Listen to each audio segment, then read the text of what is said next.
up, guys? Welcome to Truth and Transparency. Good morning. It is day number 9. Third week in the Karen Reed trial.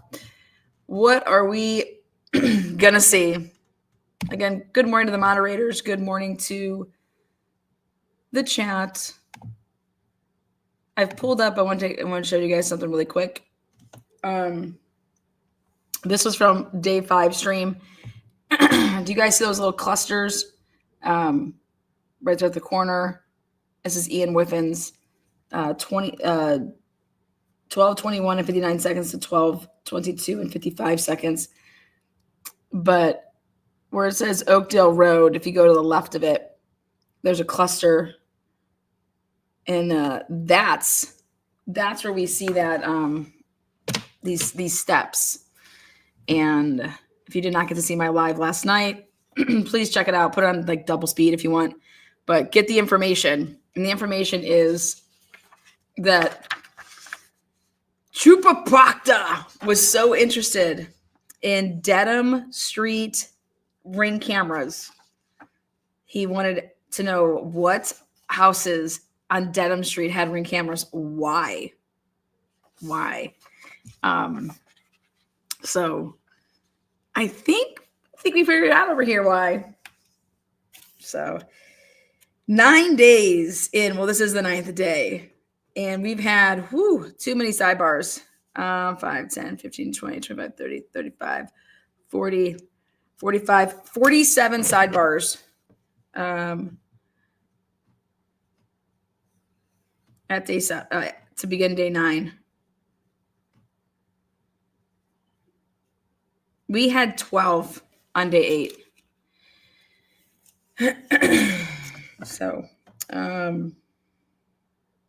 yeah. Bev has started after 9, 12, 5 days out of 9, or out of 8 rather. Say we'll see what's up. Saba. Definitely going to hit that over. The over-under on that was 99.5. I got 99 problems, but Beverly Cone is not one. Alan Jackson has cussed twice on the microphone. I love it. Fuck yeah, Alan. Take these bitches down.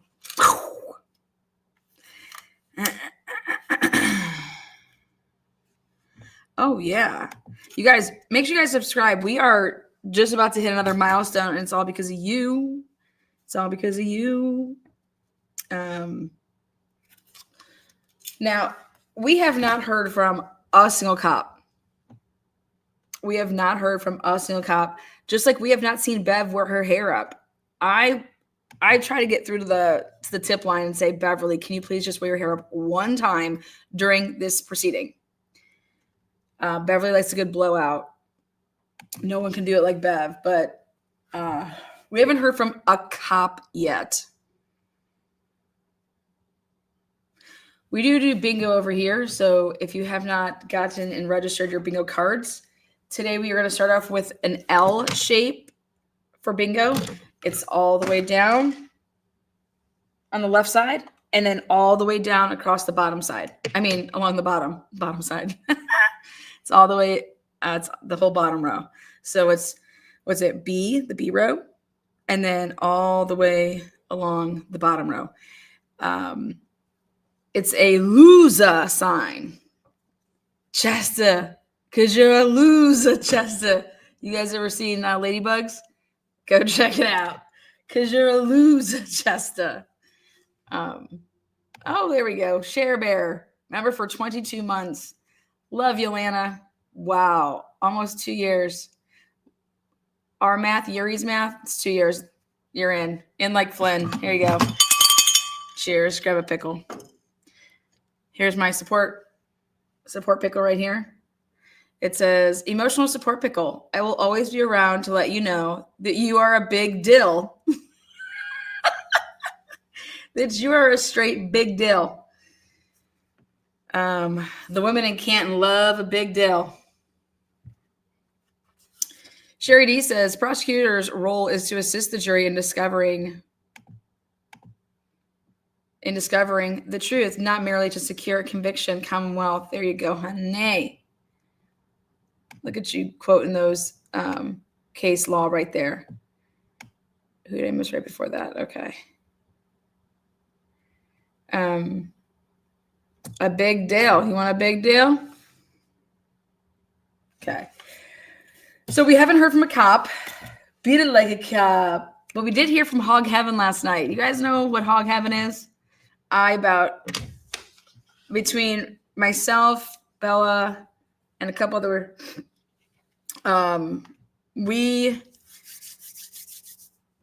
went through deed properties from the 70s, 80s, 90s, 2000s, and then today.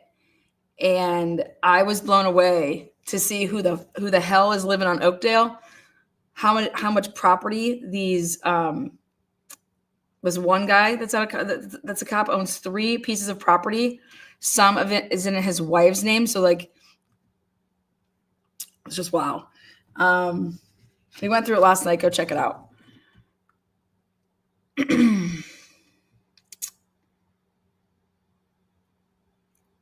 Donna Martin graduate. Love you, Land of Brains. 23 months. It's a long time. It's a long relationship we've had, Donna. Hog Haven had my mind racing last night. Big Ronnie B. Welcome. So, yes, Defense Diaries, love them. They had Bettero on yesterday, and they said Brennan said something to Jen. Brennan said something to Jen when being crossed by AJ, and Bev said to him, "What was that?" I would love actually, and I'm going to seek him out to see if he wants to come on and ask him what he thinks about the data. I mean, it's Jen McCabe's not walking, she's not moving. When she's saying she's going back and forth, AJ made a big point about it, this time around, to mention that, to really have that stick out to the jury. And then he's going to have none other than you guys.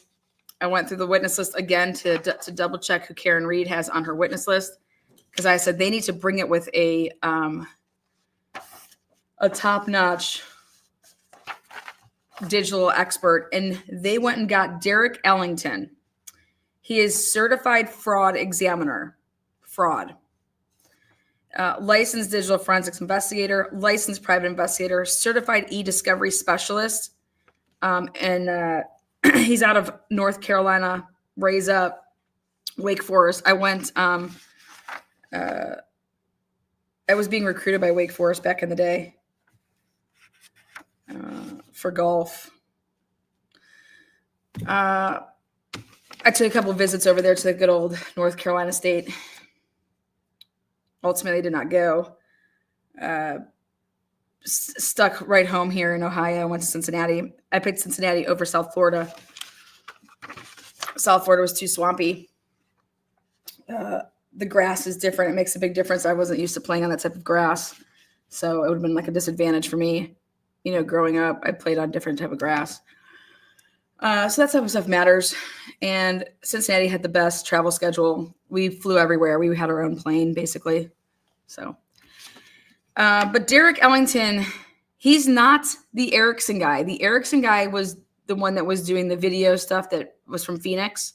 This is your guy that is going to, I personally believe, do what was done in the Murdaugh murders.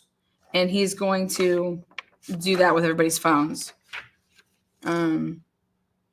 That's what I see. I don't think that you have somebody like this on your ticket and you aren't using them to their full capacity. So, yep. One of the best. He has his own Ellington digital forensics, and he's been doing this for 30 years. So, I do have plans. I will be there.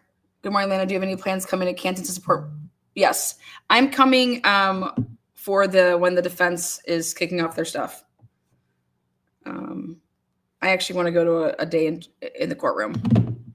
So I'm going to do it 2 ways. I'm going to put myself in on the media pass to see if I can get in through that way. And then if not, I'm going to see if I can get in another way. Stay away from hog heaven. I want to go get some pictures down there. Yeah. So again, welcome. Good morning. Truth and transparency. We've been covering the case since last year, but we even covered it obviously before it went to trial. Brennan has not called the police officer yet. Do we start to see that? I think that personally, the only other civilian that I could see possibly being called before we get into that, when you look at, where's my little listy here? Yeah. We could possibly hear from Julie Nagel about the black blob.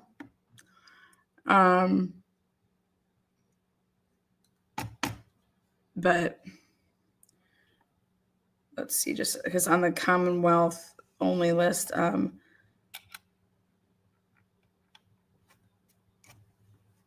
see.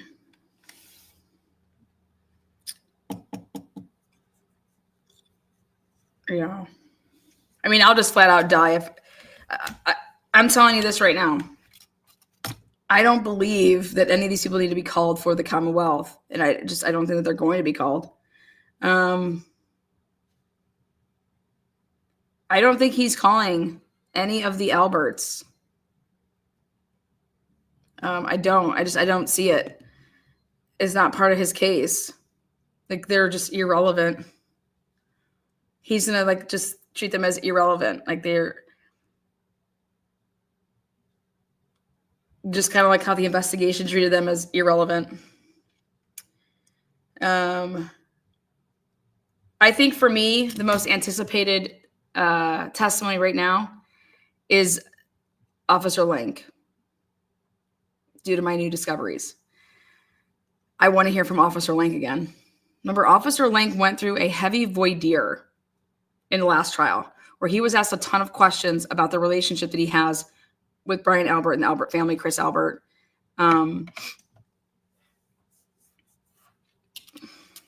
Yeah. Remember, Lank's a hothead as well. He got into it. He got into a fight, right?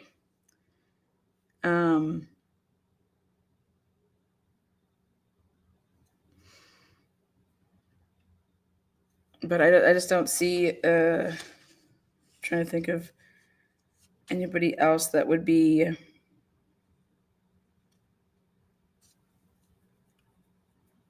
I think it's interesting that Brian Wainless is on the Commonwealth's witness list. Brian Wainless lives over there. All these cops live over there.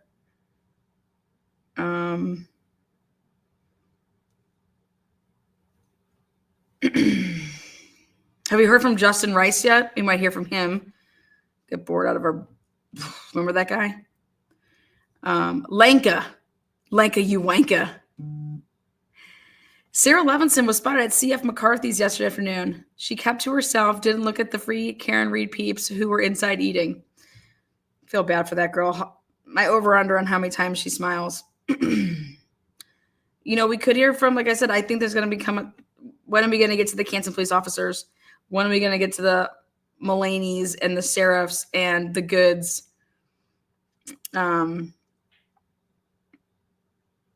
Yeah.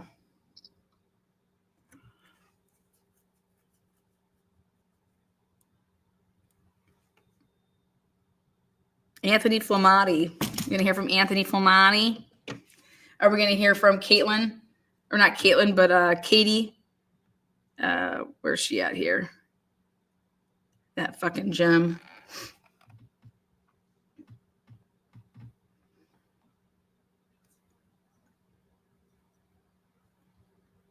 Mclaughlin, where is she?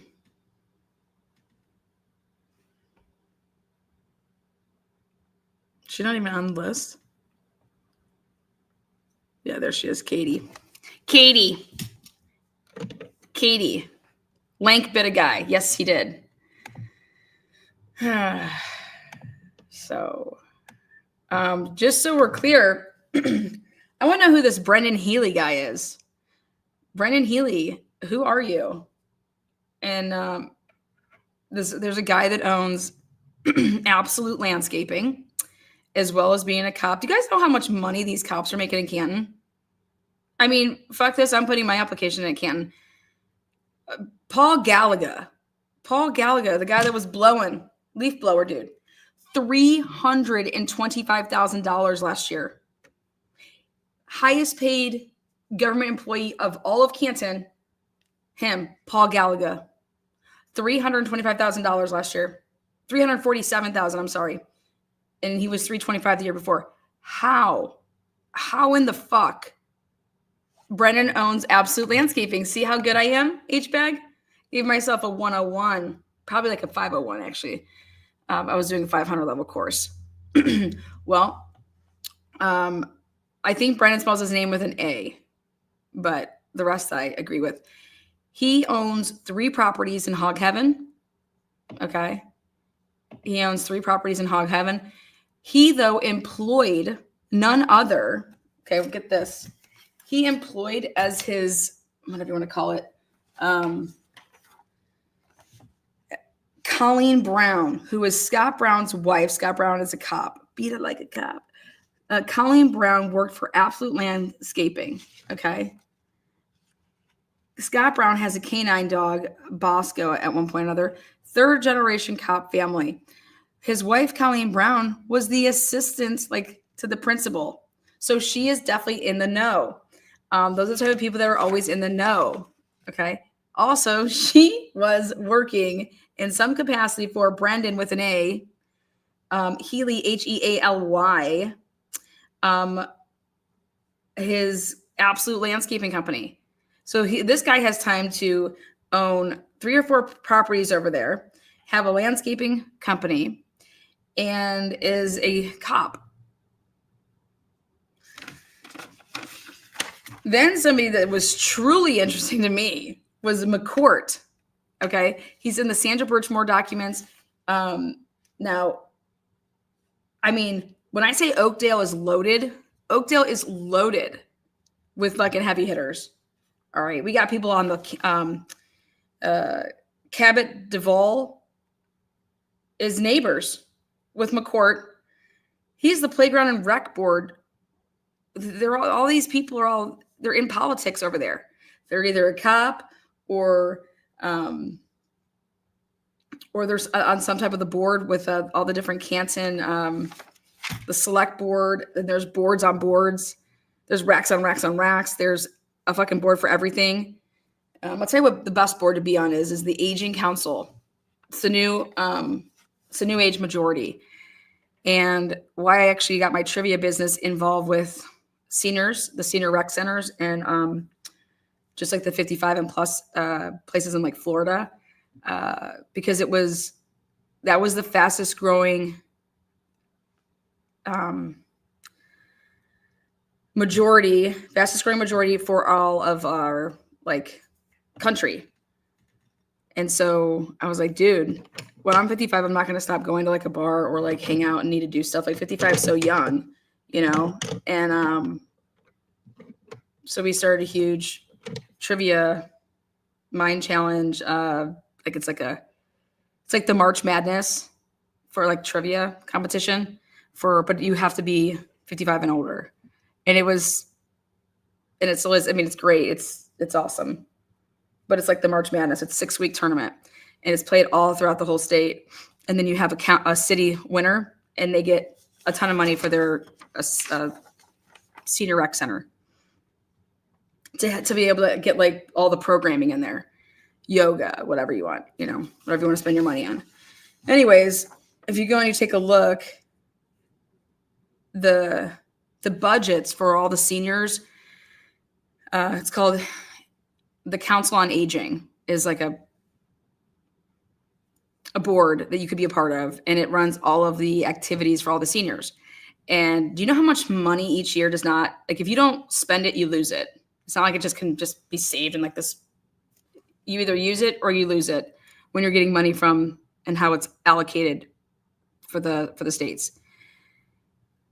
So I did my homework and saw that, holy shit, there's a ton of money that these motherfuckers aren't using on seniors. And when I say seniors, I hate to say that because it's like, I don't think of 55-year-olds as seniors, but that's the age qualification. And so you have government money that can be spent to, that's where I came in to get that money in terms of like, there is money to be had to be made, and you just have to have something good to produce. That's why you would make the money. And so that's where we came up with doing all this stuff for the quote unquote seniors. And we did it at the rec centers, but we also did it at bars and restaurants. And we did like earlier happy hours, what we called happy hours, the early birds. And everybody loved it.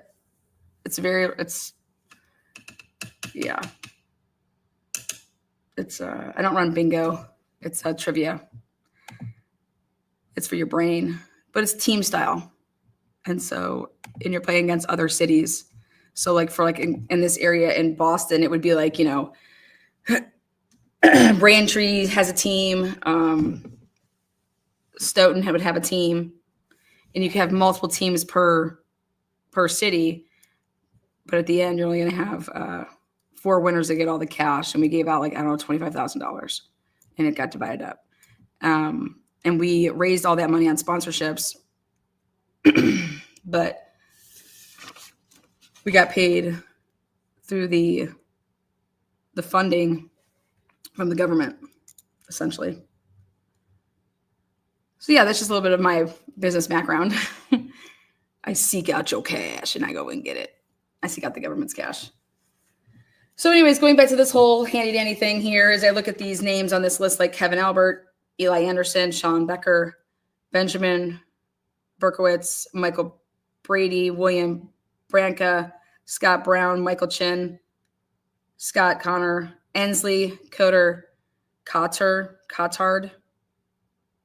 You know what word I want to say. Kelly Dever, Paul DiGampetro, Kenneth Drennan, Martin Dunlap, James Glanis. James Glanis is going to be a big name for me. I want to see if he's called to the stand. I think the defense should call him. Paul Gallagher, Sean Good, Angela Gula, and Brendan Healy with no E. Brian Wainless, and then McCourt, Tim Taylor.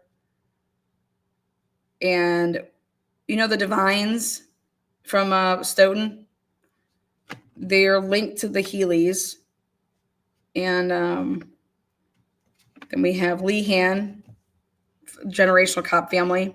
All of these people, all up, I would say, all those names I just read, 80% in the area that we're talking about last night. So, 80%. I was like, whoa, what's going on over there? Lana, why February 8th ring camera? Why not? Why would that? He wasn't looking for February 18th, that date. He started looking for this ring camera on that day. Like, meaning he wanted to get the ring camera footage from that area. So that it happened on the 29th. He had just spoke to Jen McCabe on February 17th. And then on February 18th, he's asking right here, James Glanis, however he wants to say his last name, Glanis. He's asking him about ring camera footage. Who has a ring camera? He just wants to know who has a ring camera on Dedham Street. Okay. I think he wanted to know more than that. That's just the one clip that we got. But the interesting thing is that where is that? Why are you even over in that section? Okay. You don't have John's phone nowhere near extracted to the point that where you would be knowing where, because according to Proctor, he wasn't all up in John's phone like that. So I personally believe that it was revealed to Proctor things that had like where people were. And the person that he talks to on the 17th is Jen McCabe. He has an interview with her. So, but that's not where he should be looking for ring camera footage. He should have been going and getting ring camera footage Fairview, leaving right out of Fairview. That's not what he was interested in. He was interested in bringing camera footage along Dedham Street. And I said, interesting. On February 9th, 2021, Massachusetts State Police took Farwell, whatever, however you say it. So I want you guys to keep in mind the date, February 9th of 2021. That's when Massachusetts State Police took the killer of Sandra Birchmore's case. They took his phone, okay? And they did nothing. That was Nick G. I went back and read the indictment, the federal indictment, and I went back and got some very important dates. And the people that were involved in the Sandra Birchmore case, Lank, Hog Heaven. And there was some other names. Ready? Michael Brady. He was at the Birchmore scene.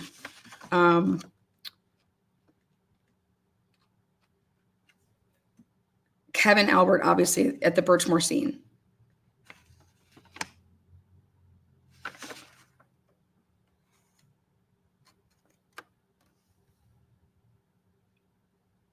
Ensley, him and Tim at two different points for the school resource police officers. McCourt.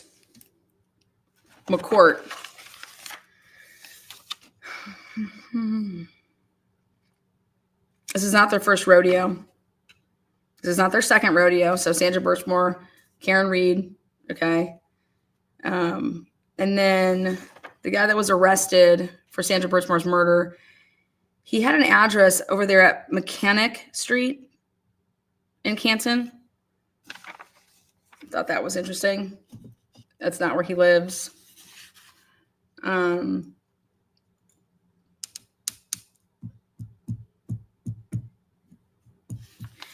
you guys know how who was the cop that did a good report? Oh God, where's it at? I want to give props to, I don't know if it got buried or what, but. So those of you guys that are in the area, John R. McCourt is officially announcing his candidacy for the Canton Select Board. Is that the same McCourt that was a detective?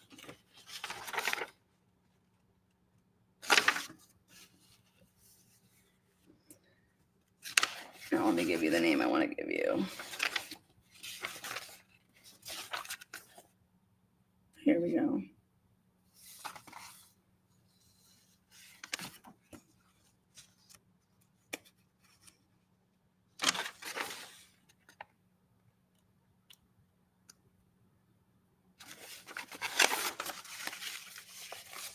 Is it?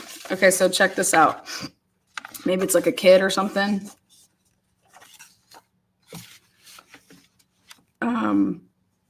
Investigators' notes from Jonathan McCourt's supplemental report in the Sandra Birchmore case. He says, so like, he goes, you know how you write number 1 and you're going to write something out. Number 2, write something out. When he gets to number 8, he says, investigators' notes. It was later learned from Sturgeon that he saw the individual the same day, because they're talking about Farwell. He was like, hey, I've seen that guy before. He was here the same day that the police responded to apartment 3214. I ran an in-house check of 3214 and located a disturbance call on December 1st, 2020 at 20:39 hours and then C20-304-AR. They knew this is how they found out who Farwell was, and that they then, they're gathering all this information. And then this is the guy that says we should look and see the blue jacket that he was wearing. He says, I recognize that this individual exits the building at 21:56 hours. When the individual exits the elevator, his jacket coat is open and a white symbol is seen on his upper left portion of his black sweatshirt. The symbol resembled what I believe to be the 9-line logo. 9 line is a military apparel line.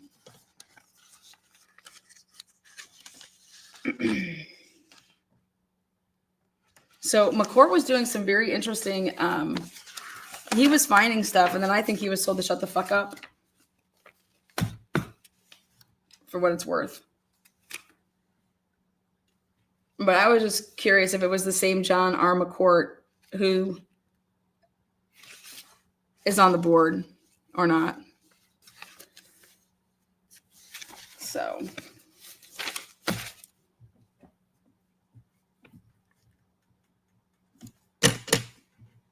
good morning, everybody. Good morning. Let's go check in. Stacy says, yes, it is. Now that's interesting to me. He lives on Oakdale. All I know is McCourt.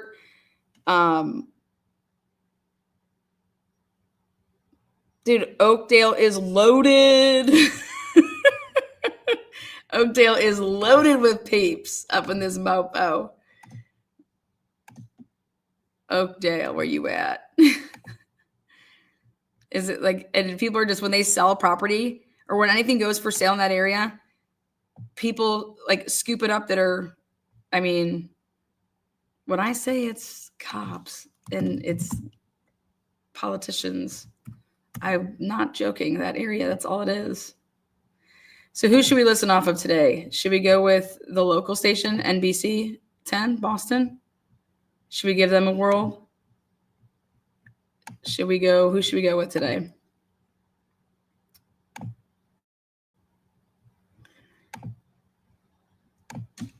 We'll give them. Okay.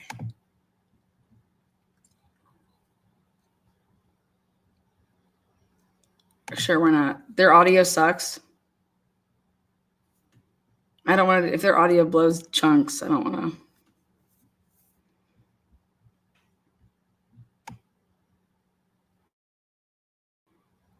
So people say, Lana, start a PI firm. I would only start a PI firm and I would hire sleuths. But I would have to name it something with toe tags.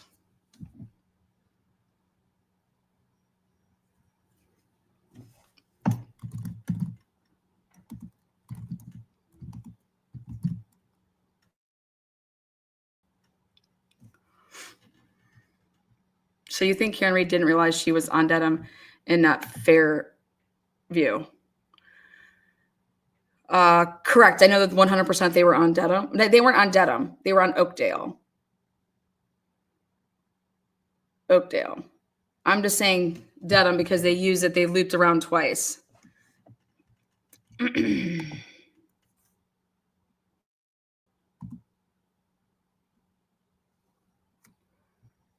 So I believe that Karen Oakdale.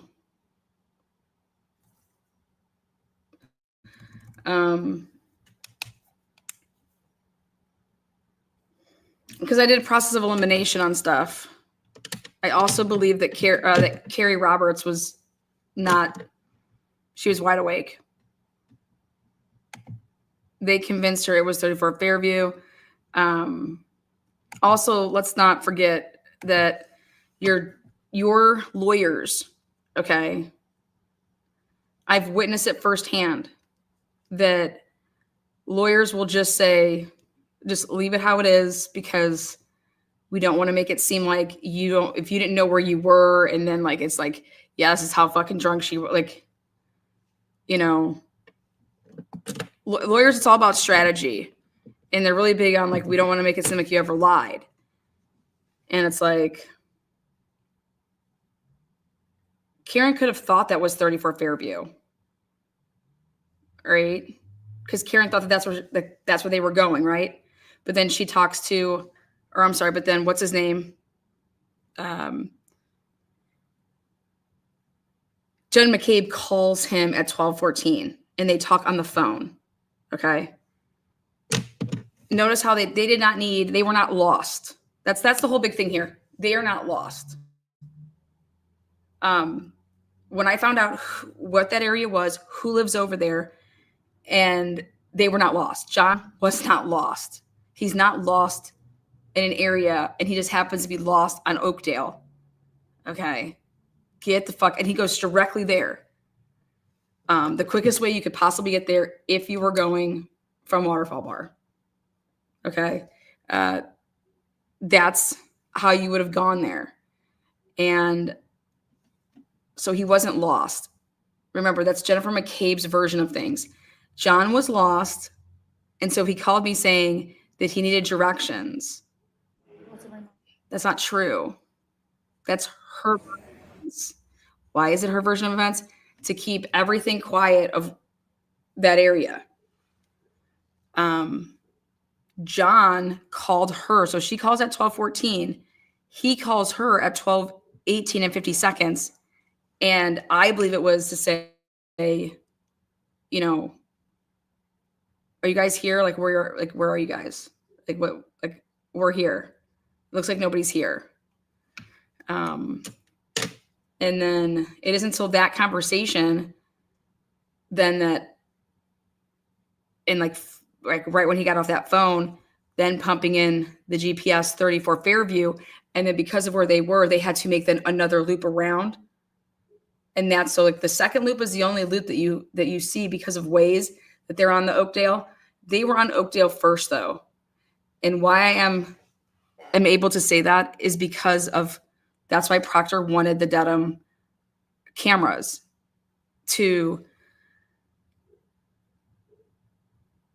kind of, to bury the fact that, to not be able to show how much earlier Karen Reed actually went down Dedham, and then other cars that would have went down Dedham to then go up around and head to where they were going, like Higgins, the Alberts, like the vehicles that would have also been seen. So again, you are unmuted. This is why then the next day. Okay. All right. Why don't I see counsel at sidebar? 9:07 start time. Here we go. 9:07. Right out the gate, sidebar.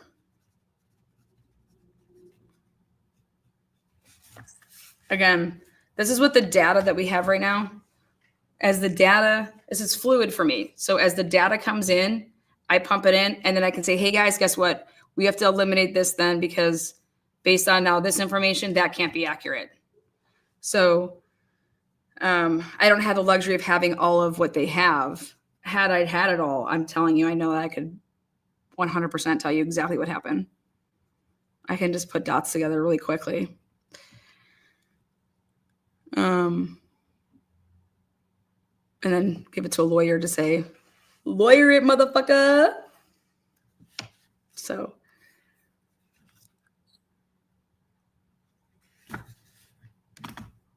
I'm just not opposed to Karen Reed actually testifying due to the fact that if you discredit all these people so badly, how are you going to discredit Karen Reed? What are you going to?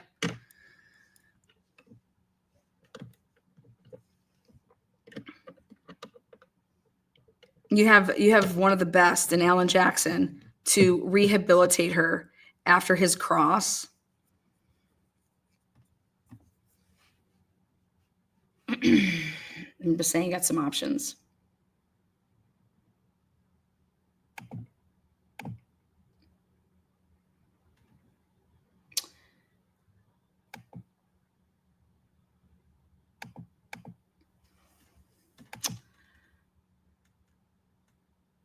Oh, I've answered that before, but the reason that you'd put somebody on their own front lawn is you have to look at it differently.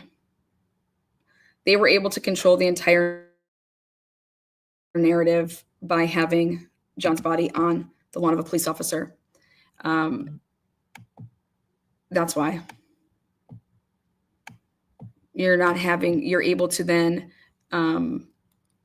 if this was on somebody else's property, think about it. You're out there like a hawk watching everything. You're not able to plant evidence, right?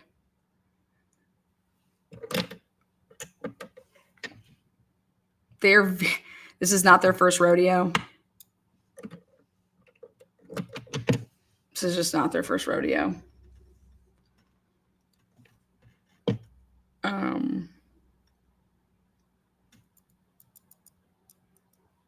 Thank you so much, Hollywood OG.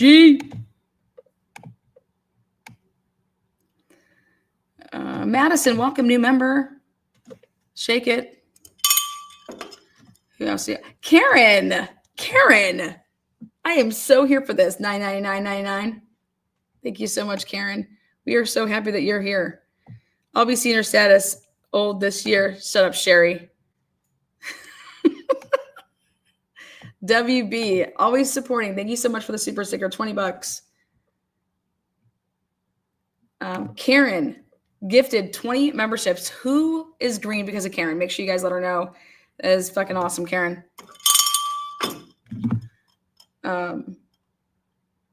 Let's see. Make sure you guys send in your little cards. Email to the Mind Challenge. There you go. Now you guys know where that came from.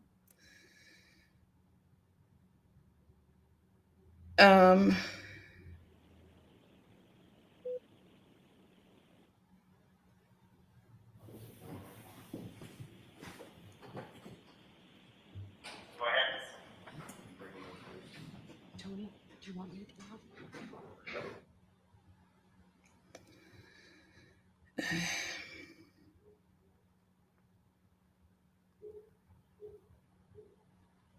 Bev knows I'm running this over and under, and she thinks she can just come out here early like this and just say, "Hey, you wanted to see me?" And she's like, "This is how she's bypassing my over under." Love you, Lana. You're so right. Is that right? By the way, there is a private sealed hearing today in the Colbert case. I'll put all my super chats on the fact that it's not for a plea deal, motherfuckers. Wild. I'll tell you what I do think it is at the lunch break.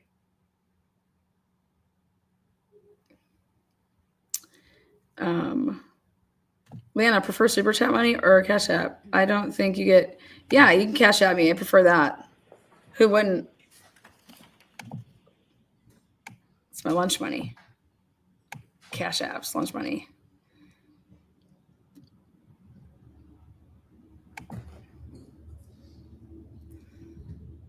Fucking plea deals. I'll be talking about the Colbert case tonight. Join me. It's Mondays are like my weekends, so let's get rowdy. Let's get this mofo started. Is Paul there? I don't see Paul. You guys see Paul? Is he in the back? There he is. Paul got pushed to the back. Oh my gosh, they got a new audio person. See that chick?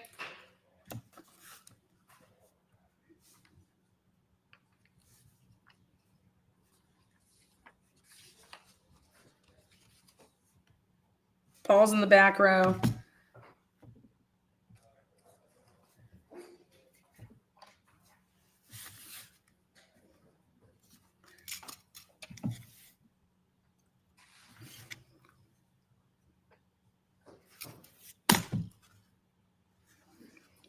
Look at Bev's blowout. God, wear your hair up. The audio chick's new. Holly sent me $50 and said, treat yourself. Hog heaven. I just added the hog heaven on there. Treat yourself to a hog roast. Have you guys ever been to a hog roast? The first time I was ever at a hog roast, I was in college, my freshman or sophomore year. And we went out to like the boonies. And I was like, what the fuck is this? I was like, oh my God, you guys really do have a pig up there.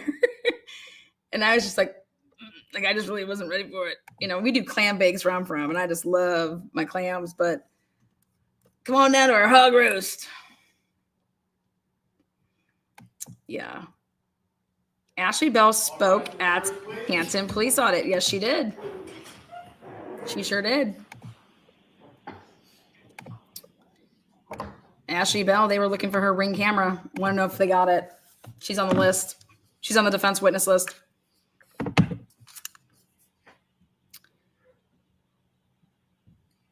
Oh, we had a blast. I didn't eat any of the hog. Do you just cut it off? Like, here, just take off something? It's Corona. Oh my God, girl, you know that's right. I'm going to get one today. Corona Ritas. You guys know what Corona Ritas are? Best drink in the land. Hi, Carson's mom.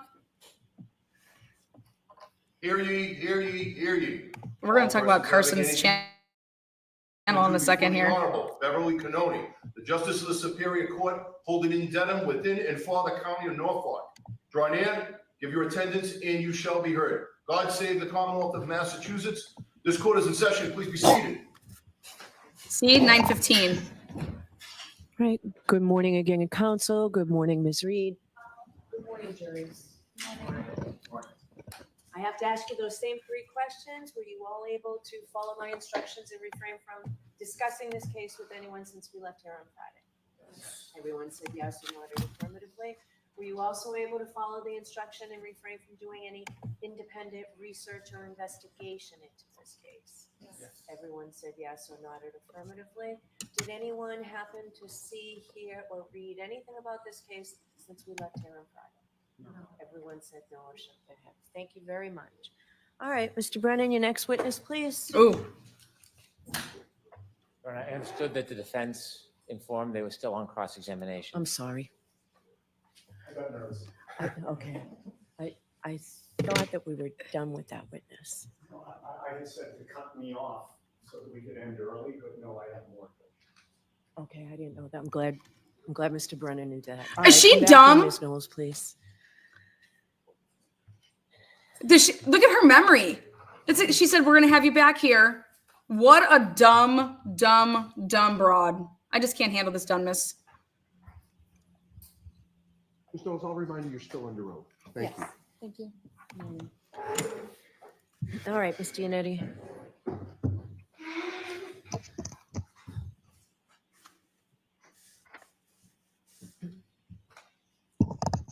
This is witness 13 still. Good morning. Ma'am, on Friday, you testified to this jury about the fact that the Mass State Police Crime Lab is accredited as a forensic lab, correct? Yes, I did. And you discussed the fact that as a forensic chemist 4, you help to ensure compliance with the lab's administrative policies, quality assurance, and control requirements, and making sure that you're complying with accreditation standards, correct? Yes, that's one of my job duties and responsibilities. You also acknowledge that in contrast to the accreditation standards of your forensic lab, the standards of a hospital lab may be different, correct? I have no direct knowledge of what the standards at a hospital are, and so I can't say whether they're the same or if they're different. I'm just unfamiliar with them. Okay. And you're unfamiliar with the standards at Good Samaritan Hospital, correct? Correct. I have no direct knowledge of their accreditation status or requirements or body. And you know that they were the ones to do the blood draw in this case, correct? That's consistent with the medical records I had available for review prior to preparing my report. And you cannot vouch for that ethanol testing, correct? Correct. I have no direct knowledge of the accuracy or reliability. My calculations are solely based on the results of the Good Samaritan lab. For instance, you don't know how the arm was prepared when the blood was drawn? Correct. I was not present and I have no knowledge of the policies and procedures of blood draw at Good Samaritan Hospital, or this case specifically. I'm sorry, I didn't mean to cut you off. Excuse me, you can't vouch for the tubes and vials that Good Samaritan uses? Correct, I cannot. Are you aware that there was a recall on certain tubes and vials because there was a contamination determined by the manufacturer? Sustained. You can't vouch for how Good Samaritan stores, preserves, and assures the integrity of its equipment, correct? Correct, I have no direct knowledge of those topics. Now, excuse me, at your lab, you do both a screening test and a confirmatory test, correct? Yes, that's accurate. The confirmatory test is a second and separate test. You rerun the same sample again, correct? Depending on the type of samples that are submitted and the facts of the case, we will either use the same sample that screened positive or that sample as well as another run duplicate analysis and compare them. It depends on the materials available and the nature of the case. Understood. So you do that to ensure that there's no error in the testing, correct? It's part of many of the steps involved to ensure accuracy and reliability of the results that are reported. And you realize that when you're doing this testing, because you're a forensic lab, you may ultimately be testifying in court. You want to make sure you get it right, correct? Yes. And the confirmatory test acts as a fail-safe against false positives, for example. Correct. The screening and the confirmatory test are typically using different methodologies or different techniques to ensure that a false positive under one technique would not have similar issues with the confirmatory technique. Okay. In this case, your lab did not do any confirmatory testing, correct? My lab did not have samples submitted for this individual to perform testing on. You know of no confirmatory testing that was done by Good Samaritan, correct? I don't know what their policies and procedures are, and if the results on the report were the results of confirmatory testing or otherwise. You just had to assume the accuracy of the testing that they did do, correct? I used the results that were reported on the medical records provided to perform calculations. And you cannot testify that the testing done at Good Samaritan meets your accreditation standards, correct? Correct. Now, your lab does whole blood testing, does it not? If whole blood is submitted for a case, then we will test whole blood. If serum or plasma is the only available sample appropriate for testing, then we will proceed with testing on serum or plasma. Whole blood testing leads to more accurate readings of the percentage of alcohol in somebody's blood, correct? Correct. If you would like to know the percentage of alcohol in someone's blood, the best sample to test would be their blood. And you've learned through your training and experience that many hospitals, including Good Samaritan, use a different method of testing than whole blood testing, correct? Yes. Good Samaritan uses serum or plasma testing as opposed to whole blood testing. I'm not familiar with their specific technique or methodology. I haven't undergone training for their methods, but it is my understanding that this type of sample used for their method is serum or plasma. Now, whole blood includes plasma, but it also includes white blood cells, platelets, and red blood cells, correct? Correct. Typically, we describe serum or plasma as the liquid portion of blood, and the other cellular components that you described typically are removed or separated before testing. Plasma has a higher water content than red blood cells, white blood cells, or platelets, right? Yes, it is. Alcohol is highly soluble in water, is it not? Yes. So alcohol has a better affinity with water. Is that fair to say? Yes. That means that alcohol prefers to distribute into the more watery components of blood, correct? Yes, that's accurate. And that also means that alcohol is found in higher concentrations in serum and plasma testing than in whole blood testing, correct? That's correct. That difference in water content is the basis of the serum conversion that I described on Friday. Okay.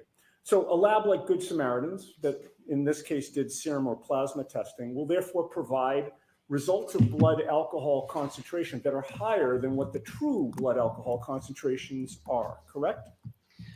The serum alcohol or plasma alcohol concentrations that they report on their medical records would be higher than the corresponding blood alcohol concentration. That's correct. So to translate the Good Samaritan results into a more accurate reading of blood alcohol content, you need to convert the serum and plasma results to what those results would be in whole blood testing, correct?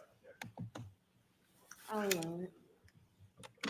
Can you answer this stated? Yes. The accuracy of the value isn't changed by the reading. It's a different value. It's a serum or plasma alcohol concentration versus an estimated blood alcohol concentration. So if it is helpful or relevant to know what the whole blood analysis would have been if the testing had been performed on whole blood, then that conversion, starting with the serum alcohol or plasma alcohol concentration, is helpful to do. But to calculate a precise conversion rate, you'd first need to know precisely the amount of water in somebody's blood, correct? The Great, range great. of serum factors or serum conversion factors that are used in the preparation of my report and the calculations that I performed accounts for total body water variation from individual to individual. The reason I use between 13 and 19% and not just one single value is because I don't know the specific conversion factor that would be appropriate for an individual when I have medical records to review. I think that was a long way of saying yes to my question, right? My question was to calculate a precise conversion rate for somebody, you'd first need to precisely know the amount of water in that person's blood, correct? Sustained. Ask it differently, Mr. Unity. Is it scientifically possible to predict with accuracy a precise conversion rate for one individual person? Yes, Everybody has a different amount of water in his or her blood, correct? there is a normal variation between individuals. I'm sorry, I'm going to do my best to ask yes or no questions, and then if there's an explanation, Mr. Lally can stand up afterward and have you explain, but So this will go more quickly. No comments, just go ahead and ask a question. Sure. Just ask. Everybody has a different confused. amount of water in his or her blood, correct? Yes, And there are a number of factors that influence the amount of water in somebody's blood, correct? yes. There you What go. is hematocrit? I don't know. Hematocrit is the percentage of red blood cells in whole blood cells. Do you know that? Sustained. Are you aware that individual hematocrit can vary and that it affects the water content in blood? She has to say, I don't know. She doesn't know what the hell's going on here. Would somebody's age be a factor in determining the amount of water in their blood? I don't know. Could somebody's gender affect the amount of water in their blood? Yes, Could when somebody had eaten and what somebody had eaten before the blood was drawn affect the amount of water in their blood?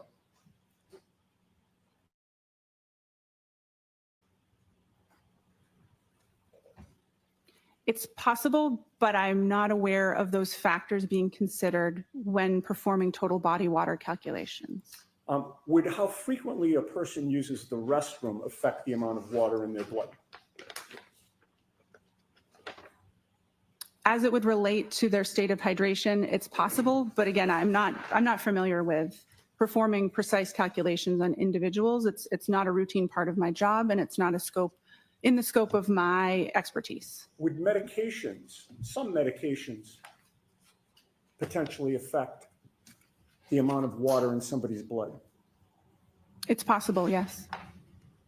And conversion factors vary significantly between individuals, but they can also vary within the same individual over time, can they not? I believe so, yes.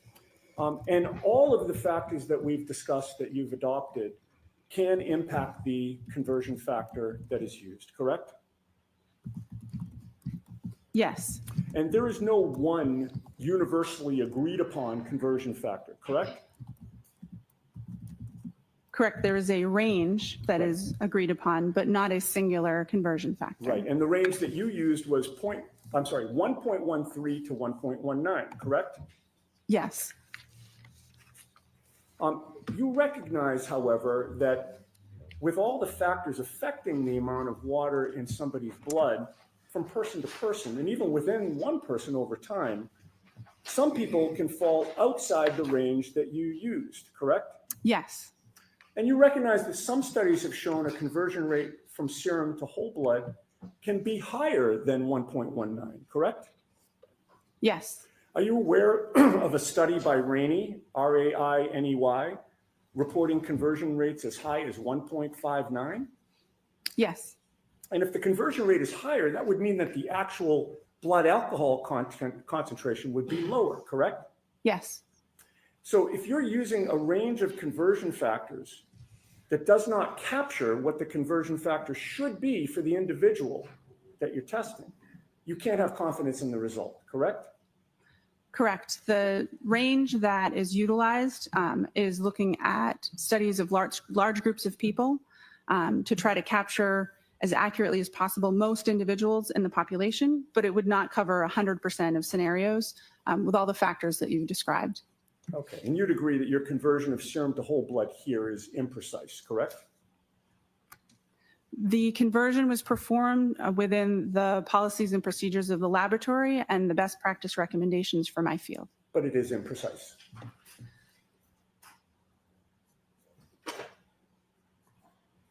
Can you repeat the question? Let's Is move it- on. The conversion from serum to whole blood did not end the calculations that you needed to do in order to testify here today, correct? Correct. The conversion from serum to whole blood only translated what Ms. Reed's blood alcohol supposedly would have been, or was, I'm sorry, at the hospital at 9:08 a.m. on January 29th of 2022, correct? Yes.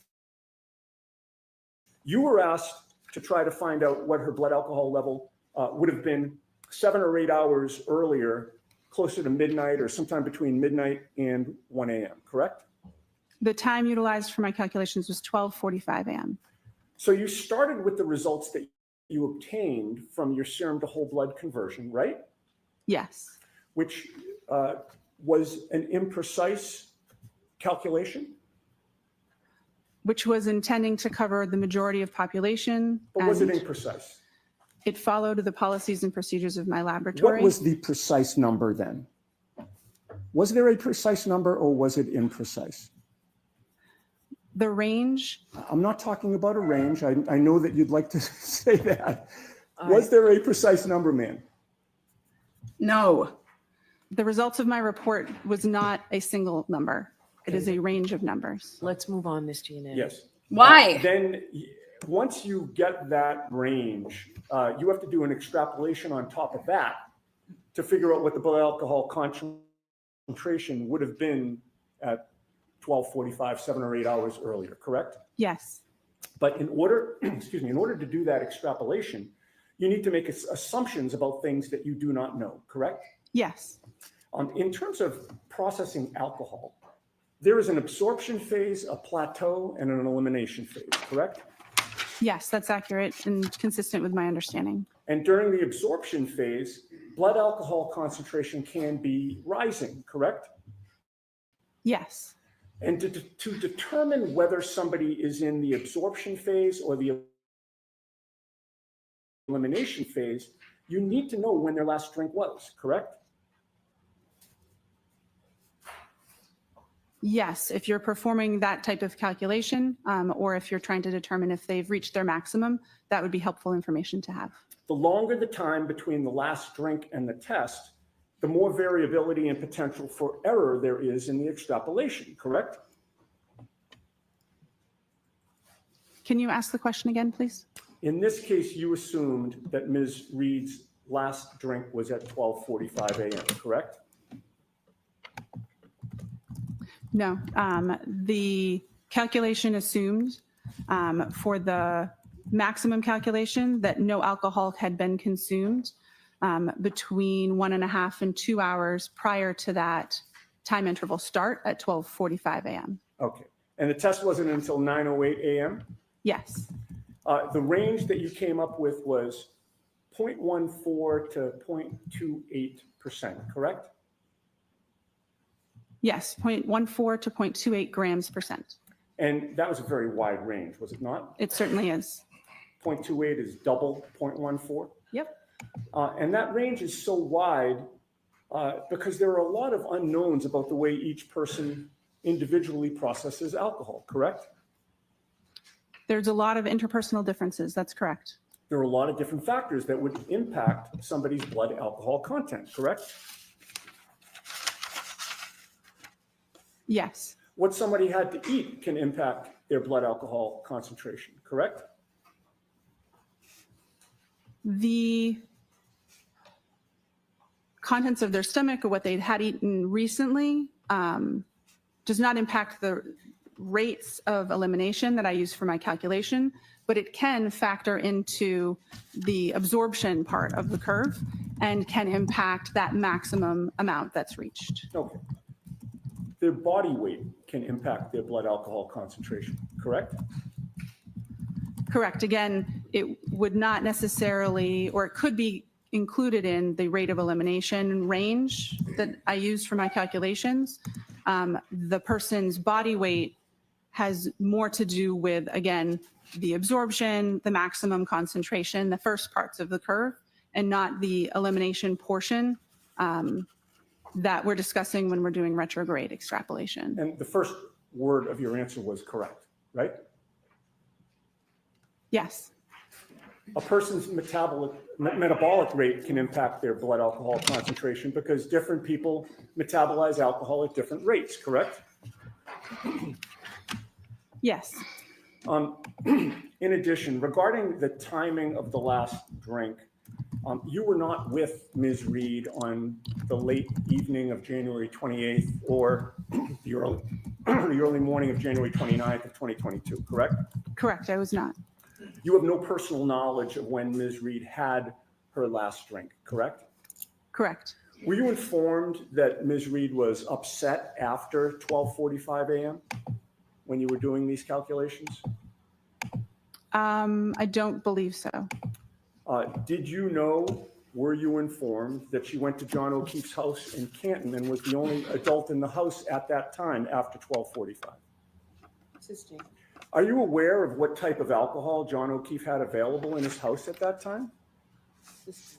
Were you aware that she was waiting for John O'Keefe to come home, but he never did? Assisting.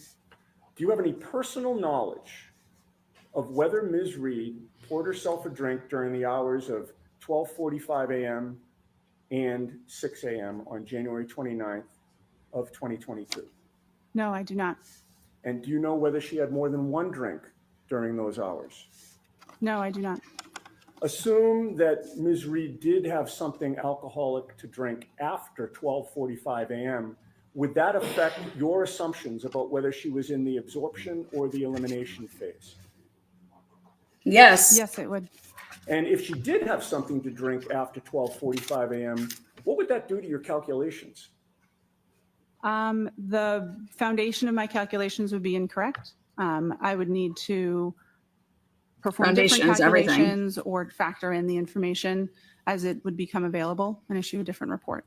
Okay. So if your assumption of when she had her last drink was incorrect, you would not have confidence that your conclusions about which you testified Friday and today are accurate, correct?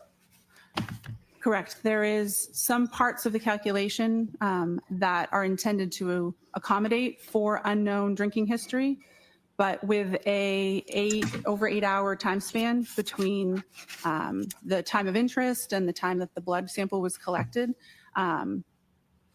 that adjustment in the calculation intending to avoid overshooting the blood alcohol concentration may or may not be enough to address that. And if new, more accurate information was available, then I would need to incorporate that in the discussion and calculations. Right. So in answer to my question, if your assumption about when the last drink was consumed was incorrect, you would not have confidence that your conclusions are accurate today. Correct. Now, were you ever asked to determine the blood alcohol level of Brian Albert? No. Were you ever asked to determine the blood alcohol level of Brian Higgins? Sustained. Were you asked to determine the blood alcohol level of anyone except for Karen Reed? What about John? I'll allow that. To the best of my knowledge, my only involvement with this case in my unit was the request to perform these calculations on this individual. Thank you. Not even John. All right, Mr. Lally. Wow.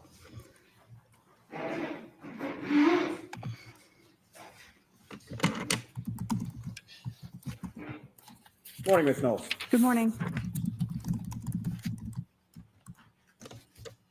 Now, again, how many serum conversions have you performed over your years at the lab? It's hard to know an exact number, but at least over 100.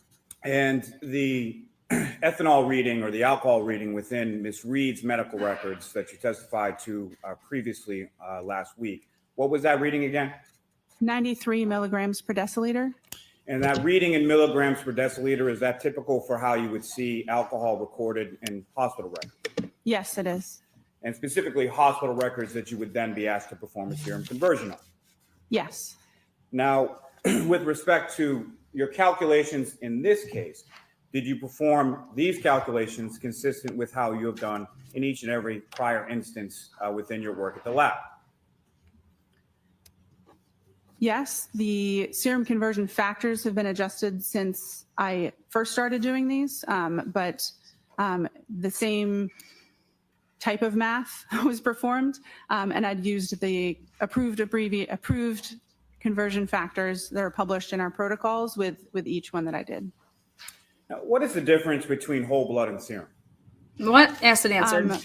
Whole blood is blood as we think of it, with both the liquid and the cellular components as it exists in our bodies. Serum is the liquid portion of blood after those cellular components have been removed. And how does the difference between them impact your testing or your calculations? Because of the different water content in whole blood versus serum, that means that if we would like to compare a serum alcohol concentration and a whole blood alcohol concentration, that we have to apply a conversion factor to be able to compare those two. The serum alcohol concentration is always higher than the whole blood alcohol concentration. And that difference, is that accounted for within the calculations or the conversion factors that you utilize? Yes. And how so? It doesn't matter the timing of the drink. The Just blew it up. conversion factors, by dividing by 1.13 and 1.19, can adjust for the difference between the water content and therefore the serum and whole blood ratio that's observed in studies. And that change in conversion factors, does that benefit the defendant in this case? Objection. I'll allow it, or ask it differently, Mr. Sure. Chairman. The change in conversion factors recently implemented in your lab and your protocols, who does that benefit? What? It doesn't benefit. What do you, horrible The question. question of benefit depends on the context. Speaking to the math, dividing by a larger number means the resulting number would be smaller. So the whole blood alcohol concentration numbers would be smaller when using the current between 13 and 19% factors, as opposed to the previously used between 12 and 18% factors. Now, these conversion factors, where again do they come from? The conversion factors come from published studies involving individuals that consumed alcohol, had samples collected from them, and their whole blood and their serum alcohol concentrations were compared. Those conversion factors are present in the protocols in use in the laboratory where I work, and they're also consistent with best practice recommendations or consensus body documents in the field that I work. Now, you were asked on cross-examination about a number of different factors. Are those factors incorporated within the conversion factors in the published scientific literature supporting those conversion factors? What? By basing it on studies with like a large number of people, that's the intention, is to capture the interpersonal differences and different factors within that range that's used. Now, if you know, how much in the elimination phase, as far as bladders are concerned, how much loss of alcohol is concerned in the elimination phase with reference to bladder loss?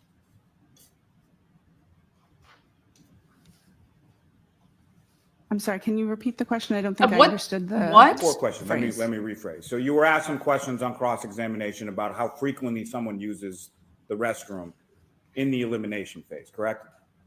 I believe I was, yes. And do you have any idea from your training and experience as far as how much alcohol is typically lost by an individual during the elimination phase through the bladder?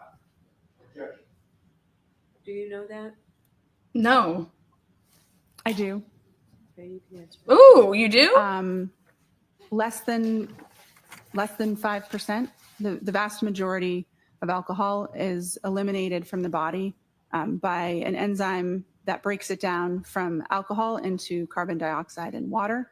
I can't remember exactly how much is generally eliminated, but I believe it's less than 5% of the total blood alcohol concentration. Google that really quick, Kennedy.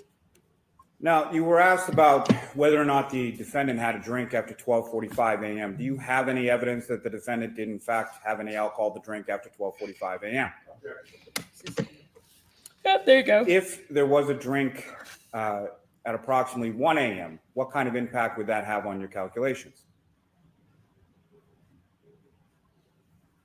It would depend on how much had been consumed.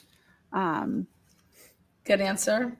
If any alcohol had been consumed, then You'd have to know how much. it Because would it's all math. It's all about math. adjust the calculations depending on that information. Good And answer. what I'm asking, Ms. Knowles, is if there is a slight differential in the time of incident or last drink, how much impact would that have on the range that you're able to calculate?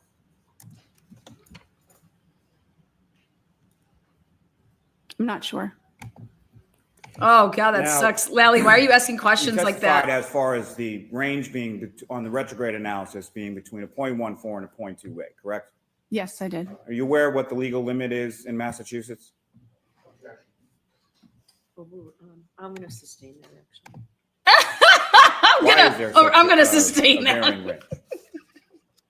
Because there's such variation between individuals with their rates of elimination, the calculation used both a sort of extreme low and extreme high rate of elimination, and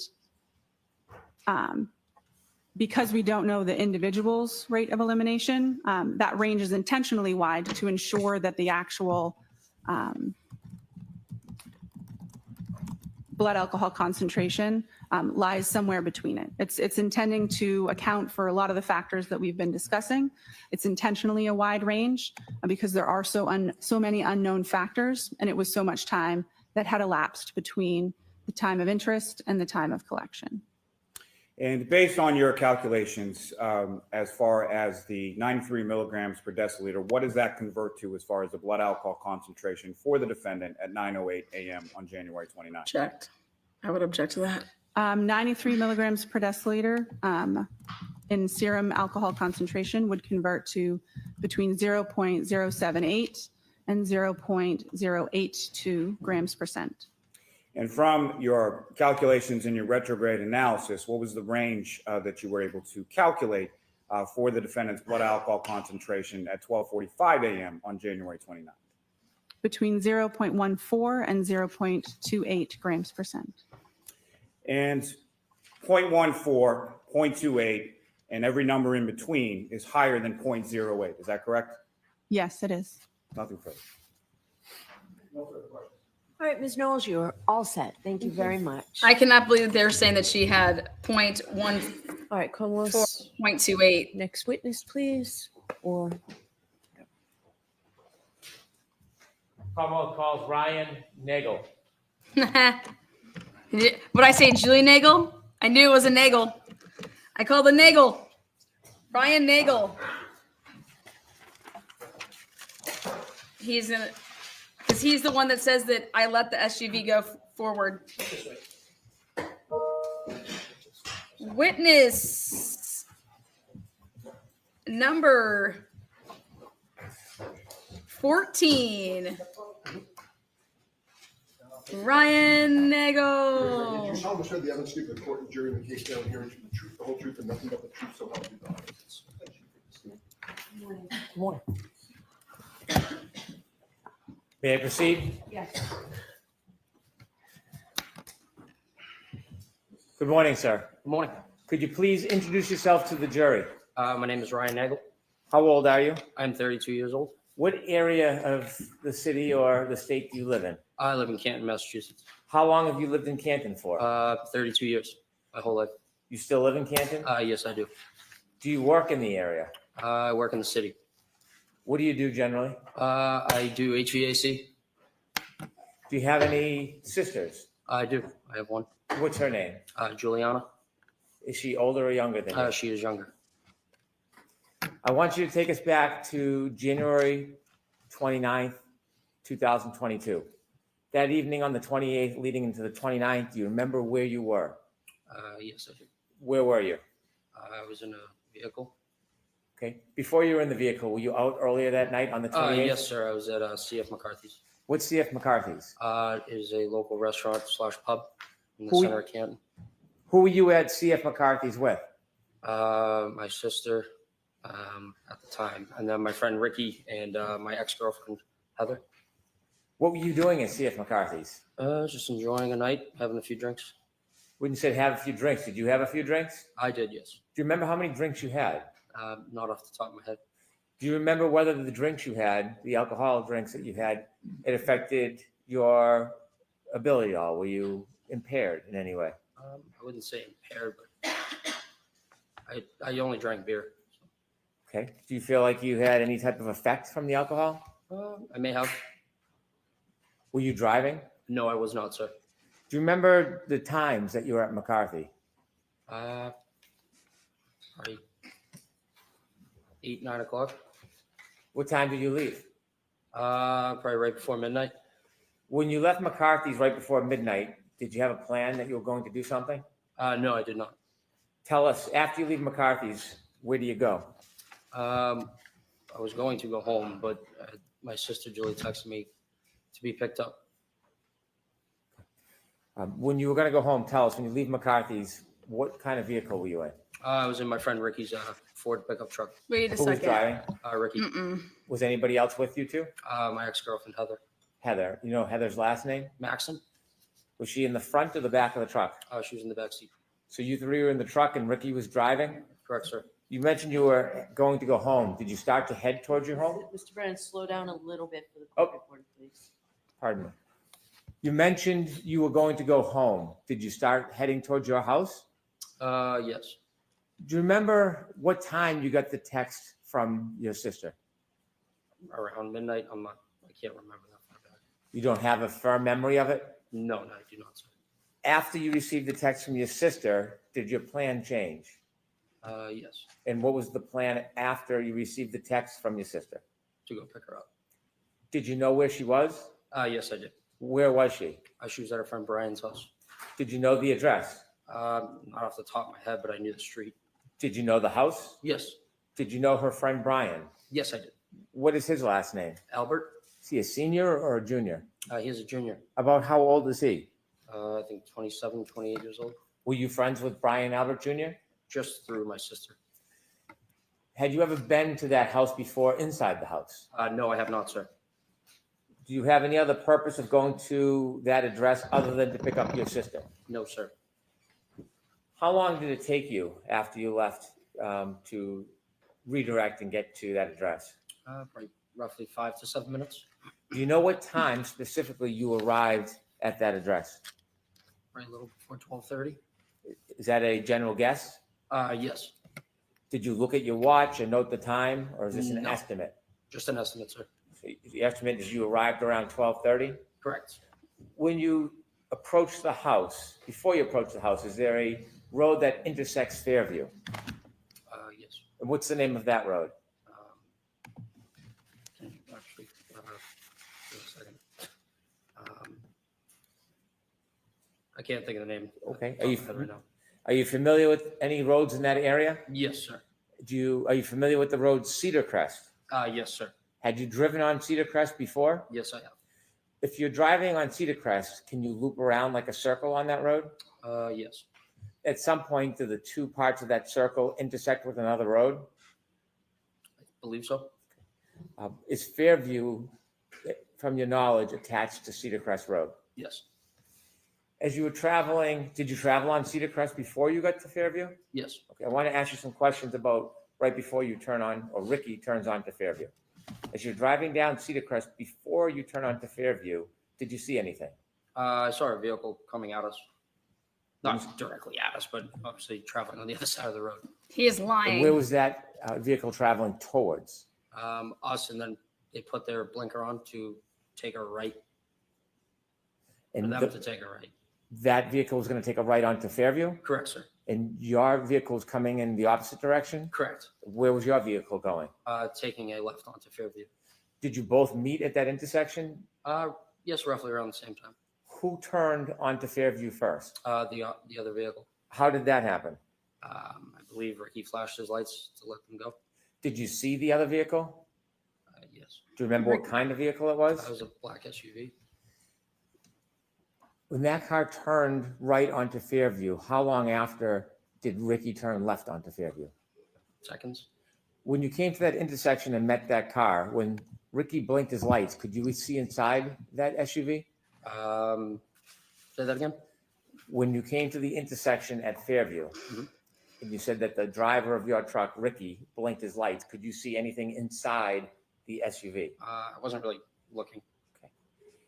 After that SUV turned right onto Fairview and Ricky turned left onto Fairview, who was in front of who? The other vehicle was in front of us. Was the other vehicle in front of you the entire time you saw it? Yes, sir. Did Ricky ever drive and park in front of that vehicle? No, we were behind them. Always behind it? Always. When Ricky pulled up to Fairview, where did he stop? Right in front of the driveway of the Albert's house. You were in the front passenger side of the truck? Correct, sir. If you looked directly outside that window, what would you have seen? The driveway and the house. The other vehicle, did it stop at the driveway? No, it was probably like a car length in front of us. So it was in front of you. Correct, sir. Did you ever see that car stop at the driveway? At the driveway, I don't recall. Did you wait before you got to Fairview, or did Ricky drive directly to Fairview after he took the left? Well, he What? turned the left onto Fairview. Okay. Did he wait or did he drive directly to Fairview? He drove What? directly there. The car in front of you, did you ever see it move behind you in front of the driveway? It was in front of me the whole time. And so I'll ask the question again. Did you ever see that SUV stop at the foot of the driveway? No, but I did see the brake lights. It looked like it moved, but it wasn't. So the brake lights were on. They released them and then stopped again. So probably let moved somebody another out. car length up. So to let How many somebody times out. did you see the brake lights on? Just once, sir. After you stopped at the foot of the driveway, did you keep your attention on that SUV? Get outta not really, here. No, I was more concerned about my sister. So you weren't studying it? No. Were you making any notes or trying to mark its direction of travel? No. But you do know, or do you have any doubt that it was in front of you the entire time? Yes, it was. When you pulled to the driveway, did you go in to see your sister? No. What did you do? I texted her saying we're here, and she came out, opened up the door. She looks at me and Rick and said, "Hey, do you guys want to come in? For a drink or whatever." And I looked at him, looked in the back seat, asked Heather. We said, "No, we're all set. We're gonna go home." And so she decided to stay. So the idea was to give her a ride home. You did not give her a ride home? Correct, we did not. Let me ask you some questions. Before your sister came out of the house, do you remember how long you waited for her? For roughly 2 minutes. In its entirety, how long was that truck parked at the foot of the driveway in front of Fairview? Like closer to 5 minutes, sir. Is that an estimate? Yes, I'm just guessing from what I can remember. Did you mark the time in any way? Look at your watch in any way? No, sir. That's your general memory? You're just roughly trying to remember. When you looked up at the house, did you see there were more than one door? Yes, there were Do you two remember? doors. Yes. Do you remember what door your sister came out of? She came out of the side door, which is to the left of the garage. Did you watch her? Yes. Where did she walk? From where to where? She walked out of that door down the driveway towards us. When she reached you, how did you have a conversation with her if you were in the truck? I opened the door, my passenger door. As you were speaking with her, were you watching anything else, or was your attention directed to your sister? Nope, just on my sister. At some point after your sister turned to go inside, did you wait for her, or did you leave right away? Or did Ricky leave right away?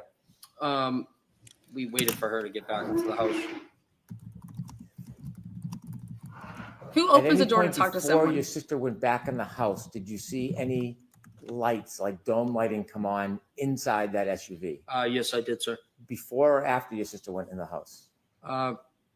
Roughly like as she was getting in the door. Before you ended your conversation with her, did you see the dome light go on in that SUV? Say that again, sorry. Before your sister left the driveway, Mhm. did you see any dome light on in the SUV? No, I wasn't looking. Your sister began to walk back to the house. What was your direction? What was your attention focused on? Mainly on her. We were pulling away from the driveway and kind of just glancing back over at Julie to make sure she got in. When your sister went back up the driveway to go in the house, when was the next point you had any chance to see the SUV? When we were passing it. When you were passing the SUV, where was it located in relation to the house, flagpole? Directly in front of the house. Was it anywhere near the flagpole as you drove by? Probably like a car length from that. A car length from the flagpole? Yes, give or take. Is that the middle, right, or left side of the house? That would be towards the left side of the house. As you drove by that SUV, what was your primary focus? My sister, sir. Like watching her get in. You were being attentive to her getting in? Correct, sir. As you watched her get in, did you glance or see anything else in your vision as you were watching your sister go into the I house? saw that there was a woman in the driver's seat of the black SUV in front of me, sitting there with her hands on the steering wheel at 10 and 2. Did you get a good enough look that you would remember who that person was, or was it too brief to It identify was the person? too brief, sir. You saw the person in the SUV with their hands on the wheel. How did you see them inside the car? Their dome light was on. Do you know how a dome light comes on in a vehicle? Yes, sir. Either you press it yourself or if there's a door open. When you had the glance or the glimpse of the woman in that SUV holding the wheel, you said 10 and 2? Correct, sir. Could you describe for us what that means? Just like a clock, just the hands on the clock, like 10 and 2.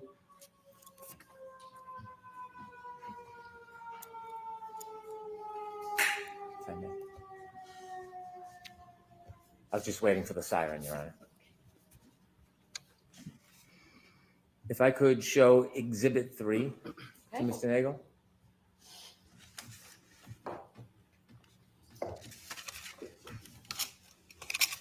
Sir, do you recognize that address? Yes, sir. And what is that address? That is 34 Fairview Road. Do you recognize the flagpole? Yes, I do, sir. Thank you.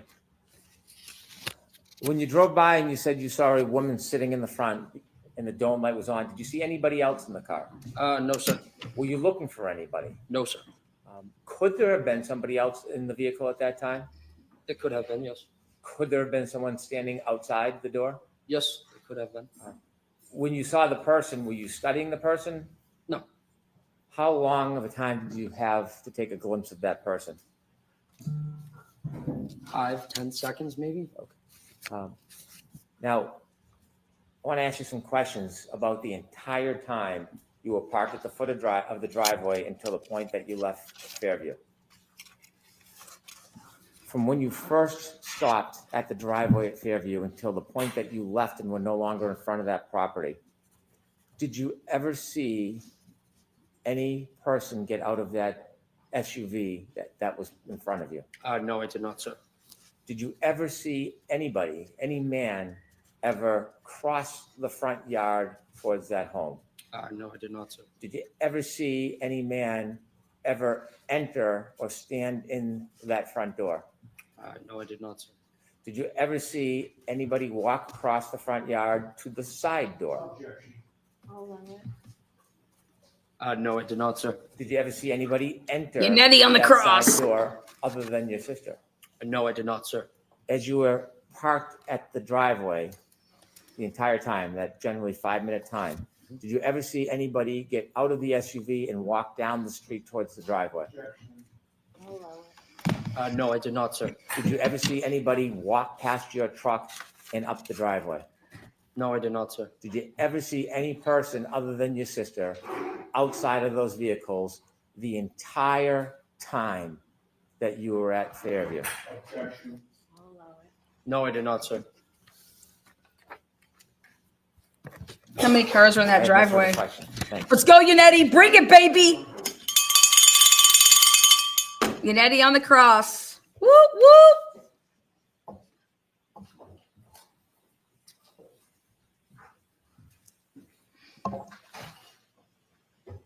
Good morning, sir. Good morning.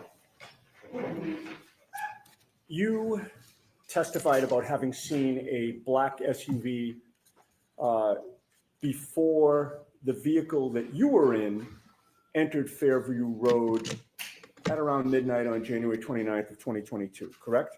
Correct, sir. Objection, that's not facts and evidence. That's okay. The witness's answer is what matters. Is that right? Yes.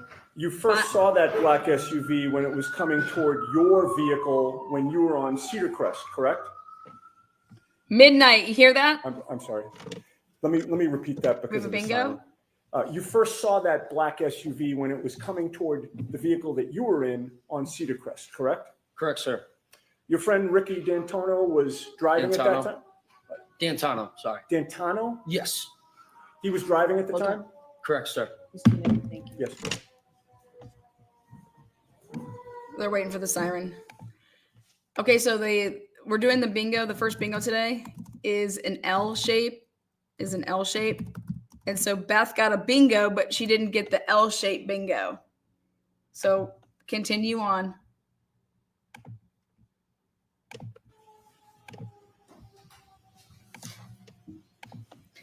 All right. Huge. Thank you.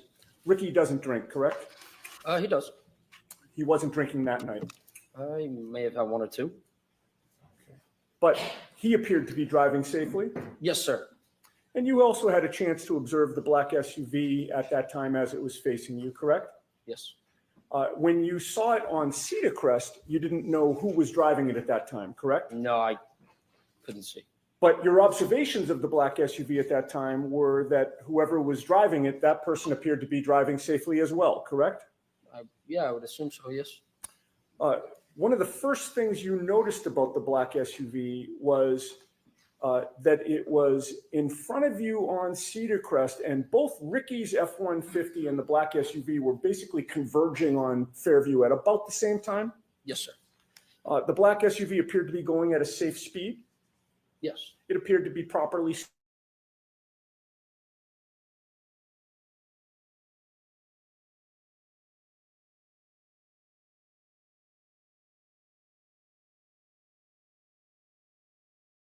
staying within its lane.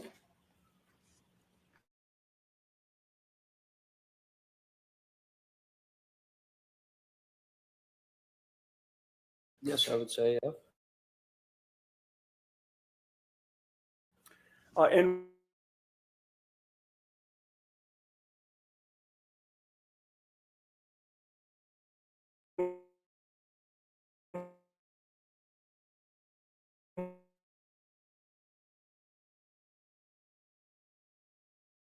when it was time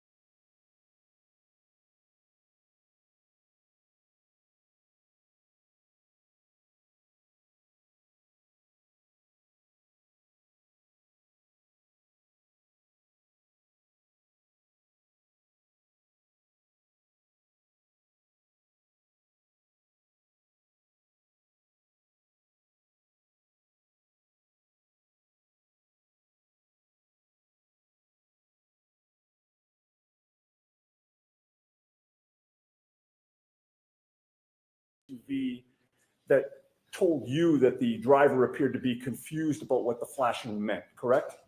Correct, sir. The black SUV didn't hesitate at that time. It just proceeded onto Fairview in front of you. Onto Fairview, he actually put on his left blinker, or not left blinker, but both his blinker, flashed his lights to signal I rewind that just a little it bit. was okay for the black SUV to cut in front of it, correct? Yes, sir. And he actually did have his left blinker on at that time, correct? Prior Yes, to sir. doing that? And the black SUV had its right directional on, correct? Yes, sir. And when both cars have their directionals on, indicating they're going down the same street, the black SUV did not suddenly cut in front of Ricky's vehicle until the flashing of the lights, correct? Correct, sir. Both cars appeared to be operating safely, correct? Correct, sir. And once the lights were flashed, there was nothing about the operation of that black SUV that told you that the driver appeared to be confused about what the flashing meant, correct? Correct, sir. The black SUV didn't hesitate at that time. It just proceeded on to Fairview in front of you, correct? Correct, sir. And it did so in a safe manner. Correct, sir. And the black SUV in that sense got ahead of Ricky's vehicle, correct? Correct, sir. And once you got to the Albert home, you noticed that the black SUV was parked outside the Albert home, correct? Correct, sir. And at that time, the snow had not yet started sticking to the pavement, correct? Correct, sir.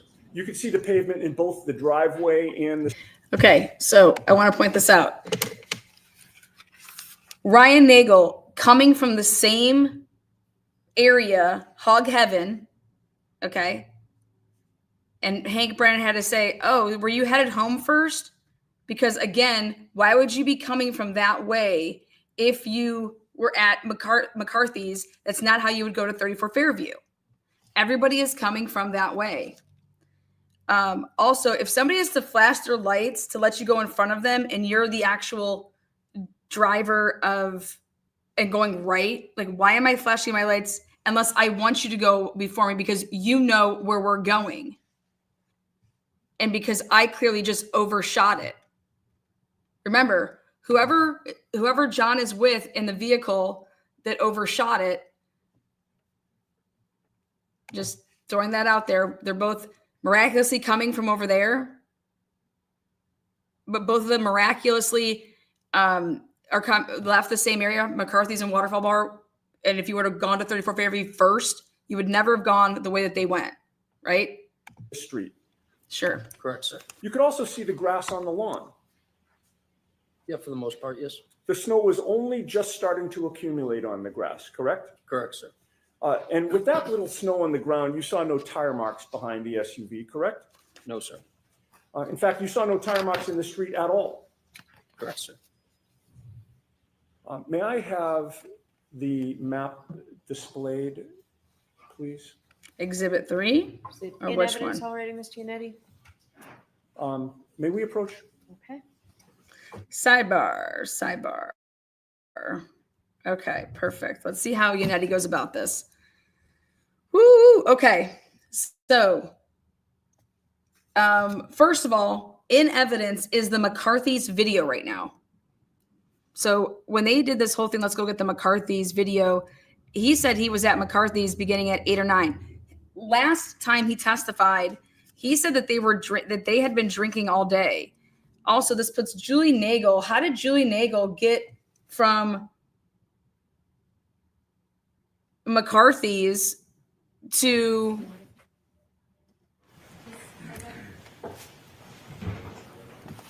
the Alberts? Thank you.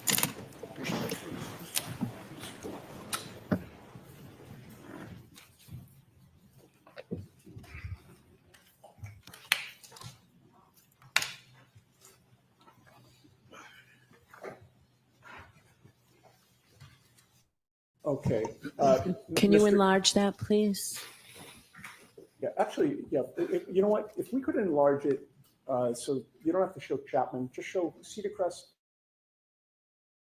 and Fairview, and maybe pull it in a little bit to the right now, the other way. See if that works. Okay. That's much better. I don't know how your eyes are, sir, but are you able to read the street names on? To be honest, no, I can't see that far. Okay. Okay. Zoom it If in. I suggested to you Keep that zooming it. the top street horizontal going down from right to left was Cedar Crest, and that the street where the red arrow is Fairview Road. Would that orient you? Yes, sir. And would it be fair to say that before you actually were coming down Cedar Crest Road as you look at this map from right to left, correct? Correct, sir. And in that sense, you were traveling west on Cedar Crest, correct? Yes.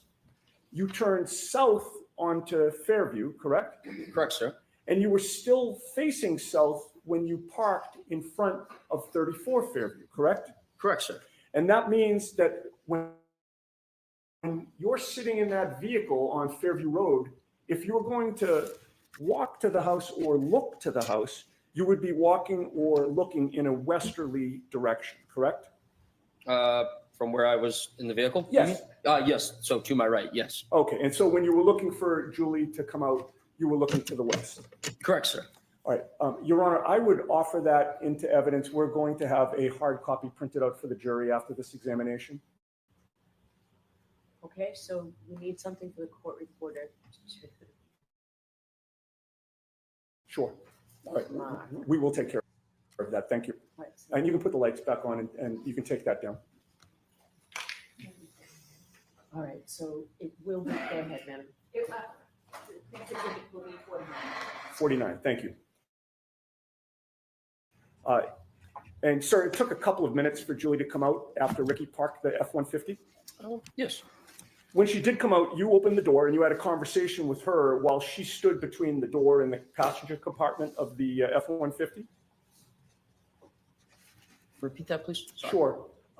When she did come out, she approached the F-150, correct? Correct, sir. And you were in the passenger's compartment, right? Correct, sir. You opened up the passenger's door, correct? Correct, sir. And she sort of, you stayed in the vehicle, right? Correct. I never left. And she came sort of into like the crook of the door and the passenger's compartment. Yes, sir. All right. Who You does had a that? chance- how close did she get to you?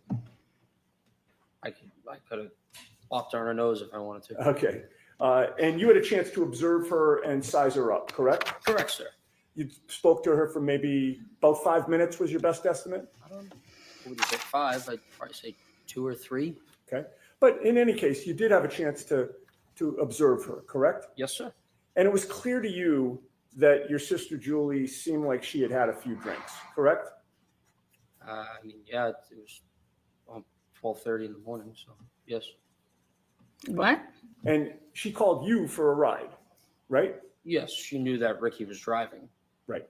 And when you arrived there, there was a discussion about whether she'd actually take the ride, right? Correct, sir. If she was just going to come out and take the ride, there would have been no need for the conversation, correct? Correct. But do you recall previously testifying that you were out talking to Julie for over 5 minutes? I would not say over 5 minutes, no. Do you deny that it was about 5 minutes? Objection. I'll allow it. Do you deny it was about 5 minutes? Could have been. Okay, I'm not. fair enough.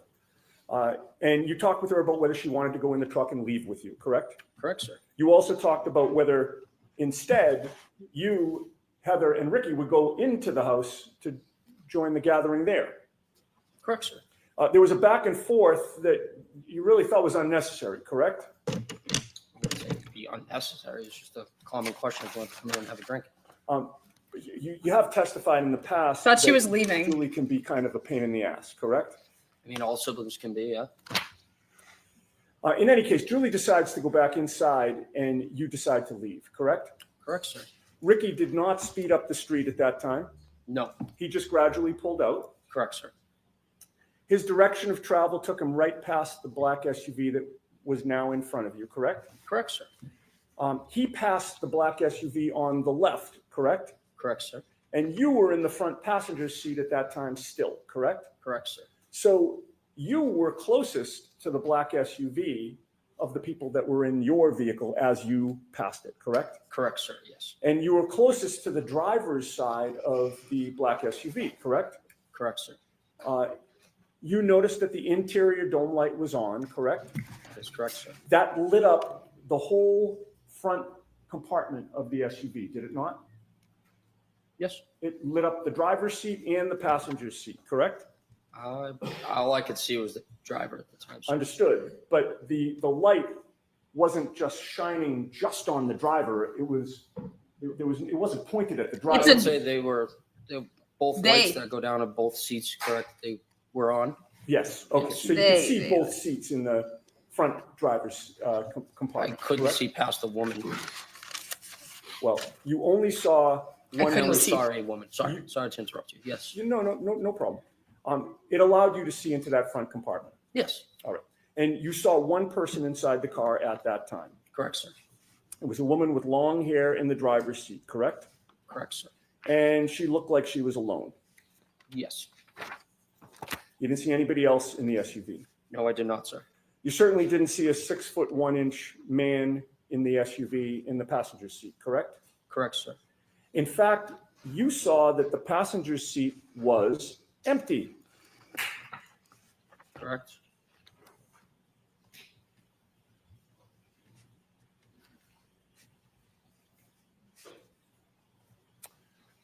The woman in the passenger seat Oh, no, was staring straight ahead, correct? no driver's seat. Not in the passenger seat. She I'm was in sorry, the and driver's seat. thank you for catching that. The woman in the driver's seat was staring straight ahead. That is correct, sir. You didn't see her lips moving as if she were talking, correct? Wasn't looking for that. But Just you happened didn't- to see a woman figure with her hands like this. Facing straight. Correct, sir. You had no music on in Ricky's truck at that time, correct? No, sir. Ricky had turned the music down when Julie came out so that you could actually speak to her, correct? That is correct, sir. And when you got close to that SUV while you were passing it, you didn't hear any arguing there, correct? Correct. You didn't hear any yelling, correct? No, I did not. You didn't hear any screaming? No, I did not. You heard no noises within that SUV at all? No, I did not, sir.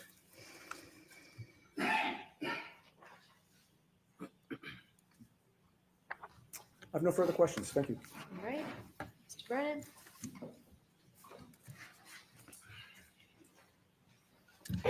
Redirect. Sir, you mentioned you were at that address around 12:30, That is correct, sir. and you offered us that you were there for about 5 minutes. Yes. Do you know the exact time you left? No, not off the top of my head right now, no. Was it around that time? Yes, sir. Would it be fair to say you don't have certainty whether it was 12:35, 12:32, 12 o'clock? It's probably before 12:35, roughly between 12:30 and 12:35. You could still see the ground, given the Yes. weather. Yes, sir. Was there snow starting to fall? Just starting? Had you been outside earlier that night? Yes, sir. In the ground that you could see, do you know how hard it was? Say that again? The ground. Ground, yes. Do you know if it was soft or hard? Like the road? The ground, the grass, the lawn. Oh, Why would he know that? I don't know. I mean, it was a cold night, so I mean, I assume it's Well, fine. Around that time, around 12:30 when you left. how can he ask this Was question? there inches of snow? No, there was on the not ground? inches of snow, no. I could still see the grass coming through the snow. I mean, it's just like a coating. You could still see the bare ground. Correct, sir. When you saw that SUV in front of you for the time that you were there, that 5 minutes, did you ever, and you said that you saw brake lights at times. Did you ever see at that point missing parts of its taillights? No, sir, I wasn't observing the vehicle like that. When the taillights were on, when the brakes were on, what color was the glow? Red, sir. Did you ever see a missing piece where it was white instead of red? No, sir. Over near the flagpole where you saw this SUV, did you see any human being, any person lying on the ground near the flagpole? No, sir. When you drove by the SUV, you said you couldn't see past the woman. Could you see inside the SUV when you drove past? Repeat. So, When you drove past the SUV, you saw a woman in the driver's seat. yes, that is correct. You didn't see anybody else. No. Do you know if anybody else was in that SUV? Could have been. I'll allow it. It could have been. From when you were driving by the SUV and you could see inside the driver's seat and saw the woman, could you see on the other side of the SUV if there was anybody standing on the other side of the SUV? No, sir. Was there anything obstructing your view as you drove by and saw the woman to prevent you from seeing on the other side of the SUV? The woman and the vehicle itself. You mentioned that there was a dome light on in the SUV. Yes, sir. Was the driver's side door open? No, when you sir. drove by? No, sir, it was closed. Can I have exhibit 16, please?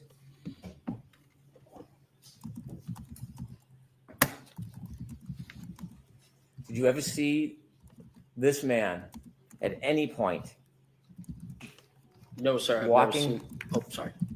walking across the yard, going to a door, or entering the house the entire time you were there? Objection. Sustain. No, sir, I've never seen That that. means you don't. Oh, I'm sorry. Sorry about that. That's okay. Sorry. Could you That's take that down, please? And after you left, you never went back that night, did you? No, sir. Thank you. Just briefly, on those issues, sir, you just testified on cross-examination before Mr. Brennan stood up again that you saw that the passenger's seat was empty. Do you remember that? Yes. All right. You're not changing that testimony? No, sir? I'm not changing that. No. Thank you. Thank you. All right, you. Member all set, baby. Mr. Nagel. Thank you very much. You guys, this timing is like everything. Your next witness, Mr. Brennan. They say Thank that you, Your Honor. Commonwealth calls Heather Mason. Heather Mason. Do you guys understand that their theory is that this happened at 12:31 and 52 seconds? 12:31 and 52 seconds. Like, so you would be writing down in your notebook if you were a juror between 12:30 and 12:35. Okay, this guy is there and he's leaving.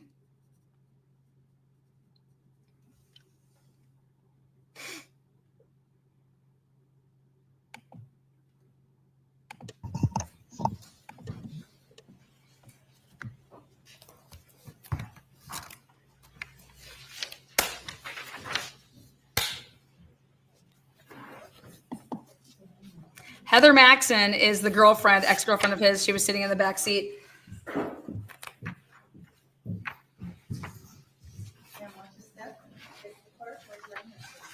You solemnly swear the evidence given before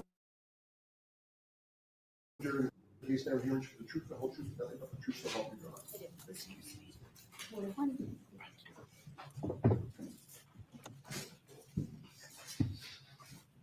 Whenever you're ready.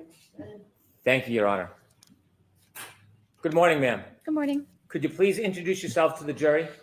Hi, I'm Heather Maxon, Maxon. How old are you? I'm 31. Do you live in the area? I do. How long have you lived in the area for? My whole life. Do you know a person by the name of Ryan Nagel? Yes. And how do you know him? I dated him a few years back. I want to have you take us back a few years to Sure. January 29, 2022. Do you remember that evening? Yep. Where were you earlier that evening on January 28, 2022? We were at Ryan's parents' house, just hanging out. Whose parents? Ryan's. Right. Were you with anybody else besides Ryan and his parents? Eventually, we met up with friends Where? at local restaurants. Did you end up at one restaurant or bar in particular at the end of the night? We were first at CF McCarthy's, and then we went over to the hillside. Thank Were you. you drinking? Yes. Do you remember about how many drinks you had? No. Did the alcohol affect your perception or your memory at all? Most likely, yes. Do you feel like you were impaired in any way? I believe so, yes. After you left the establishments, after they closed, did you go somewhere? We went to pick Ryan's sister up, Julie, from a friend's house. She needed a ride.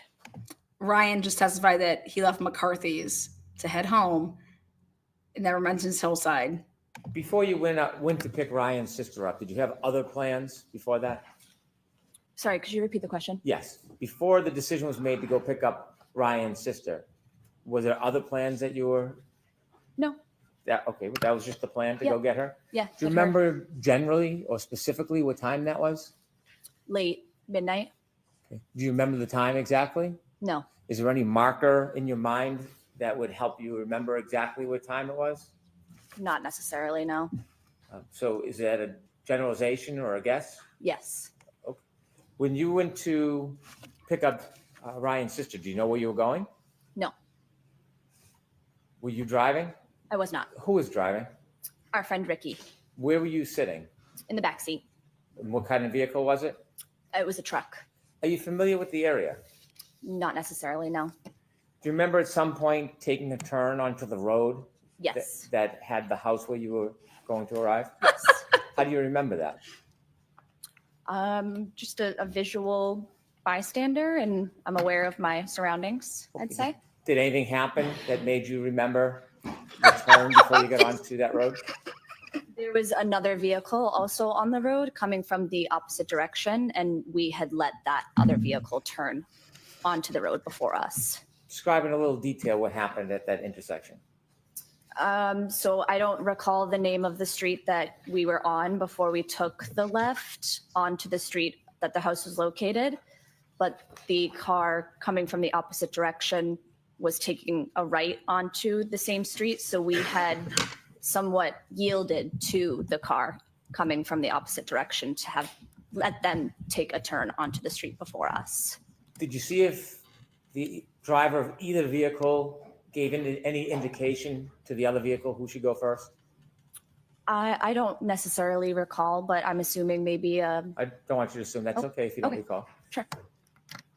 Who turned first onto the road, Ricky or the other car? The other vehicle. The other vehicle, do you know what type of vehicle it was? It was a big, like an SUV, a bigger car. The SUV turned before you? Yes. Before or when the SUV turned, did you get to see inside the vehicle? I did see inside the vehicle, Could yes. you describe to the jury what you remember seeing? I saw a male and a female inside the car. Where was the female? Female was driving and the male was in the passenger seat.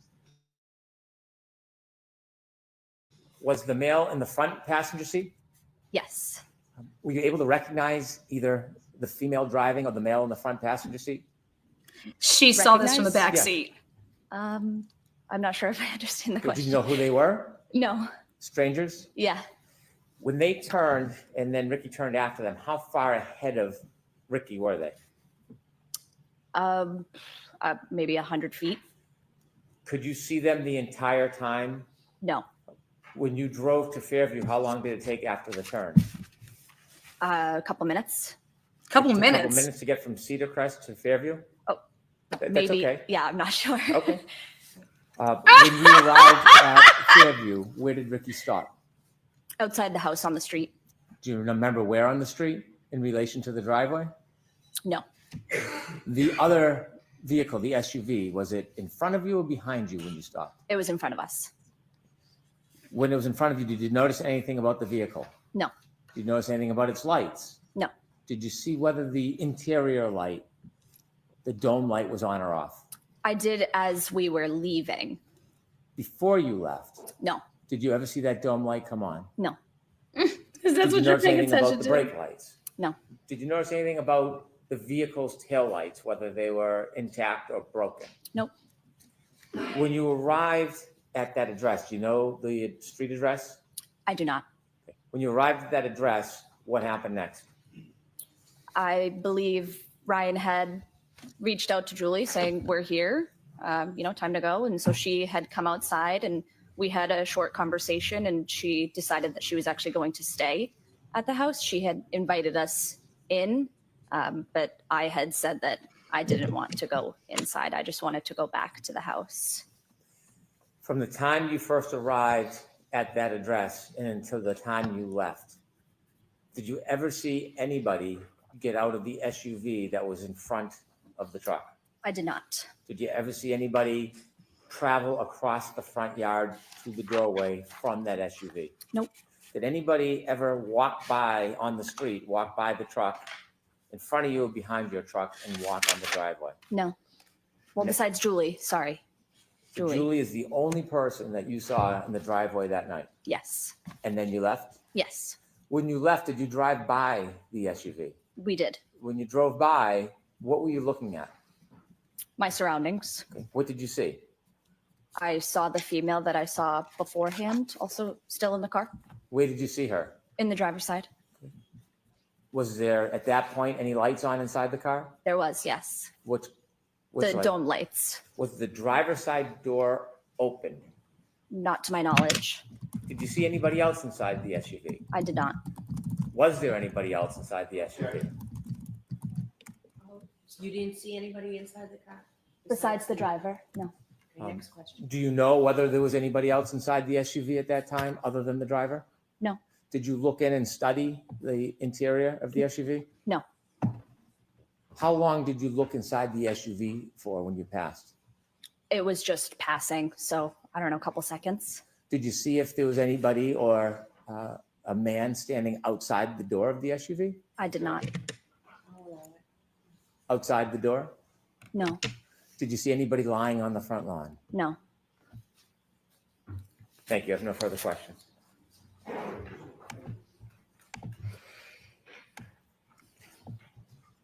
Why is she smiling?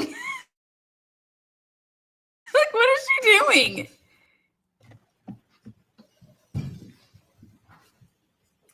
Good morning, ma'am. Good morning. Before Ricky turned onto Fairview Road, you saw the SUV in front of Ricky's truck, facing it, taking a right-hand turn in front of you, correct? Correct. And at that point, you had an unobstructed, good look at the driver and the front passenger, correct? Correct. And you could see that there was a female driving and a male in the front passenger seat at that time. At that time, yes. Now, ultimately, Ricky's car took a left after the other SUV took a right, correct? Correct.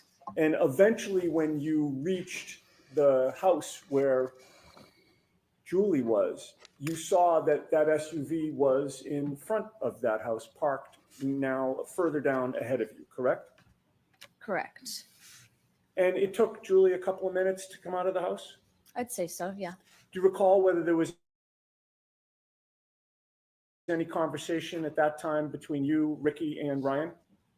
Possibly. I don't recall or remember what, but most likely, yes. And you don't remember whether you were participating in a conversation or what was discussed? Not necessarily, no. You had your cell phone with you that night? I did. Like many of us, is your cell phone something that you tend to check when you're bored or there's a break in a conversation or you're not actively engaged in a discussion? For sure. And while you were waiting for Julie to come out of the house, do you recall whether you were checking out any web page or Instagram or text message or app on your cell phone? I don't recall. Can you testify with certainty that you were not checking your cell phone during that period of time? Not with certainty, no. And so you can't Holy say shit. for sure how long, if you did check your cell phone, you would have been looking at it while waiting for Julie. Correct? Correct. And no one's asked you for your phone so that they can analyze what you were doing during that period of time outside 34 Fairview, correct? Correct. All right. Well, you testified that you didn't see anybody get out of the SUV or approach the house, correct? Correct. You obviously don't know what did or didn't happen before you, Ricky, and Ryan arrived there, correct? Correct. While you were parked near the driveway, you weren't thinking that you had to watch the SUV every second in case you were later asked to describe what was going on with that vehicle, correct? Correct. And that SUV was the same vehicle that you recognize as previously having a female driving and a male in the passenger seat, correct? Correct. And as far as you know, you didn't know either of them at that time? No. Fair to say that what they were doing was their business and you weren't particularly interested in what they were doing, correct? Correct. You were there to pick up your boyfriend's sister, correct? Yes. It was late and you were tired. Very much so, yes. You'd had a good amount to drink. Mm-hmm. You did not want to continue to drink and socialize, correct? Correct. Fair to say you were looking forward to ending the night at that point? Yes. And so you were more focused on hopefully getting Julie in the car so you could leave than anything that was going on in the SUV, right? Yeah, exactly.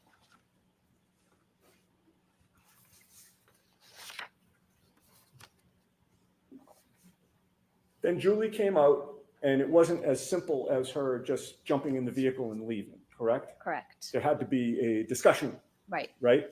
And she came out to speak to the three of you for about 5 minutes or so, I'd say. like a back and forth about who's going where. Yeah. And when Ricky was pulling away, you looked over to the SUV and you saw that the interior light was lighting up the front compartment, correct? Correct. And it was then that you looked over and you saw a female in the driver's seat, correct? Yes. You did not see any person in the passenger seat, correct? Correct. And you certainly did not see a 6-foot-tall off-duty police officer in the SUV at any point on Fairview Road. Correct. I have nothing further. Thank you. Anything, Mr. Brennan?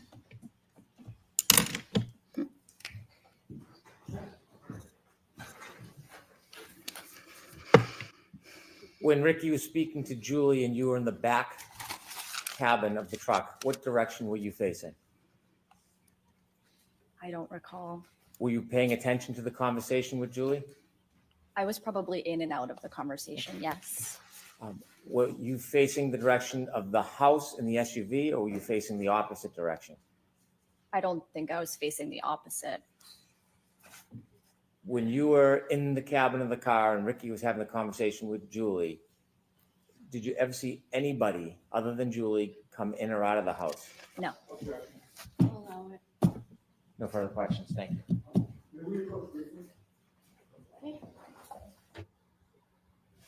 Approach briefly.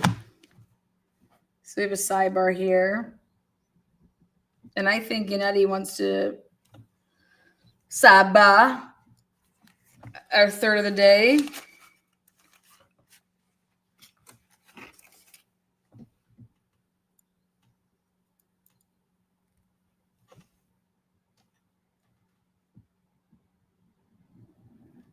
Ms. Maxon, you are all set. Thank you. Thank you so much.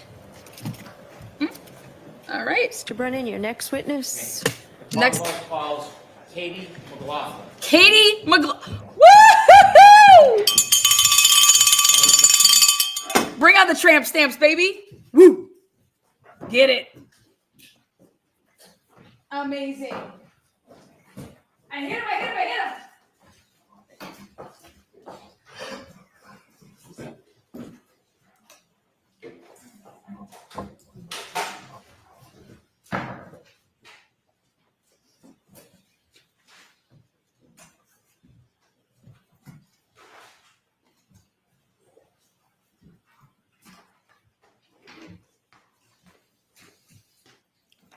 Katie, you dog, you.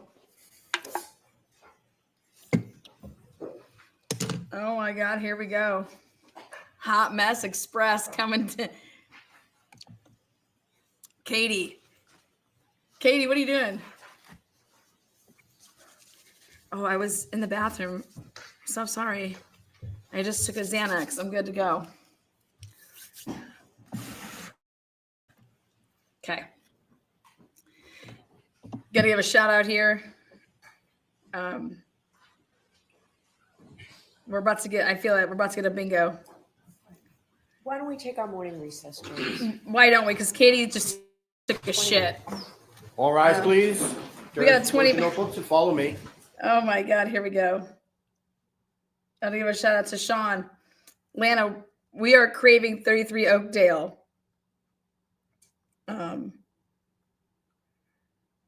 Where was this at? Hold on.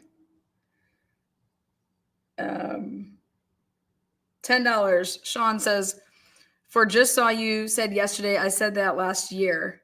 Oh, Sean was all about the Oakdale. Okay. Yeah, baby. I love it. Sean, from yesterday. Sorry.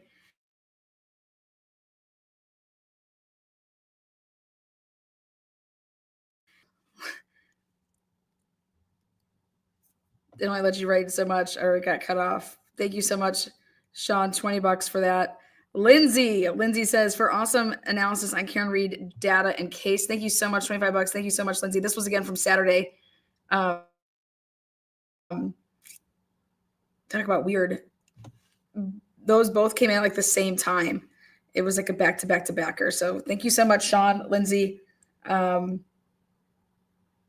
then again, just Sean's like, we're craving that 33 Oakdale. Holly, again, thank you so much. Treat yourself. I will. $50. And then Kimberly for the greatest investigative journalist on YouTube. That's thank you so much. That's a high standard right there. A lot of good people doing work out there. And some of them are just flat out shitty. Let's be real. This is going to be a really good, oh, this is going to get good. $19.07 from, I want to say it's Juliet. Thank you so much. Love that number, 1907, 007. Woo. You know, I'm going to run back and check my notes here at the lunch break, but we are on morning break. One of those three, maybe it was Richie that said the female was wearing a hat. Okay. That was you? Oh, yay. Thank you. Yes. So I thought it was her. Also, she was like laying down in the back. So wait for Richie. See how he doesn't even call Richie the driver? Okay. Doesn't even call Richie. And that should stick out to the jurors right now. Like, okay, you call the passenger, the backseat person, and we're not, no Richie in there. So yeah. But Richie said that there was nobody coming from the other side that flashed their lights to like say, go ahead and go. That's what he says, that there was nobody over there that did that. He just came down, made his left, and but there was no SUV. So for what it's worth. William. Excited utterance. Member for 6 months. Free Karen Reed. Lana, you have the best mods. Best band. Best band. It's like, it's like your band. All my backup dancers, the mods. So it's just interesting that Brennan didn't call him. Like that's right where you would have. So now we get to, again, still haven't heard from a cop, but day 9, we're going to have Katie Mclaughlin, friends with Caitlin Albert.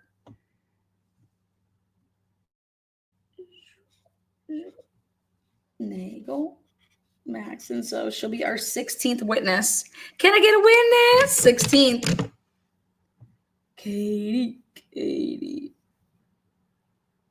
Okay.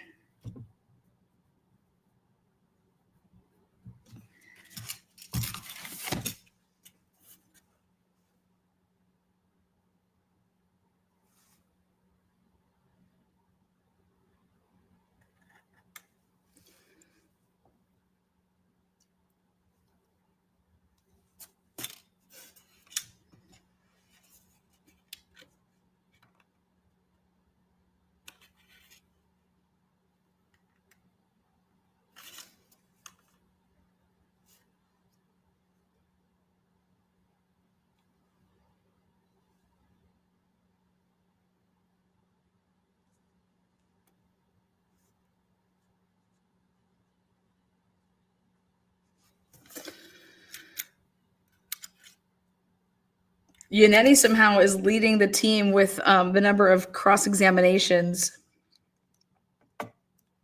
But Jackson's been up there for the most amount of minutes. Little and Aleshi both with 1. Surprising, we've heard from Lally for 2 witnesses. Oh, yeah.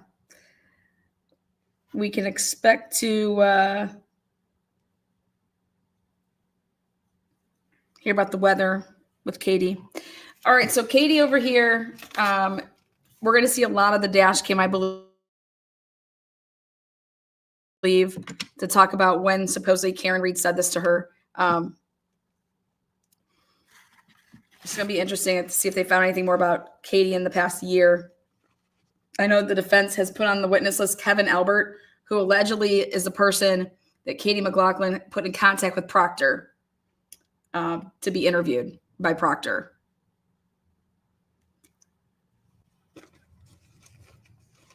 So,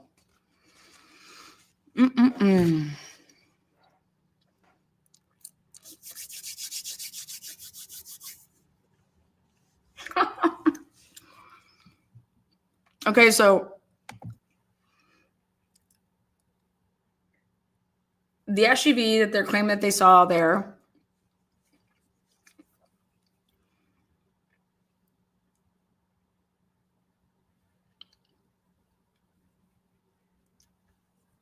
by the timeline of the Commonwealth, they would have all witnessed this hit and run because it happened at 12:31 and 52 seconds.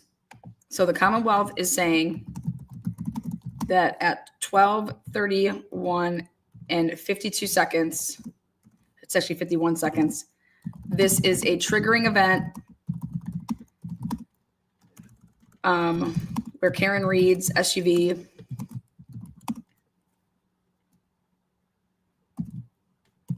backs into John. Does Allie wear hats, Anna? Yeah, but guess what? Who else wears hats? Jen McCabe wears hats. Carrie Roberts wears hats. Carrie Roberts drives an SUV. It's an Explorer.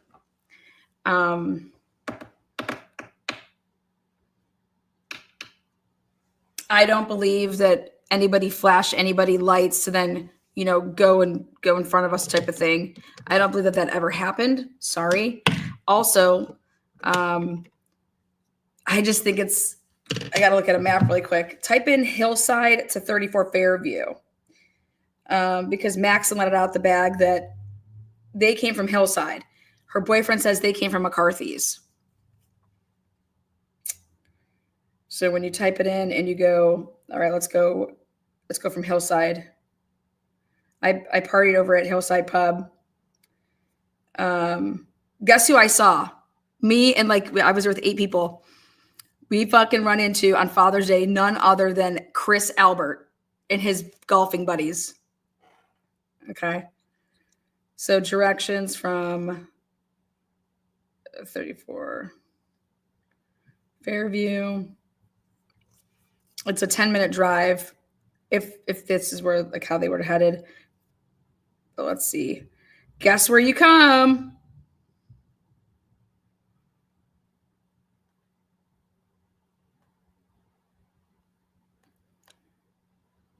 It's saying that you would have taken Chapman. The fastest way to come from the Hillside is Washington. You get on over there at 138 Washington, then you're going to get off onto Washington Street. You're going to take Washington all the way down, passing the Canton Police Department, passing Dedham Street. Washington kind of turns into, it veers off where Chapman Street is, and then you would have veered off and then came down Fairview that way. That's not how they went. So they came up the Cedar Crest way. And that's what I think is interesting is that why are they coming from the Cedar Crest way? Why are they over there at the Cedar Crest way? Cedar Crest way to be coming over from that way, you are basically cutting through off of Dedham Street. Now let's put in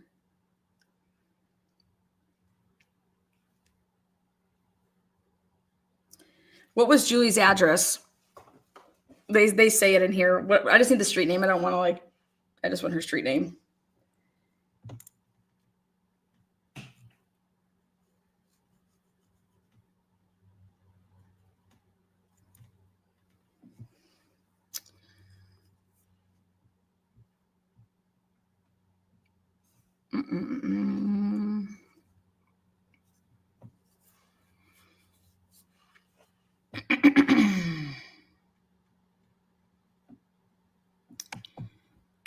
have to go back and check.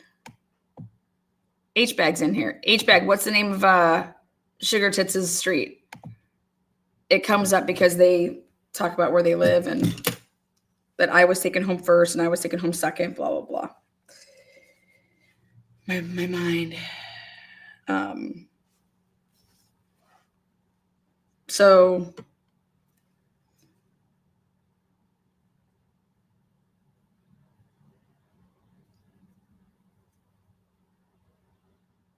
the text message, let's take a look at that as well.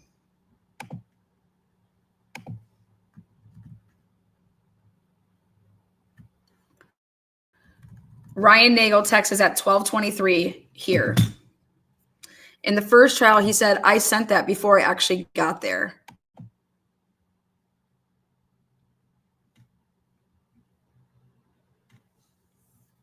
Because I said, if he texts here when he gets there, then he would actually be before the SUV. You guys know that, right? He texts at 12:23. Brian Nagel texts his sister and says here. So if he texts and says here, technically based off of the Waze doesn't get there and pull up over there until Waves arrives after 12:23 a.m. So again,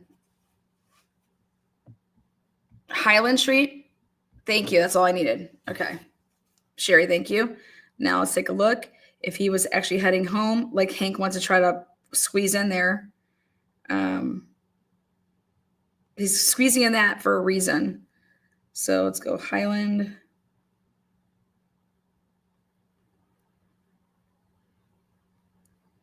Highland Street, Canton.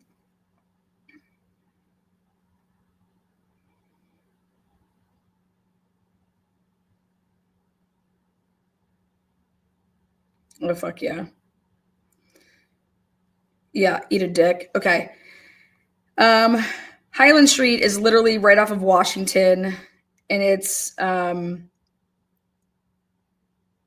if you're heading, like when you would have left McCarthy's, how he wants to say, let me put Highland, let me put Hillside to get to Highland.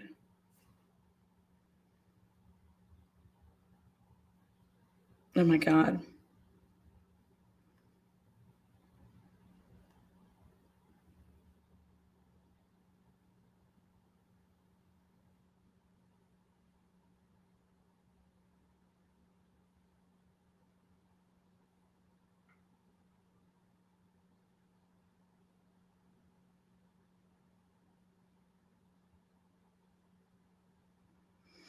Oh boy.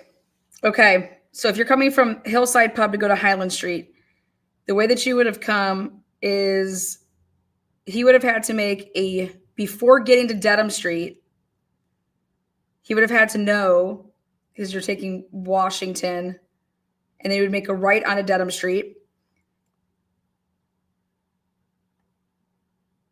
You would be passing over 59 Dedham. And then the question is, did you turn left there? You couldn't turn at the Kennedy. You'd have to pass the Kennedy. You'd have to turn on Cedar Cross right there. You'd pass all the Ring cameras that they were interested in.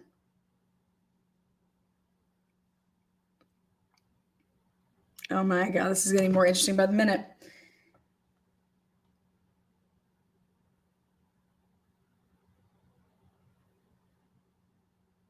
What time did he talk to her though? Like, just because you say you're here at that time, what time was the phone call to come pick her up? I think that's why he said I left around midnight, because I got a call from, I want to hear about the call. What time was the call? I know that's in trial 1. So what we need right now, TNT sleuths, is we want the time, not what time was the here, but what time was the call from Julie, because I'm trying to time it up to see Julie. Like, did they know about it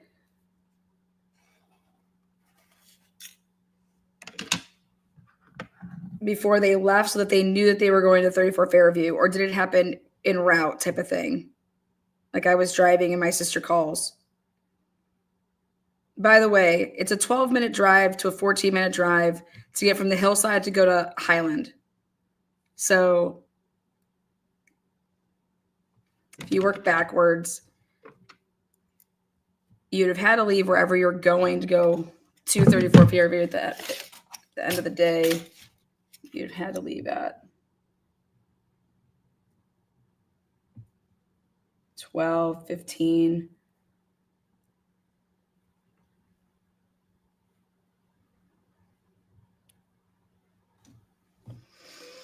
$12:23. Wow.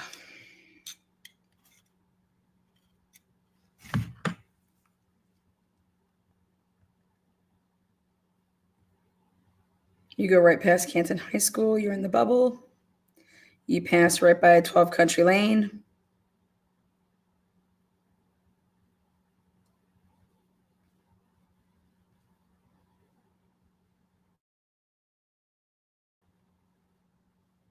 Damn.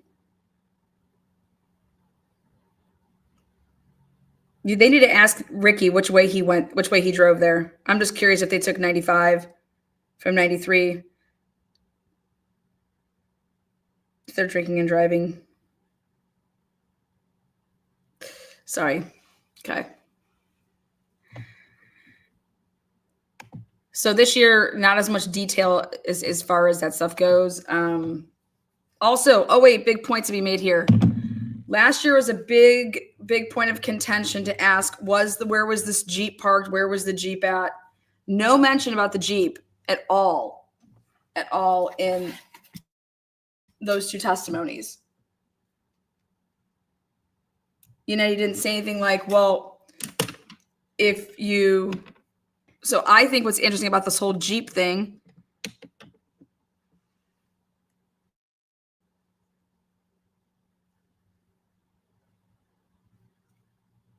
jeez.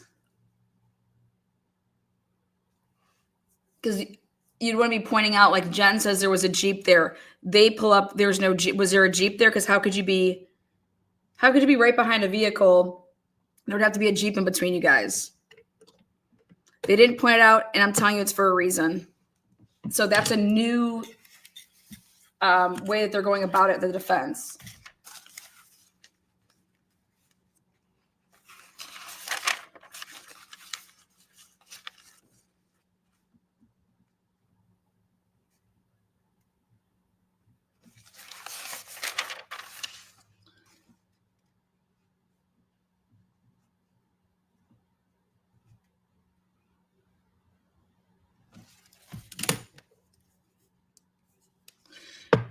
Does Higgins have a SUV?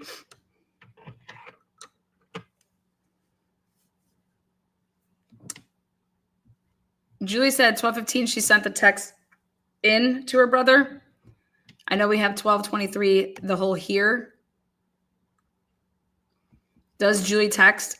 Julie called brother at approximately 12 a.m. for a ride. Yeah, that's what I have down.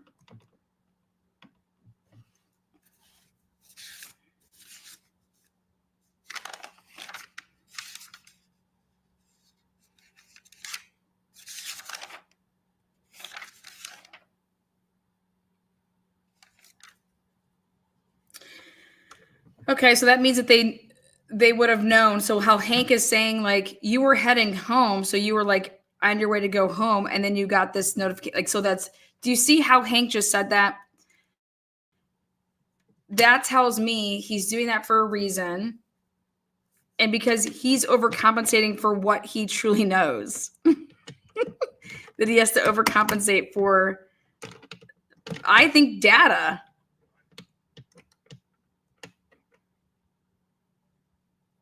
But if you type in Hillside to 34 Fairview, if you type in McCarthy's to 34 Fairview, every which way you slice and dice, you're not going you're not going that way.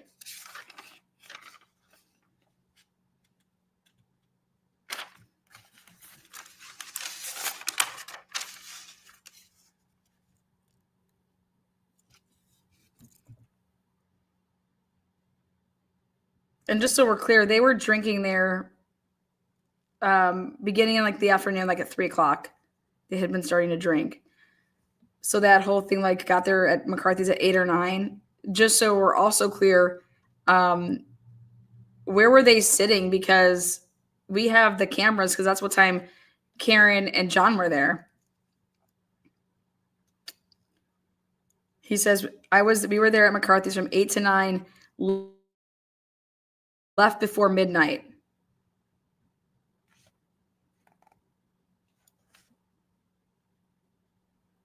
His girlfriend says they were at McCarthy's and then they went to Hillside. And from Hillside, they went to 34 Fairview. Interesting. Hank's like, yeah, 12 o'clock, gotta go home, but you guys didn't. You were heading to your house, right? He's like, you were heading to your house. 12 midnight text to go pick her up at Brian's, address. Been there before. I've never been inside though. He's like, well, how long would it have taken you to get there? He said, I don't know, 5 to 7 minutes. So 5 to 7 minutes. So then check this out. Truly 5 to 7 minutes. That's you getting there at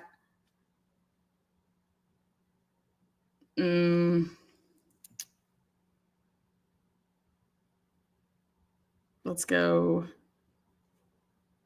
Yeah. 12:10. Guess who was there at 12:12? Allie McCabe.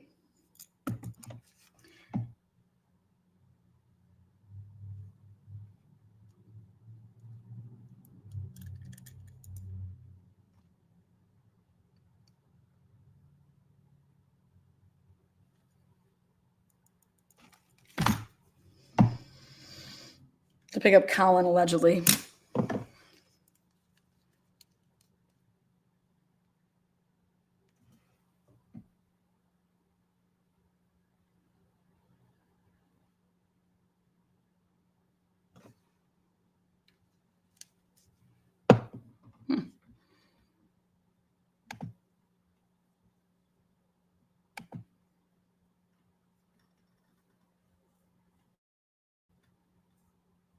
He said he estimated that he got there before 12:30 a.m.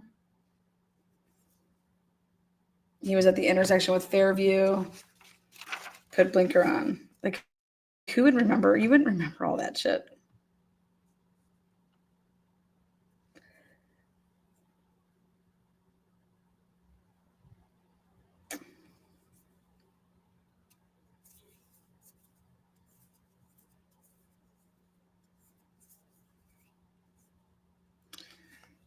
Could you see at the car at the intersection right in front of a driveway? He stopped. The SUV in front the whole time, brakes put on. You weren't noting though the SUV. Nope, we are here. Julie came out, open door. Who opens the fucking door to talk to somebody? Who opens the door to do that? I've never, ever have opened the door to my, like, what? Why would I ever do that?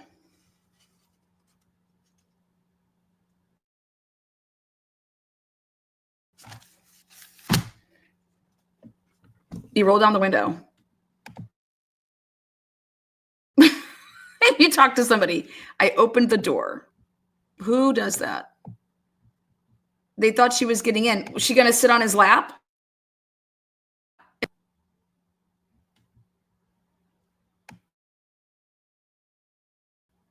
Getting in, then your ass is getting in the backseat of the car, right? Now, are you trying to say that it was a trick that you have to open up the one door to open up then the other door? Now, guess what Julie says? Ready? Julie says that, no, he rolled down the window when I talked to him.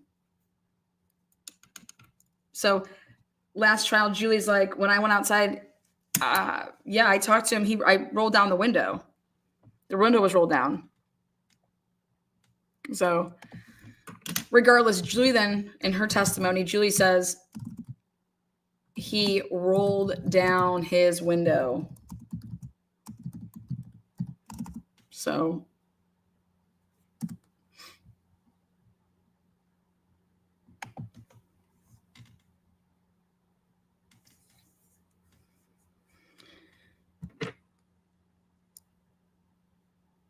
basically what I believe is that Julie Nagel and Ryan and Sarah Maxon, they've all created their shit. Richie did not create his shit. That's how I see it. Looks like we're coming back. Oh.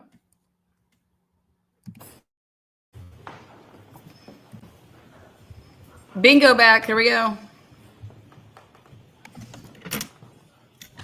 Witness Court is back in session. You may be seated. 16. Do you have your next witness? I do. The Commonwealth's going to call Sarah Levenson. Oh, Thank you. Sarah Levenson. Oh, God, we have a swing. Oh, God. We have a change. Oh, my God, my favorite. Oh, my God. Oh, my God. Hank Brennan. Signals to the bullpen. Hank, you're ruining my fucking lovely work over here. Katie gets thrown out of the position here. Swear the evidence you do the court and jury in the case now and hearing should be truth, the whole truth, and nothing but the truth, so help you God. I'm sorry. Sarah Levenson. All right, Mr. Brennan, whenever you're ready. Thank you, Okay. Your Honor. We got to Good count how many afternoon, times ma'am. she smiles. Afternoon. Could you please introduce yourself to the jury? My name is Sarah Levenson. For the court reporter, would you mind spelling your last name? So it's Sarah with an H and then Levinson. Ms. Levenson, do you mind if I ask how old you are? I'm 26. I'll be 27 next month. With her Do you teeth. work? Yes, What do you do? I'm a nurse. How long have you been a nurse for? About 4 years. Before you became a nurse, did you go to school? Yes. Tell us a little bit about your educational background, please. I got my bachelor's at Regis College. Do you know a person by the name of Ryan Nagel? Yes. How do you know him? He's one of my good friend Julie's older brothers. You mentioned Julie. What's Julie's name? Juliana Nagel. Are you friends with Julie Nagel Yes. to this day? Yes. Were you with Miss Nagel back on January 28, 2022? Yes. I want you to take us back to that day, the earlier evening hours of January 28, 2022, maybe around 5 or 6 p.m. Did you have a plan that day? Yes, we as in myself and Julie were going to Brian Albert Jr.'s house to celebrate his birthday, which was the next day. Who was Brian Albert Jr. to you at that time? One of my good friends. How long had you known Brian Albert Jr. for? At that point, probably 8 or 9 years, I would say. Did you attend school with him? Yes, high school. Is that when you met Brian Albert Jr. in high school? Yes. Who was going to Brian Albert Jr.'s house with you? Just myself and Julie. Did you have a general plan for that evening other than to visit your friend and celebrate his birthday? It was kind of up in the air if we were going to stay there or go somewhere. But we were definitely going and celebrating with him. Do you know the address where Brian Albert Jr. lived? Yes. Could you share that with us? 34 Fairview Road, I believe. Road. Had you been to 34 Fairview Road before? Yes. Did you know Brian Albert Jr.'s family? Yes. Had you met them in the past? Yes. How often had you met with them before? Well, I was friends with him for, like I said, about 8 years. So I knew his older sister, Caitlin, pretty well. We went to high school together, but the younger siblings, I don't believe we overlapped in school. And then his mother, I had met, a good amount of times. And then his father, too, I would say. How many times would you estimate you had been over 34 Fairview prior to the night of January 28, 2022? Over the years, maybe like 20. I don't know. Do you remember what time you arrived at 34 Fairview Road on that evening? It was between 7 and 8 o'clock at night. Who did you go with?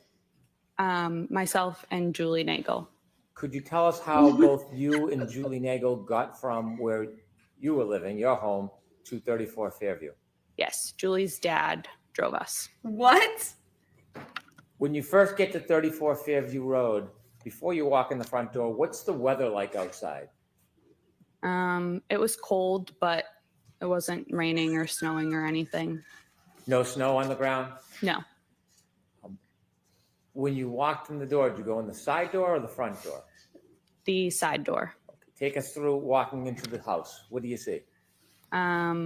So we walked through the side door, and then it's their like family room, they call it, with like the TV and everything. And then at the back of the family room is like a sliding glass door out into their porch. And then if you turn left, it's like the kitchen / dining room. And then there's a back door. There's like a small bathroom over like near the back door. And then if you walk straight through, it's the front door, the stairs, the door to the basement. And then they called it like the library is like their formal living room. If you walked in the front door, would the stairs leading to the next floor upstairs be right in front of you? Yes. If you were going to go downstairs, would you walk around that staircase to the back side of it?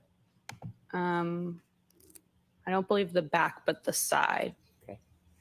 You mentioned you walked in the side door near the garage. When you walk in the side door, you're in a living room, did you say? Yeah, their family room, they call it. Yeah.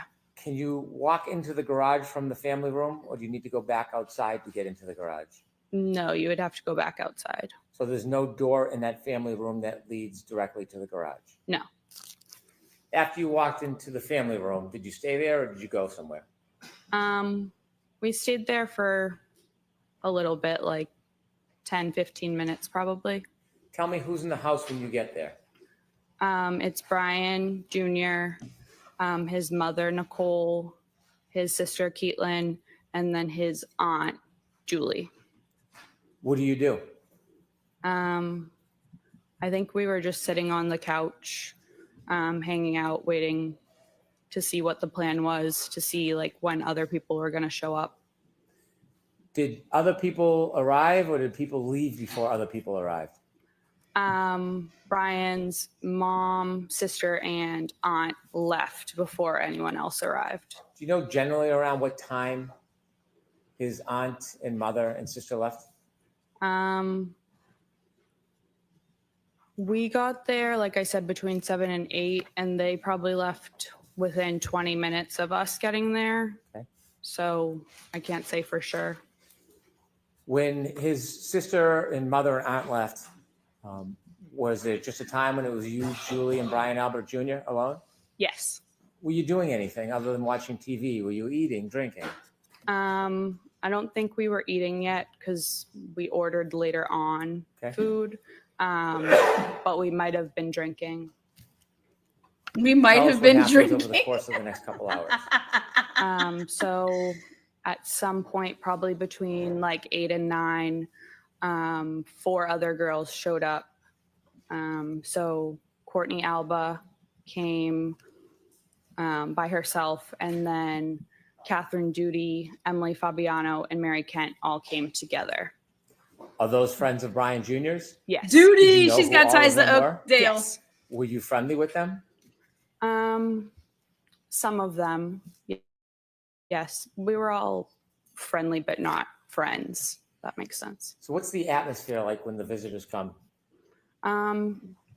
Celebratory, light, joyful. It was fine. Were people drinking alcohol? Yes. And at some point, did you order food? Yes. And did anybody else come at that point? Any other friends or family? No. Did one of Brian Jr.'s cousins come at some point? Yes. Is that later? Yes. So over the course of the next couple hours, eating and drinking, anything significant happen? No. Any arguments, any tension, any problems? No. Was it a positive night? Yes. At some point, did anybody else come to the house? Later on, yes. Okay, about what time? Around midnight. So before midnight, it's a group of young people having a party? Yes. Any trouble? No. Did the friends of Brian Albert Jr., the 4 women, did they leave before midnight? Yes. What time did they leave? Between, I would say, 11 and 11:30. Did they arrive and leave as a group, or did they arrive and leave separately? The 3 girls that I mentioned that came together, Catherine, Emily, and Mary, all left together. And then Courtney left, I believe, before them separately. I want you to tell us generally where were you spending most of your time that night, the eating and the drinking and the party? In the kitchen/dining room area. Is there a table in the kitchen? Yes. Were you sitting at a seat at that table? At that point, we were more around the island, but later on, yes, I had a seat at the kitchen table. If you're in the kitchen seated at the table, can you see outside? Not really. If I looked through the windows above the sink of the kitchen, I guess I could if it was light out. And then the windows to the front of the house had a little half curtain, I don't know what it's called, thing on it. So I could see above that, but not. If you were to walk to the windows in the living room area, what area was it, did you say, the half windows were? The dining room. If you were to walk to those windows, could you see outside? Yes. Would you be able to see the driveway? Yes. Flagpole? Yes. Street? Yes. The door, do you remember the front door, if it was solid or glass?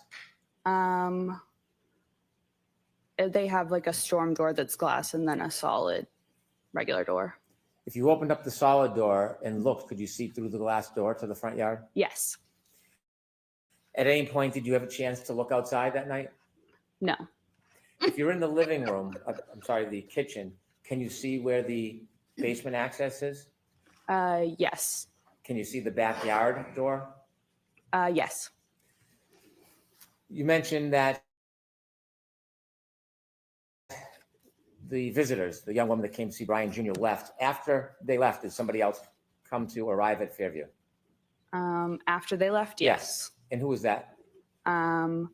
It was Brian's father. His name is also Brian. Mr. Higgins. Brian's mother came back, his sister Caitlin, and then his aunt Jennifer and his uncle Matt. If I can just step back just a little time before the adult group showed up. Yes. Did any other of Brian Jr.'s cousins come to Fairview?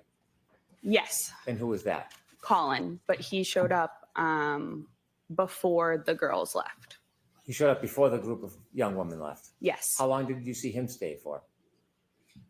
Probably half an hour, 45 minutes. Did you get a chance to speak to him? Yes. Did the mood change at all in the house? No. When the adults came to the house, do you know about what time that was?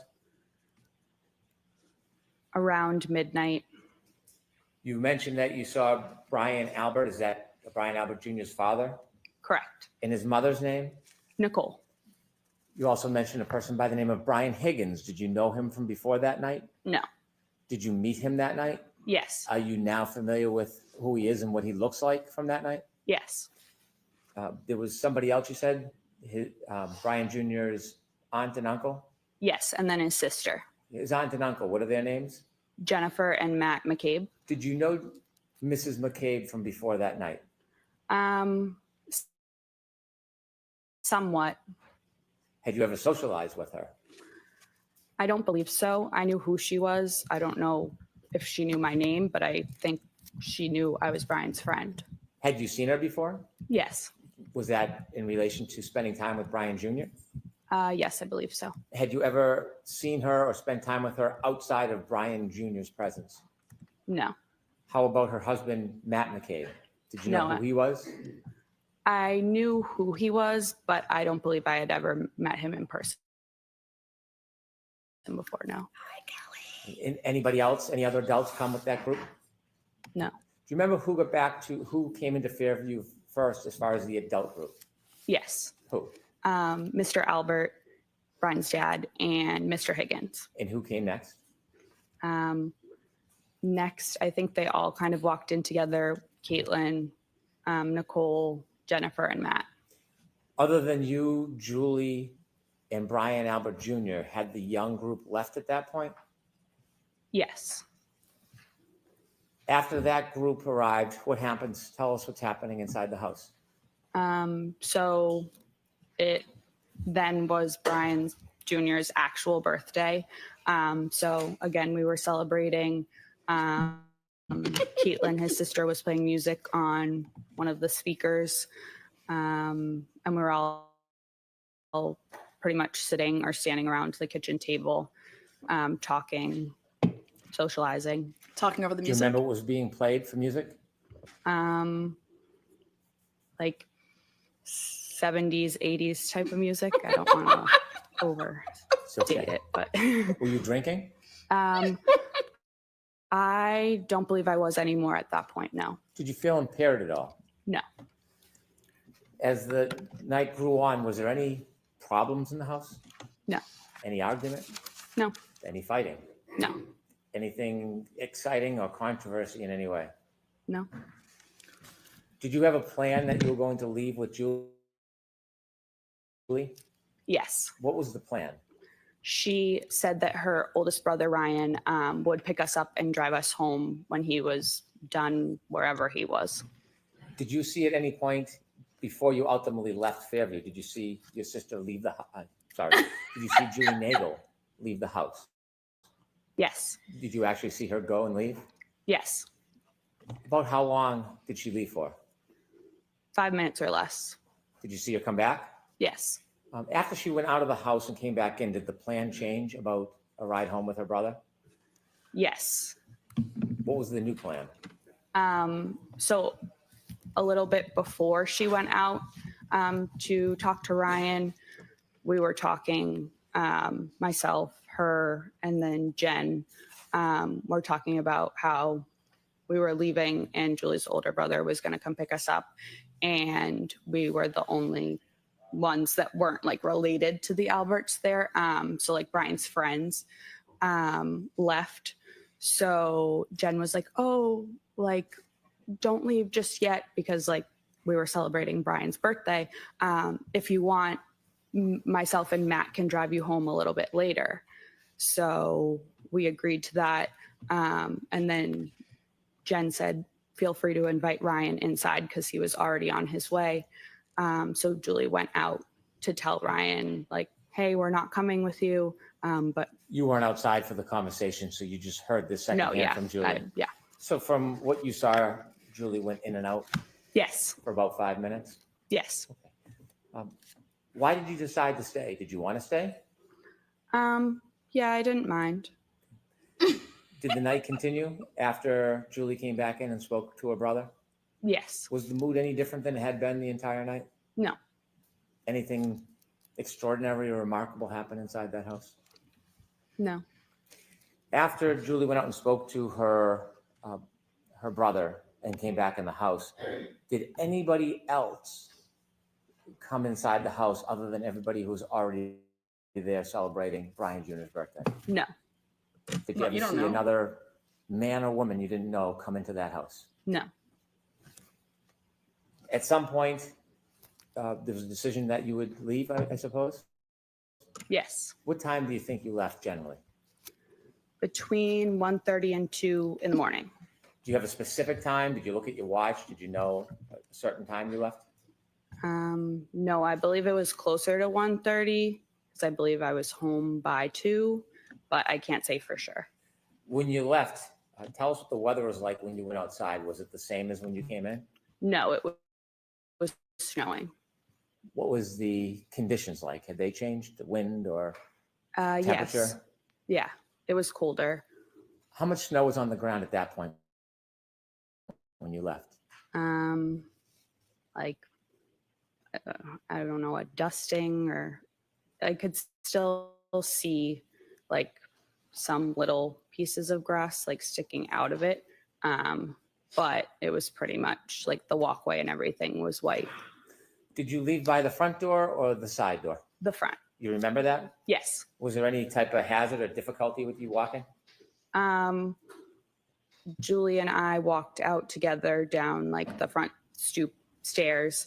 Tell your story. And I remember we were arm in arm. Tell I your was story. wearing shoes that didn't really have traction, so I was looking at my feet, so I didn't slip. And other than that, no real hazard, I wouldn't say. Whose car or vehicle did you walk to? Jennifer and Matt's. Did you get in? Yes. Which seat did you get in? The back seat behind the passenger. And where did Julie Nagel sit? The back seat behind the driver.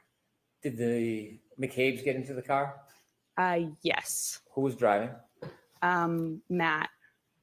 And then Jen was in the passenger seat. Front passenger? Yes.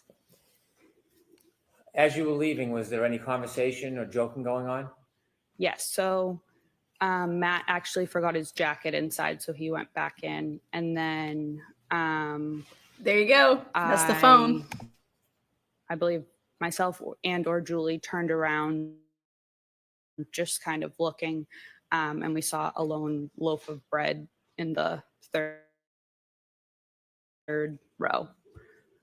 So one of us said something to Jen about the loaf of bread, which she had gotten because of the storm. And I believe Jen was turned around looking at us and said something along the lines of, "Does anyone want a peanut butter and jelly?" Joking around. Do you remember that moment having the conversation about the bread? Yes. It stands out? Yes. As you drove out of Fairview, you were in, the McCabe vehicle was in the driveway? Yes. Did it back out or go out forward? No, backed out. When it backed out and began to drive away, what side of the vehicle was closest to Fairview? You mean the house? Yes. Was it Okay. I'm sorry. Was the passenger side of the McCabe vehicle closest to 34 Fairview, the house, or was it the driver's side? The passenger. When you drove, did you drive towards the flagpole? Yes. And during those moments when you were, or Mr. McCabe was driving towards the flagpole, was that the time you were having conversations about the bread, or was that a different time? That was a different time. What was happening as you were driving past that area in front of the house? I believe maybe I was on my phone, and then Julie said something. Did you ever look out the window near the front yard, near the flagpole area? Not like at the front yard, but a little ways up the street. Yes. Next to 34 Fairview, up the street is 32 Fairview? I believe so, yes. When you looked out the window, the first time you looked out the window, what were you facing in relation to 32, 34 Fairview? What could you see? There's like a little bit of woods in between the two houses. So it was the trees. Did you notice anything that stood out? No. Ultimately, did you get home that night? Yes. Thank you. I have no further questions. Mm-hmm.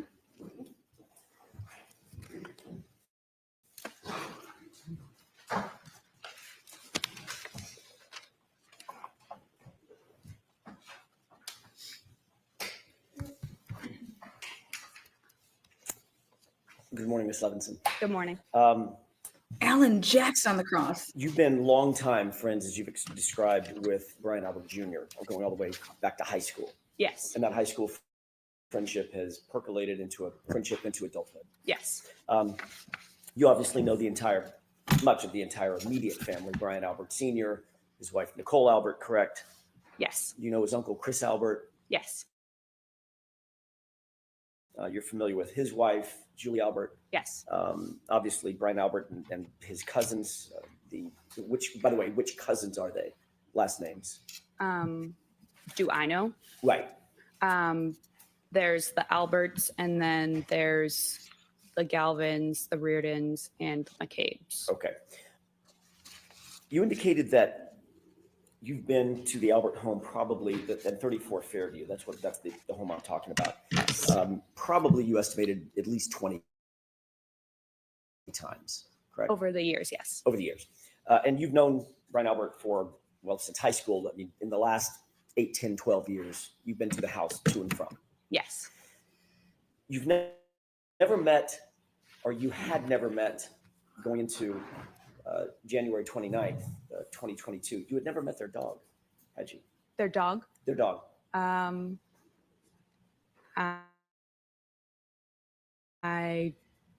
not completely sure. Didn't you testify about a year ago in another proceeding that although you had been to the Albert home many times, you had never actually met the dog? If that's what it says I said, then yes. Is that because the dog was not really good with strangers? Objection. Sustained. Do you know why you hadn't met Chloe? By the way, did you know the dog's name was Chloe? Yes. Okay. Do you know why you hadn't met Chloe in all those trips to 34 Fairview? No. Just wasn't out and about among the folks that were in the house when you were there. Yes.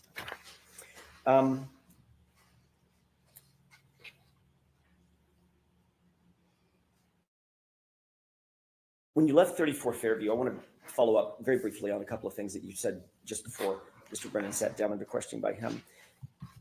When you left 34 Fairview to join Jen McCabe at her invitation to take you home, you left through the front door, correct? Yes. As opposed to the side door. It's a little confusing. The front door has the brick stoop and the stairs, correct? Yes. Okay. Is that the door that you normally would leave through, or did you normally leave through the side door, come and go through the side door? What was your more ready habit and practice? Probably the side door. Okay. When you left through that front door, there was nothing obstructing your view as you walked out, correct? Correct. You could see to the left, the driveway. You could see to the right, over toward the flagpole. Nothing obstructing anything, correct? Correct. There was a light dusting of snow at that time when you left just after, what time was it? 12:45, 1? Probably 1:30, 1:30. 1:45. Yeah. Got it. So you leave at 1:30. There's still just a light dusting of snow on the ground. Yes. The yard is flat. Yes. You could see all the way out to the flagpole. Yes. You didn't notice anything unusual at that time when you looked out toward the flagpole walking out of that front door? I didn't notice anything. I wasn't looking out at the flagpole, but yes. You were looking in that direction. When you walk out of the door, obviously you're standing, walking out of the door toward the front yard, correct? Correct. But as I stated, I was looking down at my shoes in front of me. Okay. Obviously, then you have to, at some point, you have to look up to see where you're going. You have to turn left to go to the driveway. Is that right? Yes. Okay. Then you walk over and walk parallel to the yard again to walk over to the car. Yes. And as soon as you walked out of the stoop, you had to figure out where the stairs were, so make sure you don't fall down the stairs, right? Yes. But you're still looking up like normal, correct? At some point. Most likely. My question is, you didn't see anything unusual in the yard, did you? No.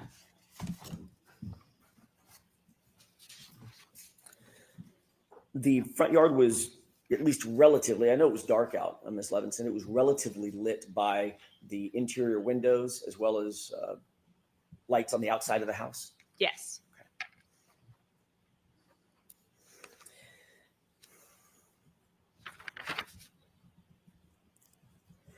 You indicated that you did, in fact, get the ride home with Jen McCabe and Matt McCabe. Who brought up giving you a ride home? Was it Jen? Yes. And she also mentioned it, did she mention it in your presence to Julie as well? About the ride home? About the ride home? Yes, in my presence. Okay. You said that Matt McCabe was driving, but before he got in the car, he realized he had forgotten his jacket and went back in, correct?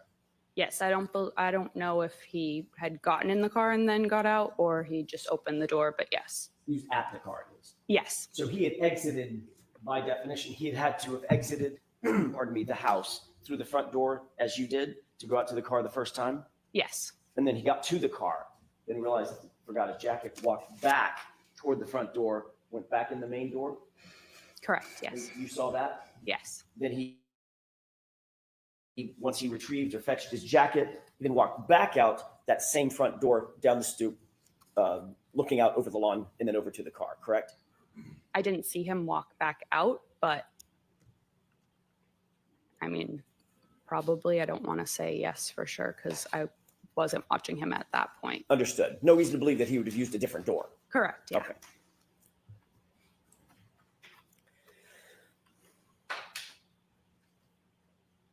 Your Honor, may I have just a moment? Okay. Come on, AJ.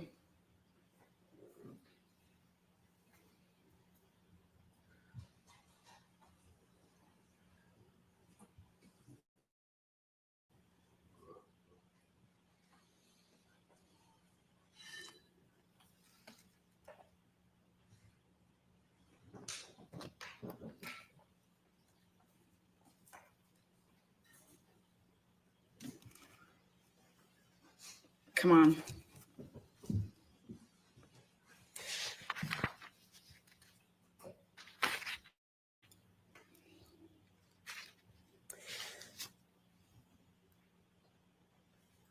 God, they're making a decision here to ask her something or not. You were contacted ultimately by law enforcement to provide an interview, correct? Yes. That was not until October of 2022. Is that right? Yes. A couple of quick questions about that.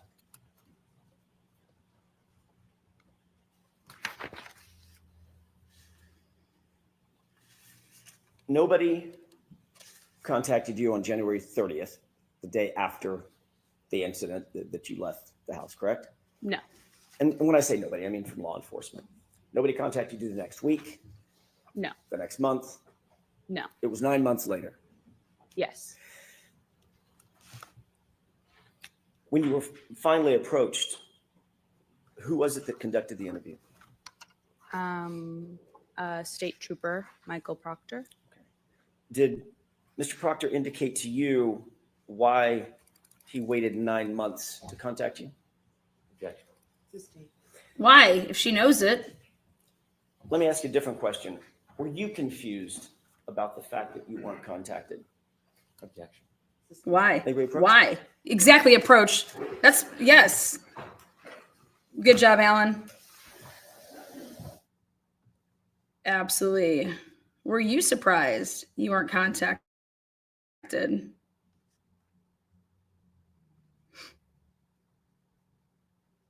How about this? Had you tried to contact law enforcement to say, hey, I was there that night, did you contact law enforcement?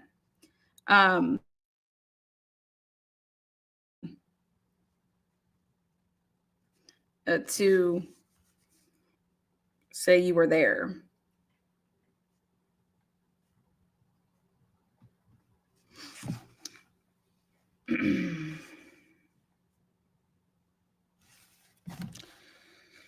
Woo.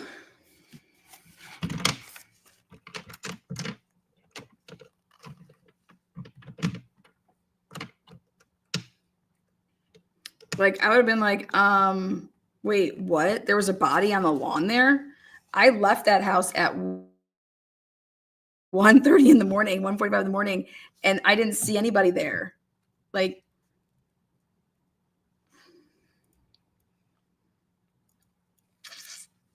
were you surprised you weren't contacted sooner? Did you have any how often do you hang out with Julie? You and Julie didn't say, oh my God, can you believe they found a body on the lawn next morning? We were there that night. I would want the jury to know how much her and Juliana talk.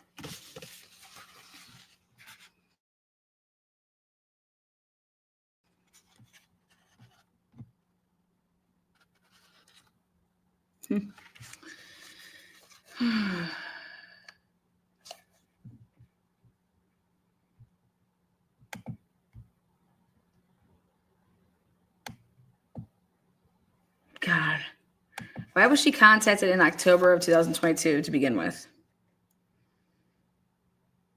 Oh my God. When did Alan Jackson get on the case? He got on the case in September of 2022.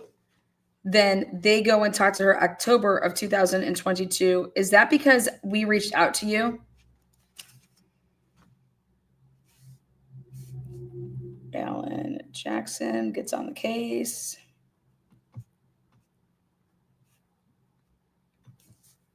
And then she's reached out to October of 2022. Queen of timelines. There you go. That's why. We have to button up any loosies. Oh, we are behind, so hold on, I can go forward. We're just behind us a little bit. I don't want to. Oh, as soon as I say that. Okay, Alan. Go get her.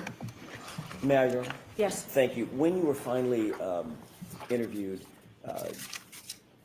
let me ask you a different question. When you were ultimately interviewed in October of 2022, was that telephonically or was that in person?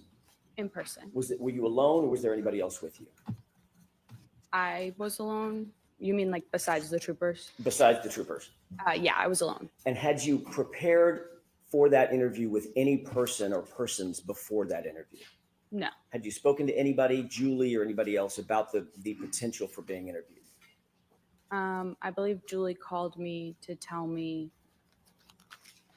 If I may, don't tell me what was said.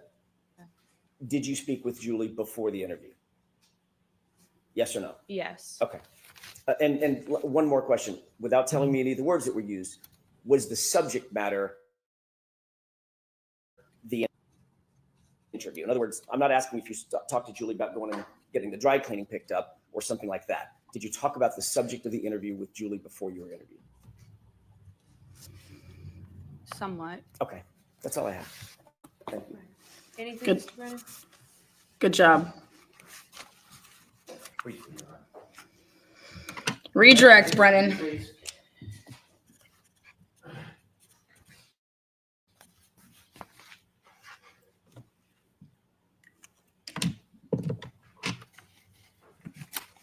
Do you see the windows on that house? Yes. Do you recognize that house as 34 Fairview? Yes. You were asked whether there was light coming out of the house illuminating. Remember that? When I was asked that? Yes. Yes. Was the lights inside the house, from your memory, illuminating the ground near the flagpole and that fire hydrant? No. When you came out of the house and went to the car, were you looking at or studying the flagpole area or the bushes or the fire hydrant in that area? No. Do you have any reason to be looking over there and studying anything? No. Thank you.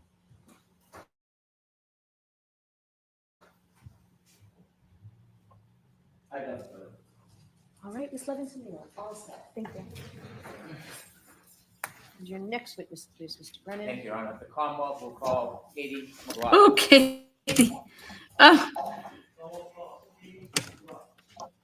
Katie, witness number 17.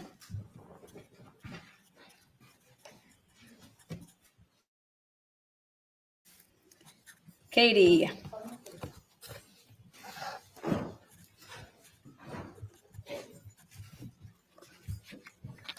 Oh my God, I thought it was the black woman there for a second. You solemnly swear to be honest with the court and jury in the case now and here and truth, the whole truth, and nothing but the truth, so help you God. Good morning. Oh, I'm sorry. Whenever you're ready, Mr. Brennan. Thank you. Ma'am, could you please introduce yourself to the jury? My name is Katie McLaughlin. I'm 29 years old. I work for the town of Canton as a firefighter paramedic. Did you study to become a paramedic firefighter? Yes. Why did you become interested in becoming a paramedic firefighter? Objection. What? I enjoy helping people. I have some family members who work in the healthcare field, and I just always thought it was interesting, and I wanted to do something meaningful with my life. Did you have to have any special training or education to become a firefighter and paramedic? Yes, you do. About 2 years of schooling. It's divided in between a didactic portion and then a clinical portion in the hospital and ambulance. So it takes about 2 years to finish. You completed that? Yes. Did you become a firefighter at the same time you became a paramedic, or were those separate educations? They're separate. I became a paramedic first before I became a firefighter. Did you work as a paramedic before you became a firefighter actively in the field? Yes, for a few years. Do you remember about when you first started working as a paramedic? 2016 or 17. And when did you first become a firefighter? 2017. Do you remember when you first began working for the Canton Fire Department? I believe it was May of 2017.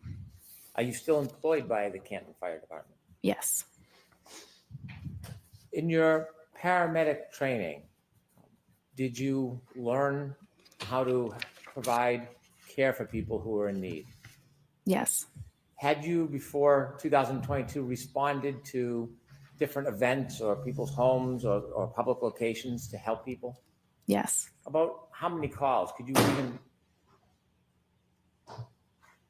Could you estimate how many different calls you had been on as a paramedic or firefighter leading into the beginning of 2022? Probably hundreds. I want to ask you some background as a paramedic firefighter, your role as you see it. As a paramedic firefighter, are you part of law enforcement? No. Do you investigate crimes? No. Do you write police reports? No. When you're going to a scene and using your skills to help somebody, are you interested in whether or not somebody was involved or responsible for an event? No. What is your focus when you go to a scene to help somebody? What's your priority? To help the patient, to save someone's life. Do you have a chance, or do you try to assess the patient, speak to them if they can speak to you? If we can, yep. Is there times when the person can't speak? Yes. If a person can't speak to you, is there a role that you take to try to get information to help assist the person? Yes, you would go to a bystander and you try to gather as much information as you can to help the patient. More information for us helps the patient in their treatment, and it helps the hospital when we bring them there. Is that responsibility or role separate and apart from police work? Yes. As a paramedic firefighter, are you involved in police work at all? No.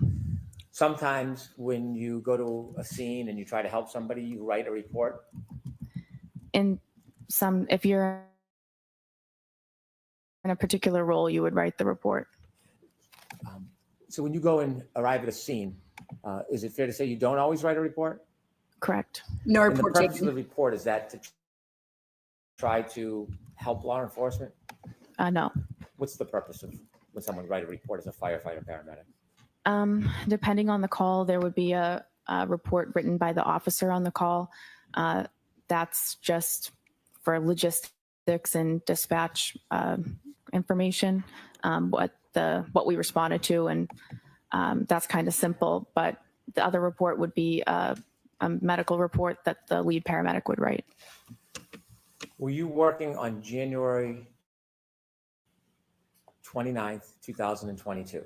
Yes. Was that an assigned shift for you? Yes. Did you volunteer or ask to work especially that night, or was that already assigned? Relevance. Was that assignment already set before that night? Yes. When you get a shift assigned to you, is it night by night, week by week, month by month? It's just we rotate through. If you're on a group and you rotate through a schedule, it's set that you work 124, you have 1 day off, you work another 24, you have 5 off, and then the rotation begins again. So it's just a set schedule essentially, but it rotates through the weeks. Was January 29, 2022 part of your set schedule? Yes. When you have a set schedule, are you assigned a specific role in the department that might change from shift to shift? Yes. What was your specific role on January 29, 2022? For that shift, I was on the engine. I was the back step. So there's an engine driver, there's an engine lieutenant, and then there's one person in the back who's just a firefighter status. And we call that the back step. As the back step that night, did you have any specific or general responsibilities if there was a call? Generally, if it's a fire related call, you deal with that. If it's a medical call, you're there to assist the paramedics that are on the ambulance, and you take directive from them, whatever they ask you to do or need you to do. You're just there to assist them so that they can best focus on the patient. When you arrive at the scene and you're on the back step, are you basically at the directive of the leader of the group? Yes. That morning, around a little after 6 in the morning on January 29, 2022, do you remember a call or a tone coming in? Yes. Do you remember what it was for? It was for a man down in the snow, or a man unresponsive in the snow. Do you remember leaving the fire department that night? I do. Tell us as you're leaving what's happening. So I'm in the engine, the command car with the captain who runs the shift, started to 34 Fairview Road first. 32 Fairview? And the ambulance was in front of us, and then we were behind the ambulance. Did you know the address you were going to was 34 Fairview Road? Yes. When you left the police station, or the fire station, when you got on the back of the truck, did you know at that time who lived at 34 Fairview Road? No. Tell us a little bit about the conditions outside as you rode to 34 Fairview Road. It was raining. I'm sorry, not raining. It was snowing pretty heavily. There was definitely snow on the ground at that point. It was windy. It was very cold. Was there a storm? Yes. How long do you think it took to get from the fire station to Fairview Road? Probably within 5 or 6 minutes. When you first started pulling up towards Fairview Road, did you see anything? Police cruisers and a civilian vehicle. And then we pulled up all kind of in front of that. How many police cruisers did you see as you pulled up to Fairview Road? I remember seeing one. There was an ambulance in front of you? Yes. Did the police cruiser have their lights on? Yes. Not just their headlights, did they have the lights that are often referred to as blue lights or overhead lights? Yes. Did you hear any sirens? No. How about the ambulance? Did the ambulance have emergency lights? Yes. Did you hear any sirens? No. The fire truck, does the fire truck have emergency lights? Yes. Do you remember if those were activated? Yep. Does the fire engine have a siren? Yes. Was the siren activated? No. Why not? We only use the sirens to kind of clear cars out of the road. So there's no need to use a siren when there's no cars on the road. So we're not just doing it in the middle of the morning to wake everybody up.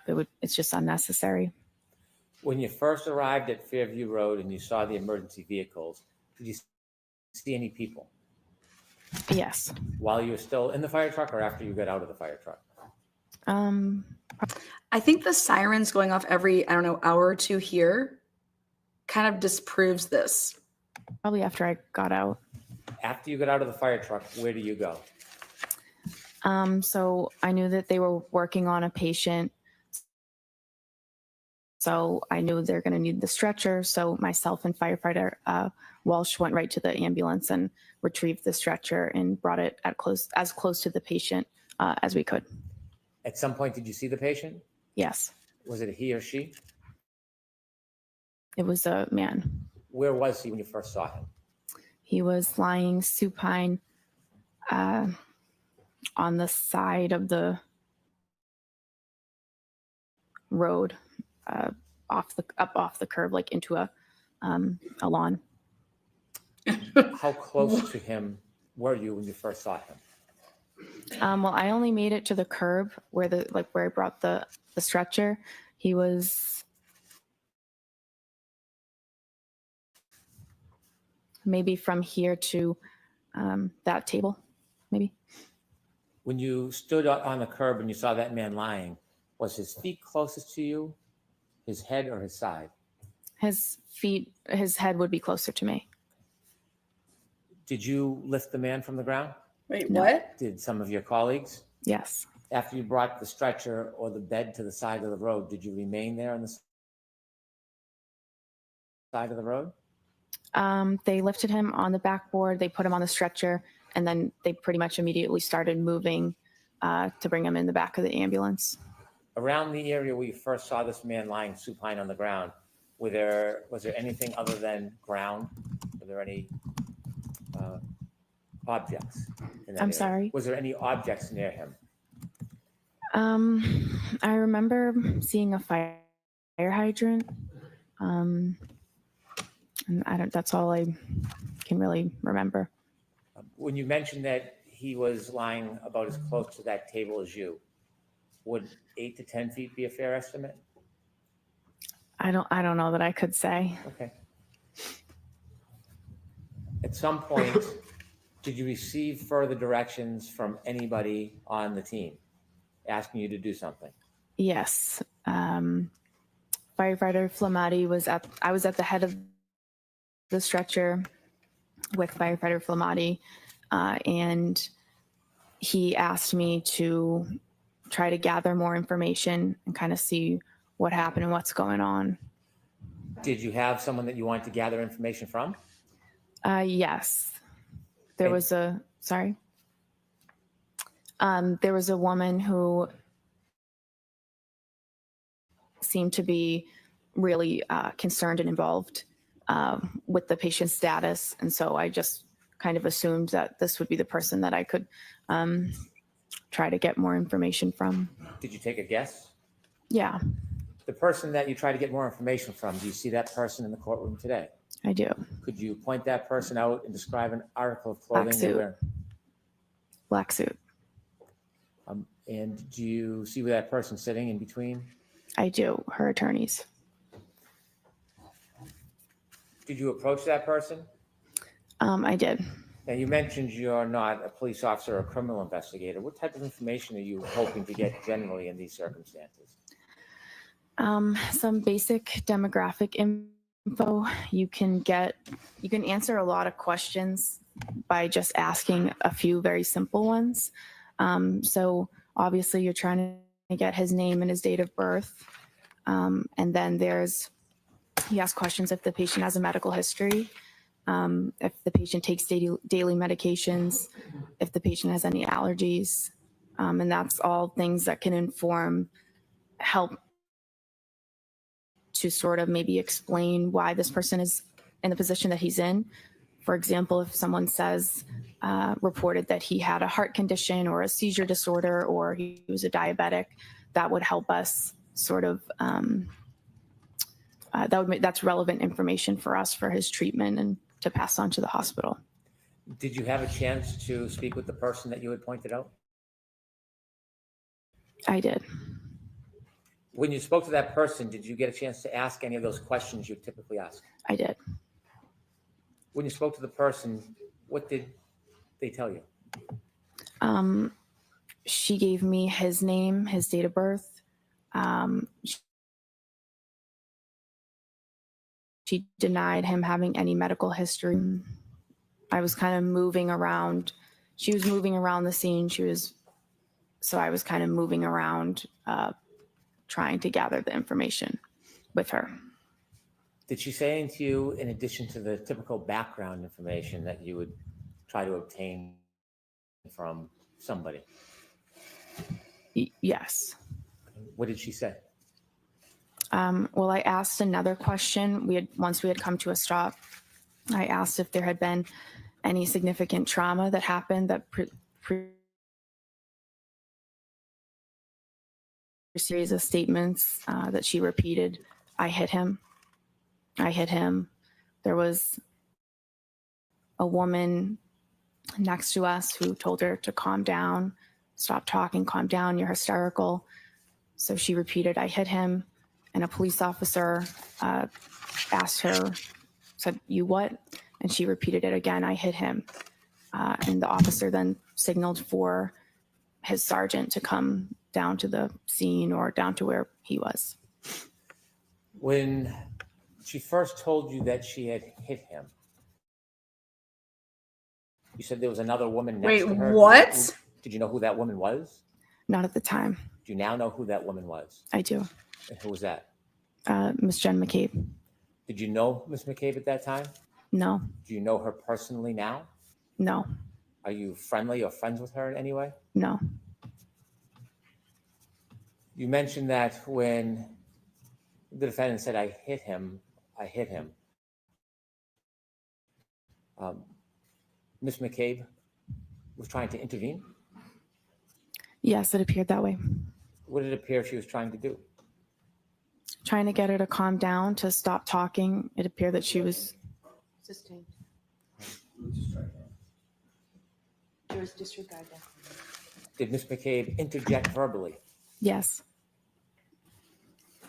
After Miss McCabe interjected and the defendant made those statements about hitting him, did you persist in getting more information, asking to clarify what she meant by I hit him? no, I did not. Why not? A few reasons. I felt at that point, given the situation and how disturbing, and it was a very emotional situation. The woman was very upset. I didn't feel comfortable pushing and asking for more. I just didn't think that it was the right time for that. And it was also really not my place at that point. And I feel like that was something that the police that's more their role. Asking follow-up questions about what she meant by I hit him, would that have helped your diagnosis and treatment of the man in any way? It could have. But you made the decision to stop asking her questions? I did. Did you ask her any more questions after she said I hit him? I decided not to. At some point after you spoke to the defendant, did you go back to the ambulance and tell anybody, any of your colleagues? I did. And why would you do that? That's the whole point of me trying to get more information, is that I get the information, I bring it back to the people who are treating the patient. So Did you go back to the ambulance and repeat that information to your colleagues? I did. Did you have any other further role at the scene as far as helping the man or doing anything else No, other than I drove the ambulance to the hospital. with the gentleman in the ambulance? Yes. Did you learn who that person was? Yes. Did you know at the time who it was? No. When you got to 34 Fairview, did you recognize the home when you got there? No. Did you later learn who lived at that home? Yes. Did you know somebody who had lived at that home? Yes. Did you know that person lived there prior to that night? I learned that she lived there. And that person that you knew lived there, what is their name? Caitlin Albert. How did you know Caitlin Albert? We went to high school together. We're in the same grade. We have mutual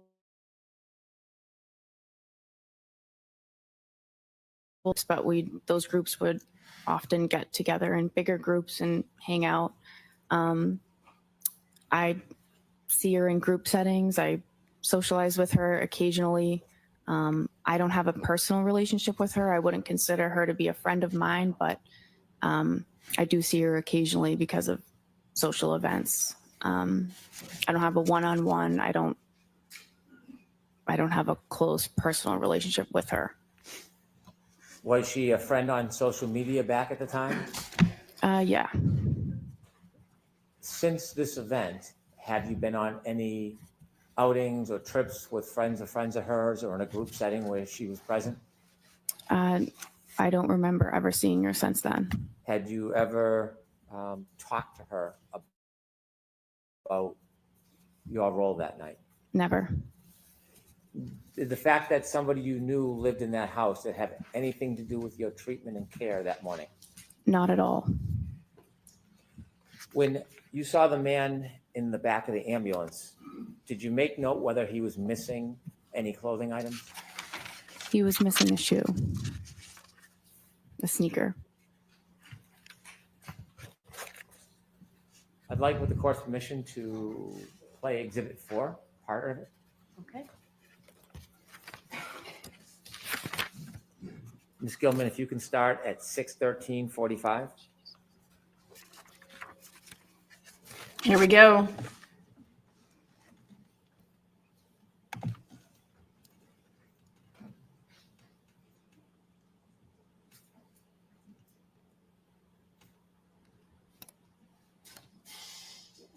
Stop, please. Do you recognize whether or not you're in that video, ma'am? Yes. What color jacket are you wearing? I'm in the red and yellow jacket. Okay, continue, please.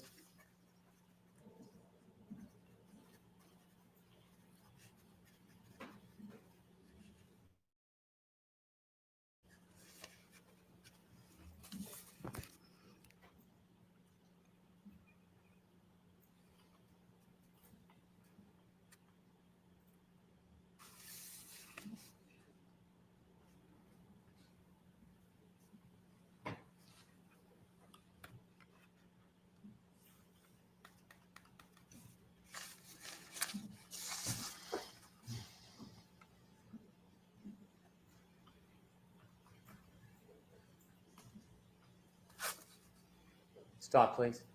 There are 2 yellow jackets, one on the left, one in the middle of the screen. Do you know which one is you? I'm now in the middle of the screen. Continue, please.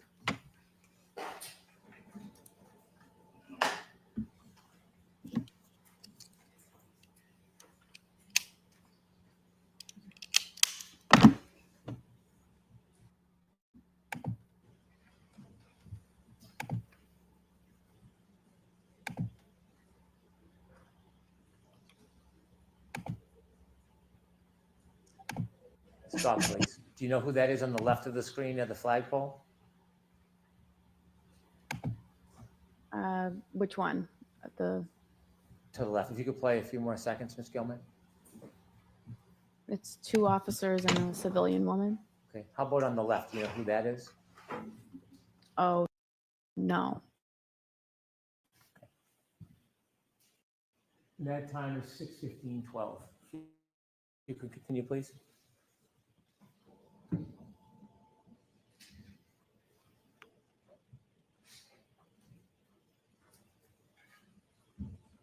Stop, please. Is that you, ma'am, in the yellow? Yes. Okay, continue, please.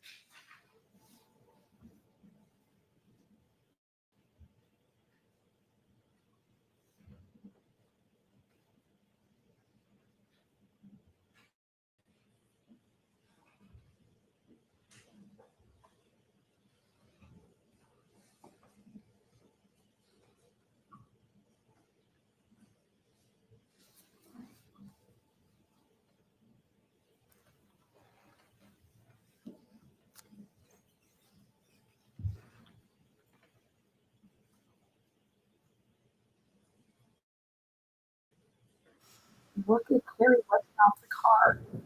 She's Stop, so please. like, wow. Do you see yourself on that screen? Yes. What color jacket? The red and yellow. And who's to your left? Miss Reed. And across from you, with the blue or black jacket with the hood. Do you know who that is at this time? Miss McCabe. And you didn't know her at the time? No. You see the officer that's turned away from you? Yes. Do you know who he's speaking to? No. Do you know the exact moment that the defendant told you, I hit him, I hit him, I hit him? I think it was just prior to that. Okay, continue.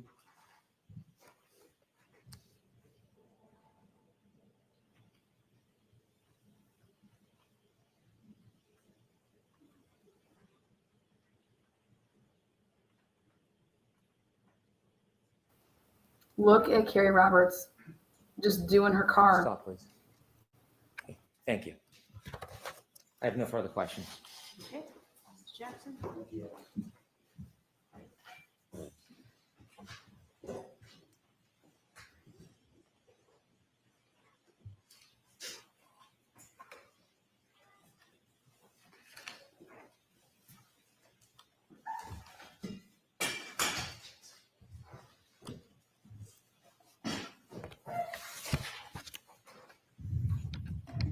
Good morning, Ms. Mclaughlin. Good morning. You indicated that one of the things that is paramount to the life-saving effort or the medical assistance that you and your colleagues provide is to determine what the cause is of the injury, correct? To determine, just to gather as much information as we can about his history and like recent events that could have precipitated how we found the patient. What you said on direct examination was, quote, what happened and what's going on, end quote, correct? Yes. So for instance, the what happened, you want to find out and differentiate what happened. Is it a gunshot? Sure. When you're asking what happened or trying to determine what happened, for instance, one of the things you're trying to do is differentiate between a gunshot and a knife wound, correct? Yes. Or poison or ingestion of a poisonous substance or a heart attack. Yeah, in this particular, I'm this not asking about scenario, this it's, instance. Next question. Thank you. I'm asking about in general, when you're taking on information, trying to download information at a scene, you're trying to determine, as you said, quote, what happened, correct? yeah, That's important to determine, correct? yeah, You want to get the person's age, you want to get the person's date of birth, you want to get the person's allergies, for instance. Yep. But you also, paramount among those, you want to find out what happened? Why are we here? Correct?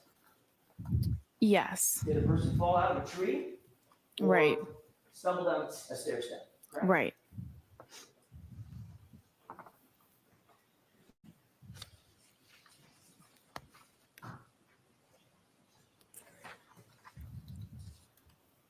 In doing so, it's important to relay that information to others as well.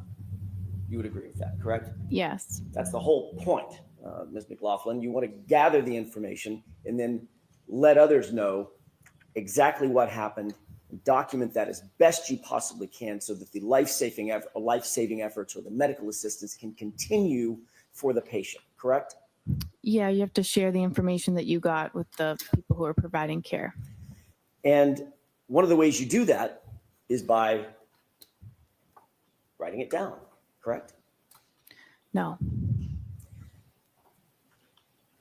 What a moron. Can I ask you, who did you speak with before your testimony today, in anticipation of your testimony today?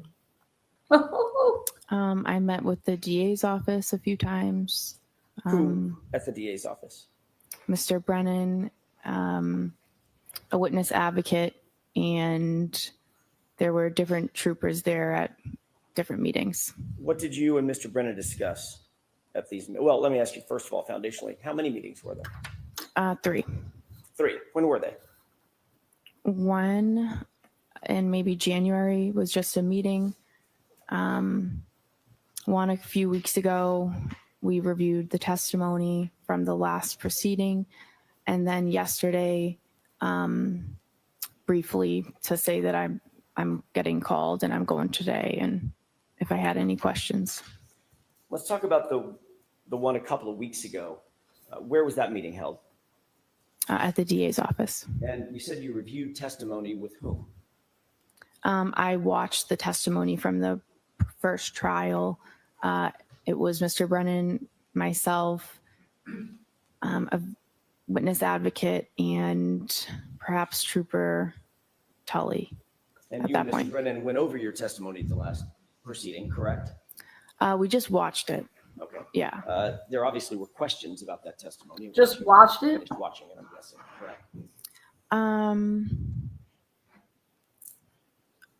I guess so. Discussed certain aspects of the testimony, is that right? Yeah. Mr. Brennan told you that, for instance, he was going to bring out on direct examination, his examination, your relationship with Caitlin Albert, correct? He said, I will ask you about the relationship. And that was in anticipation of me asking about that relationship, correct? Objection. Sustained. Did Mr. Brennan tell you that he wanted to make sure that he brought out that information so that it wasn't brought out on cross-examination by me? Objection. Sustained. What did Mr. Brennan say about the reason he wanted to bring out the relationship with Caitlin Albert on this examination? There was no reason that he gave. But he did tell you that he wanted to make sure that y'all covered that on direct examination during his examination, correct? Objection. Sustained. Did he say something like that? No. Did you say something like that? I would like this information brought out so it's not brought out on cross-examination. No. At the last hearing, when you testified about a year ago, that wasn't brought out on direct examination, was it? Objection. Sustained. Yeah, thank you. Fuck this bitch. Sustain my fucking titties. This is bullshit. What are you talking about? Why are you sustaining this stuff? What is your reasoning? Sidebar.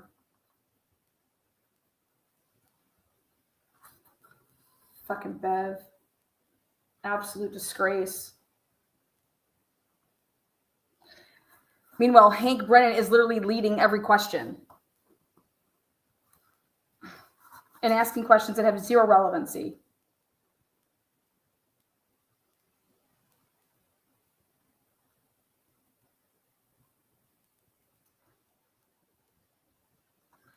Woo.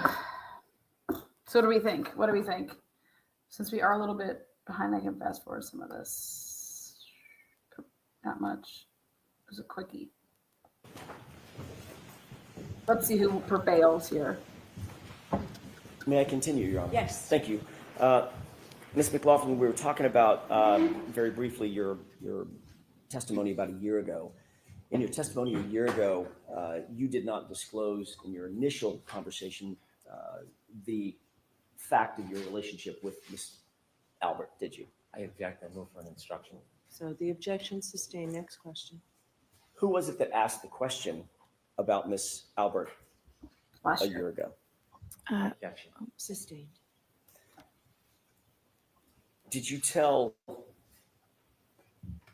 anyone, Trooper Proctor, any investigator, anybody from the DA's office last year about your relationship with Caitlin Albert? You're such trash. Objection. I'll allow that. No, only when there started to be a lot of harassment and things that insinuations and stuff that started coming out online. Are you I fucking had kidding me? said maybe once to them that I was concerned I was being harassed. My question, Ms. McLaughlin, was before the information was disclosed, which was during the first proceeding. Objection. Let's hear the question.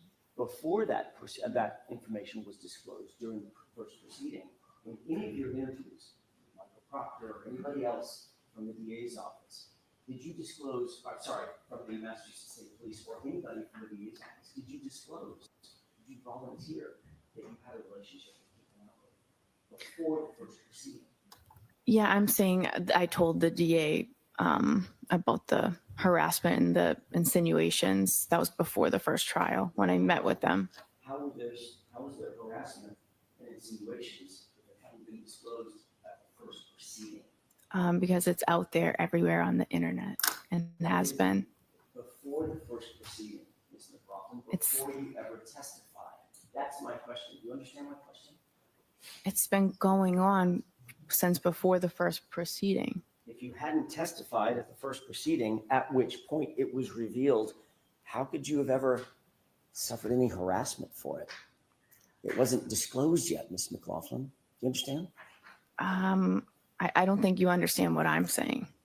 Who did you tell at the DA's office? The relationship that I had with Caitlin Albert had been out there. It had been published and proliferated on the internet. So that was before the first proceeding. And who did you tell at the DA's office about this before the first proceeding? I don't remember who it was or the meeting, but Was it Mr. Lowry? it could have been. Do you have a memory of that? Not specifically. I don't remember who it was. Was it Ms. McLaughlin? Like I said, I don't remember Not you, specifically. obviously, Miss Laura McLaughlin, no relationship. Like I said, not specifically. So you don't have a memory of this?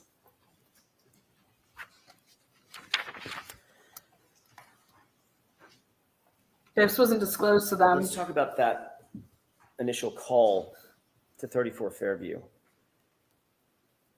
You responded to the call of a unresponsive male in the snow. That was early morning hours of January 29th, correct? Yes. Once you were there, Mr. O'Keefe had been placed on a gurney and moved to the ambulance. You were instructed to go get information about the victim. Yes.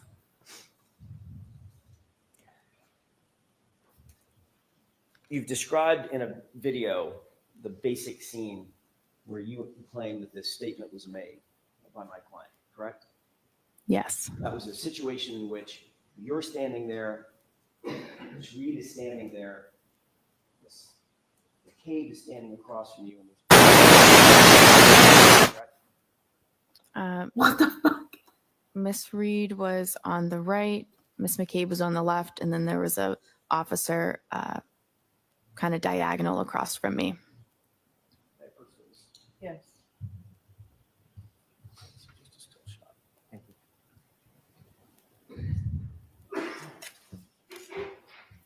Mclaughlin, can you tell me if you recognize the still shot in that photograph? I recognize me in it, yes. And when is that approximately, does that approximate what you're describing as that time in which you're standing there, I'm guessing in the yellow jacket, Ms. Reed's to your right, Ms. McCabe's to your left, and there's an officer standing directly across from you? Yes. Is this the time that you indicate that that statement was made? Around this time. Yeah, I'd like to have that marked as next in order, Your Honor. Any objections, Mr. Brennan? None, thank you. May I retrieve? 50?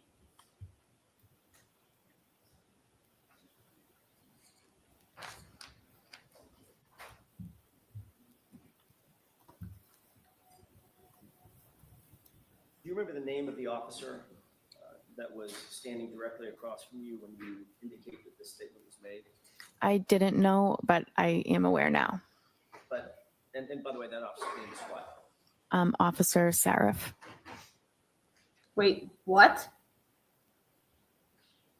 You're describing a situation in which you're standing there, Miss Reed is next to you, within earshot No. is a uniformed police officer, and she said, I hit him, correct?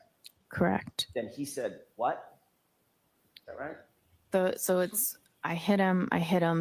Miss McCabe interjected, and then she said, I hit him. And then the officer said, you what? And then she said, I hit him. And he said, go get Goody down here. Okay, so is that 3 times or 4 Goody? times that you indicate she said I hit him? 4 times. She said it 4 times?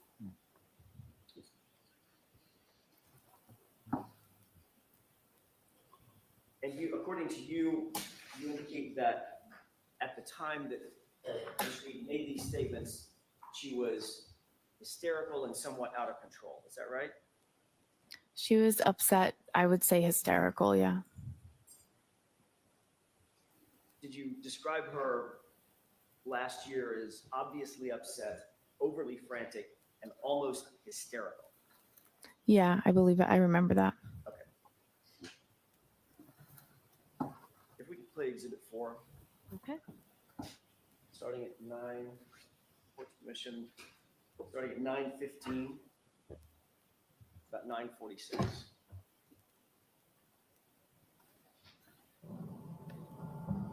The blankets are being shook. She doesn't get down on the ground and grab anything. She's a little whiny Stop it. bitch. Did you see the 2 people enter from screen right? Yes. Who is that? That would be myself and Miss Reed. Okay, this is the first point at which you and Miss Reed begin to converge with the other 2 individuals, Miss McCabe and the officer, correct? I had started trying to gather the information prior to this, and then she was moving around, so I had kind of was following her, asking the questions, and then we eventually came, here to this point and came to a stop. So my answer, your answer is yes. This is the point at which you converged with Ms. McCabe and with the Yes, officer. yes. Okay, thank you. Let's go ahead and play it.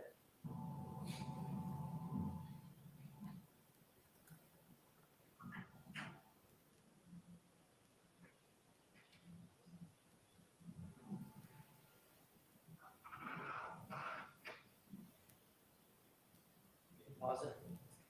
You see yourself sort of in the foreground in the bright jacket, Yep. and Ms. Reed's just on the other side of it, correct? Yes. Standing there. Yes.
Okay, we can have thoughts on that.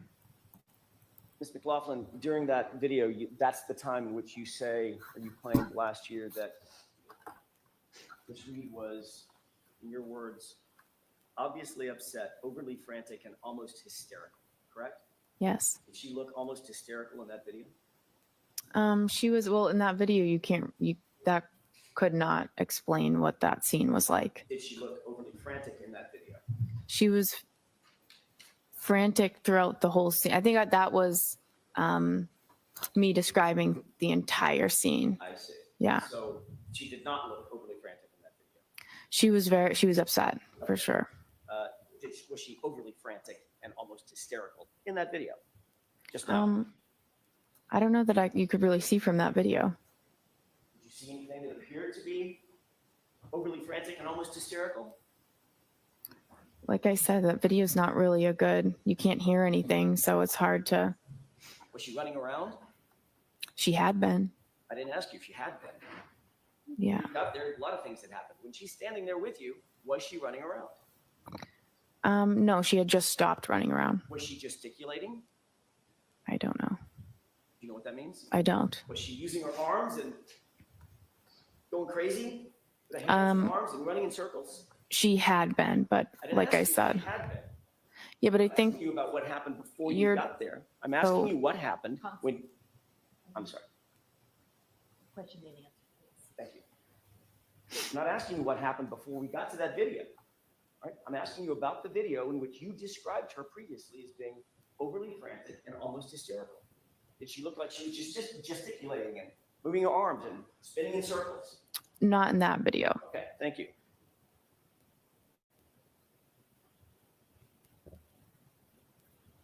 And according to you, that's the point at which Ms. McCabe said, I think you need to calm down, correct? Yes.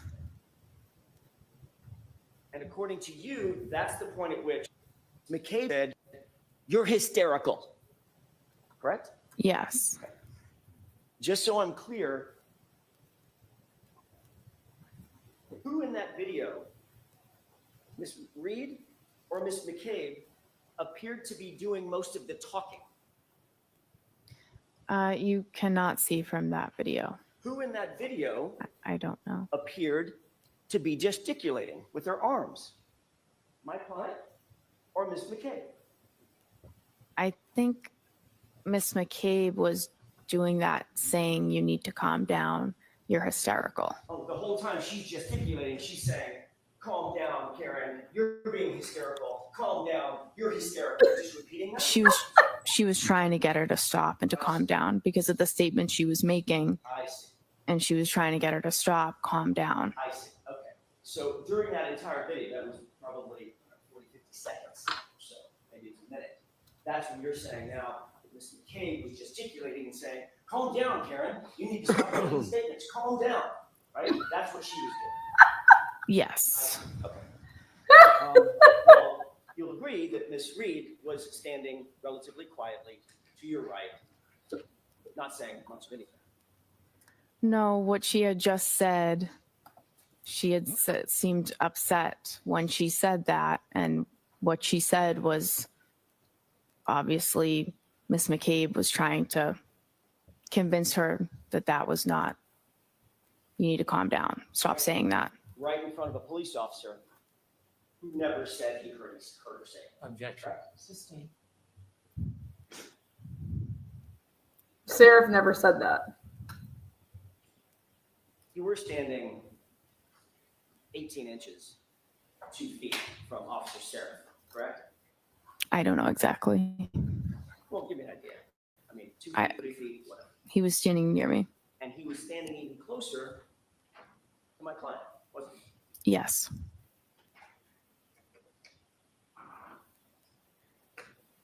At this moment, when you claim to have heard the "I hit him" repeated 4 times, where was Officer Flamati? I'm sorry, where's Firefighter Flamati and Firefighter Nuttall? In the ambulance. With the doors closed. Yes. And the ambulance, this is my ignorance, I'm assuming the engine was running. Yep. I'm assuming that there's some sort of a heating system inside that ambulance to keep it nice and warm for patients. Yes. So that was running as well. Mm-hmm. Yes. Yep. I love it. Those doors closed. How many feet away, by the way, from where we're looking? How many feet away? How many yards away? I don't know. We were fairly close to the ambulance. Further than you and I are from each other right now, or closer? I think closer. Okay. How about now? I'm not sure. The ambulance was behind us. I'm not sure how close we were. Right. At least a few yards.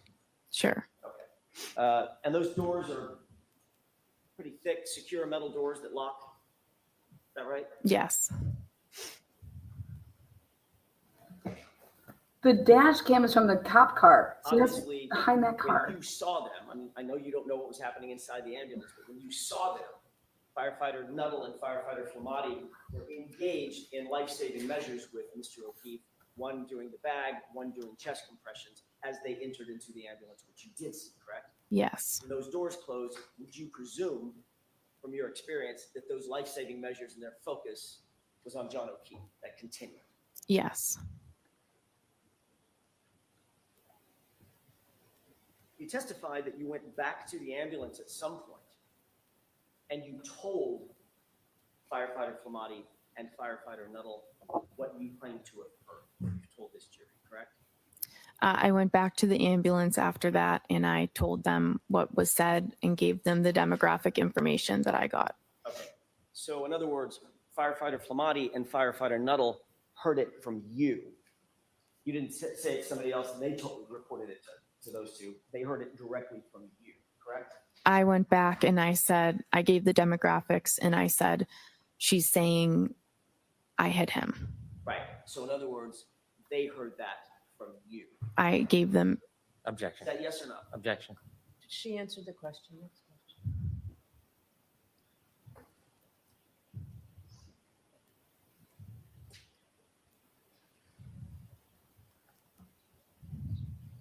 I want to ask you a couple of questions about your relationship with Caitlin Albert. You were asked at a hearing about a year ago, back in May last year, May 3rd, matter of fact, 2024, about that relationship. Do you remember what your answer was? No, not specifically. You remember saying in response to the question, who's Caitlin Albert? Asked by me. I don't remember specifically what I said.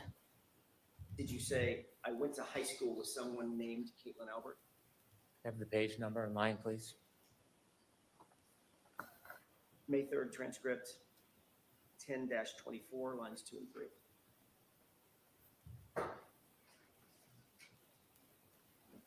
Did you say, I went to high school with someone named Caitlin Albert? I believe so. Refresh your recollection, take a look at your transcript. Sure.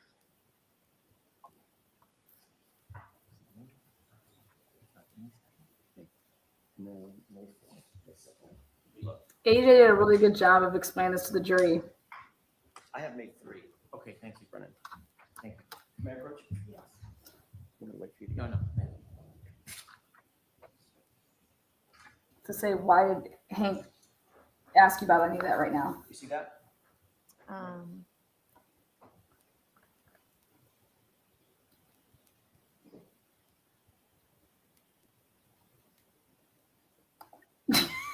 Carrie Roberts is starting a detailing company. May I? yes.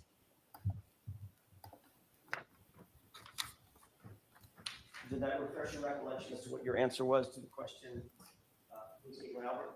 Yes. Did you say, quote, I went to high school with somebody named Caitlin Albert? Yes.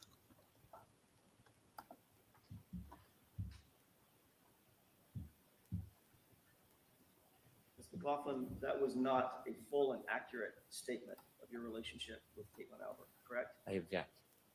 Was that accurate? I mean, that's a fact. That's Okay, next question. That's a fact. That's to be seen. All right. Mr. Jackson, why don't you do I like to be seen. You guys, I think something that's so underrated here, and it's not talked about enough, and we have to talk about it. Carrie Roberts' behavior. She's trying to do what? This is what people do when they want, like, she's distancing herself from it all, right? Her friend, good friend, was just literally like, he's dead. And she's brushing off her car.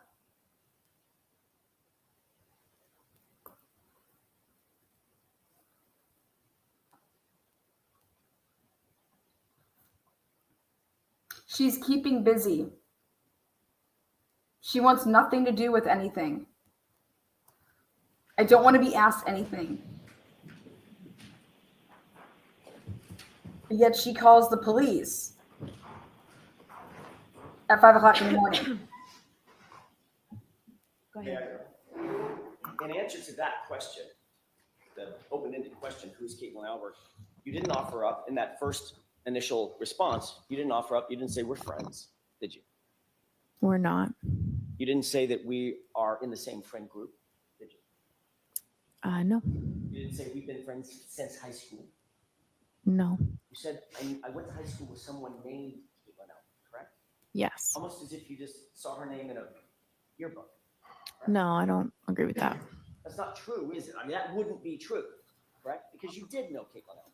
That is true. And you asked me if I knew her, and I said yes. And you asked me if I'm friends with her, and I said I wouldn't say friends. You wouldn't say friends. Right. Even as you sit here today, you would not say that you're friends with Caitlin Albert. No. You wouldn't say that you've been friends for years. We've known each other for years. That wasn't my question. We've known each other for years, but we are not close friends. We don't have a relationship, just her one-on-one. It's just group settings. You grew up in the same town together, correct? We did. Went to the same middle school together. Correct. Went to the same high school together. Yes. You socialized with her. Yes. You've taken day trips with her and others. Yes. You've taken beach trips with her and others. Yes. You've taken 4th of July weekend getaways with her and others. I don't remember that, but One of your best friends named Michaela actually lived with Caitlin Albert at college, didn't she? yes. And you visited your best friend at that residence where she lived with Caitlin Albert on more than one occasion, didn't you? Yeah, occasionally I would go to visit the friends that I had there. You would even spend the night in the apartment with them, correct? Maybe a handful of times, yes. You've taken photographs with Caitlin Albert, correct? I'm in pictures with her, yes. You've been to baby showers with Caitlin Albert over the years. I have attended a baby shower with her, And yes. celebrations with her over the years. Correct? Yeah, we socialize, like I said, group settings, social events. I will see her.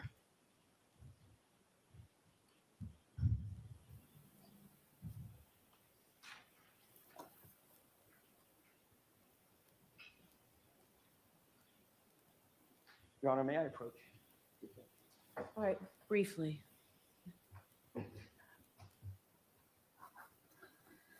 Sidebar. That's 6 for the day.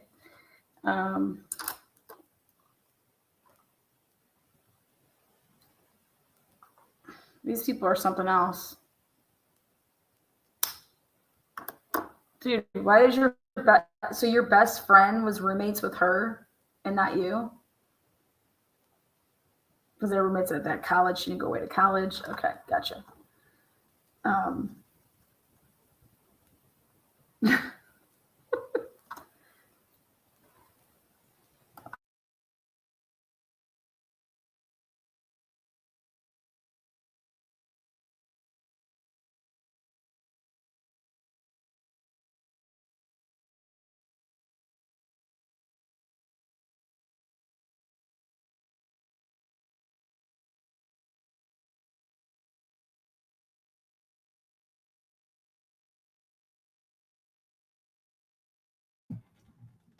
All right, we are all caught up. So pretty soon Paul will be sitting on the courthouse stairs.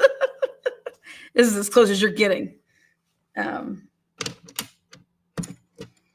So according to Caitlin Albert, not Caitlin Albert, but Katie here, Mclaughlin, she's saying that she notified Lally prior to the proceeding of her harassment. When's the first time that Caitlin or that Katie Mclaughlin was mentioned in a Turtle Boy episode? It's just a side note here. Alan Jackson clearly wants to go somewhere with something. So what was the first date that her name was like mentioned in a Turtle Boy episode that had to do with Caitlin Albert? Curious when she wants to talk about harassment, because harassment, like someone talking about and mentioning you in like reports or something. I mean, I don't know. I thought it came out. I thought they held it back, and it was like literally right because I think she was on the stand. Yeah, she started her testimony on one day at the end of the day, so therefore she got recalled. Then obviously the next day, and it was during she gets put on the stand that Turtle Boy releases something. Turtle Boy releases something while she's on the stand, and then she comes back the next day. So that would mean that she would have had to contact Lally during after she was on between the 2 days of her testimony, and he would have had to disclose that.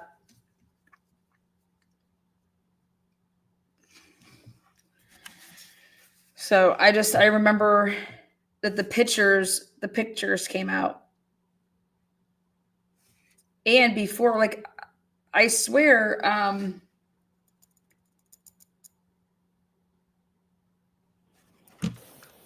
why do I feel like Yannetti did that voir dire? She was voir dired.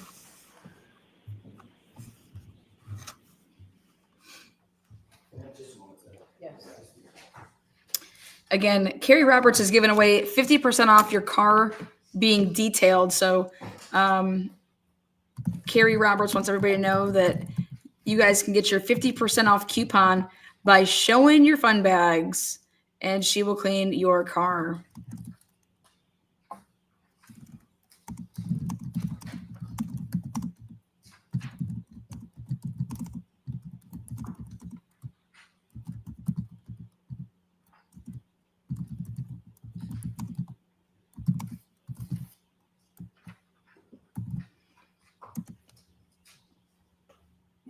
She's a talker, guys. You get a talk as well. She'll tell you all about what's going on in the case. Again, Carrie Roberts, 50% off when you show your fun bags. Swing by Roberts Detailing and Talks. Thank you, Your Honor.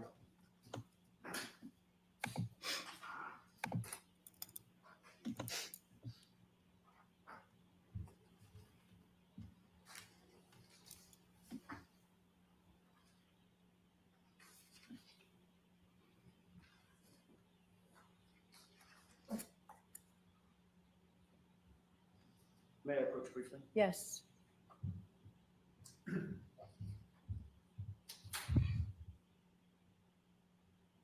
May I stay by the witness stand just so I can take the photographs back? Can you describe, first of all, take a quick glance through that series of pages and tell me if you recognize what's depicted in those pages?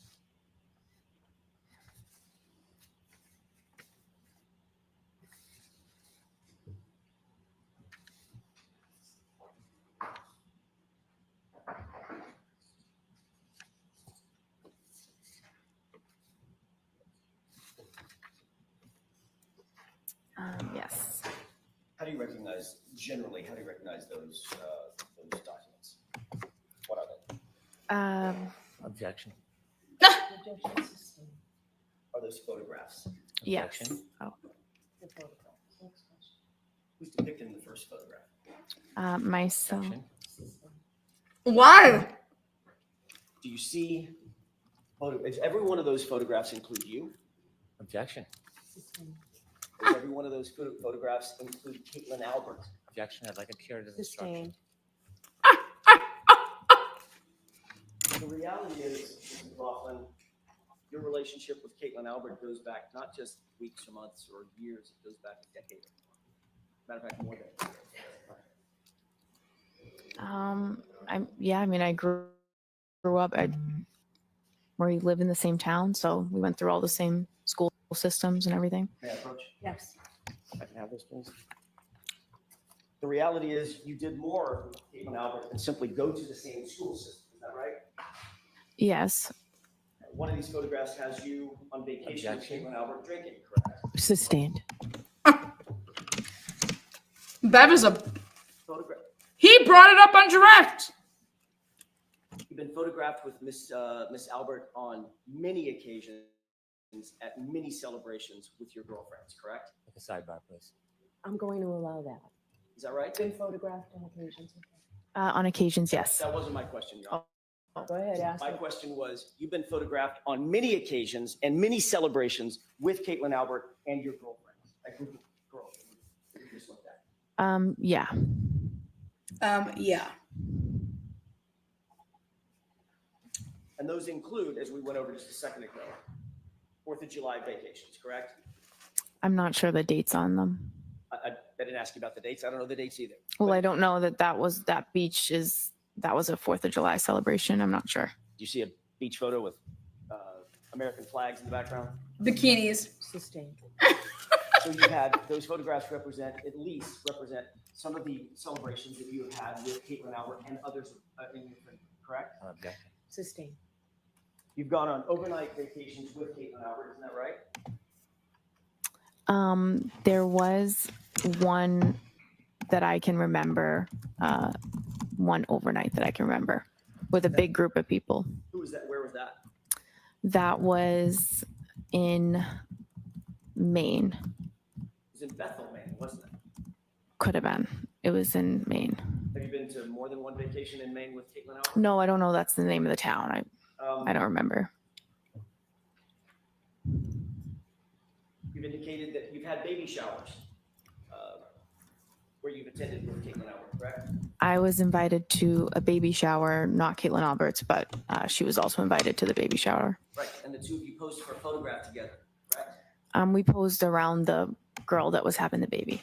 Right, you and who else? A bunch of other girls, her friends. Right, was one of them Caitlin Albert She was in the photo, yeah. standing right next to you in the photo? She could have been. Is that in there? Next question, Mr. Jepson. May I approach? No. What? Next question. You just looked at a photograph of you. I just glanced through them. Objection to this Sorry. whole line. The objection is sustained. I'm objecting to this whole line. What? The reality is, Ms. McLaughlin, your relationship with Caitlin Albert is far more than simply somebody that you went to high school with. Isn't that true? I described what it is. Do you stand by your testimony that Caitlin Albert is, quote, somebody I went to high school with somebody by that name? I said that, and I described the relationship numerous times throughout that testimony to clarify it. And And you clarified it under questioning by me, correct? Yes. And Mr. Lally, he asked follow-ups. And in fact, you were shown some of these photographs last year too. Objection. Sustained. Fuck you, Bev. The reason you clarified it is because you were confronted with photos of yourself. God, stop breathing like that. Sure. The reason you clarified it, as you just testified, your relationship, is because you were confronted with photographs of you and Caitlin Albert last year, correct? I just answered the questions that you had. Right, and you were shown photographs last year. I was, yes. There's also another member of the Albert family that you've spoken to about this case, isn't that right? No. January 30th, 2022, you were contacted by a member of the Canton Police Department to set up an interview, weren't you? No, I was not. You remember being contacted by anybody to set up an interview with Michael Proctor?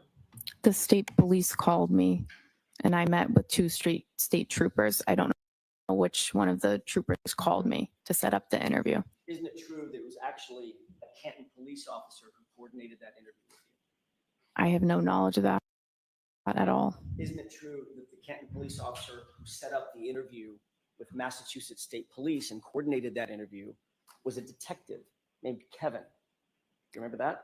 I have no knowledge of that. Isn't it true that Brian Albert has a brother named Kevin Albert on Canton Police Department?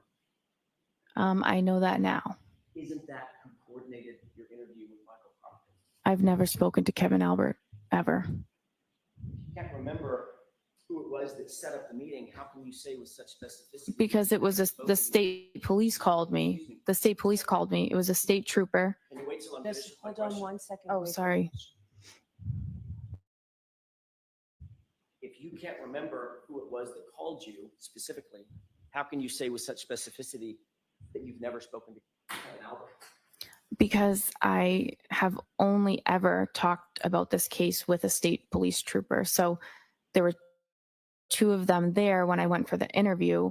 I don't remember which one called me, but I've never been contacted by anyone in the Canton Police about an interview or about the case. So I know it's not. I just don't know which state trooper it was that called me. Did you talk to Mr. Brennan about this issue? We all met. No, I did not.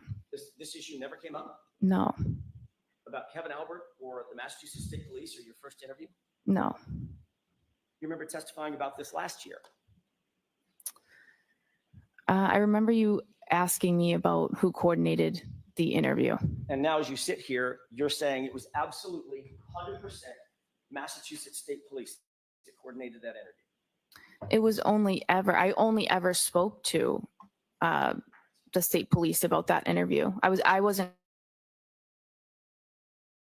contacted by anyone else to go in for that interview. Are you saying that you now have a specific memory of how that interview was set up and that it was Massachusetts State Police? My only memory Do is, you have a memory or do Can you she not? answer the question, please? I don't really get the question. Can you answer that question? I don't understand the question. Ask it again. Sure. Are you saying as you sit here now that you have a memory of how that interview was set up and it was by a Massachusetts State Police officer? I always had a memory that it was a state police officer. Okay. I don't know which one. That's why I said I don't know. Isn't it true that last year you were asked that very similar question? This is at 10-56, lines 10 through 15. Question, do you recall being contacted by a completely different officer to say, hey, Trooper Proctor wants to talk to you. Come on to Canton PD, wants to have an interview. Answer, I don't remember exactly how the interview was set up. Remember that? Right. So as you sit here, you now have a specific memory that that interview was set up by Massachusetts police officers.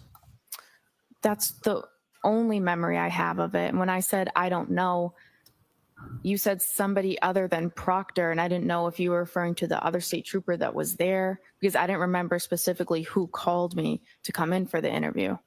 But I've never spoken to anybody in the Canton Police about that interview or the setup.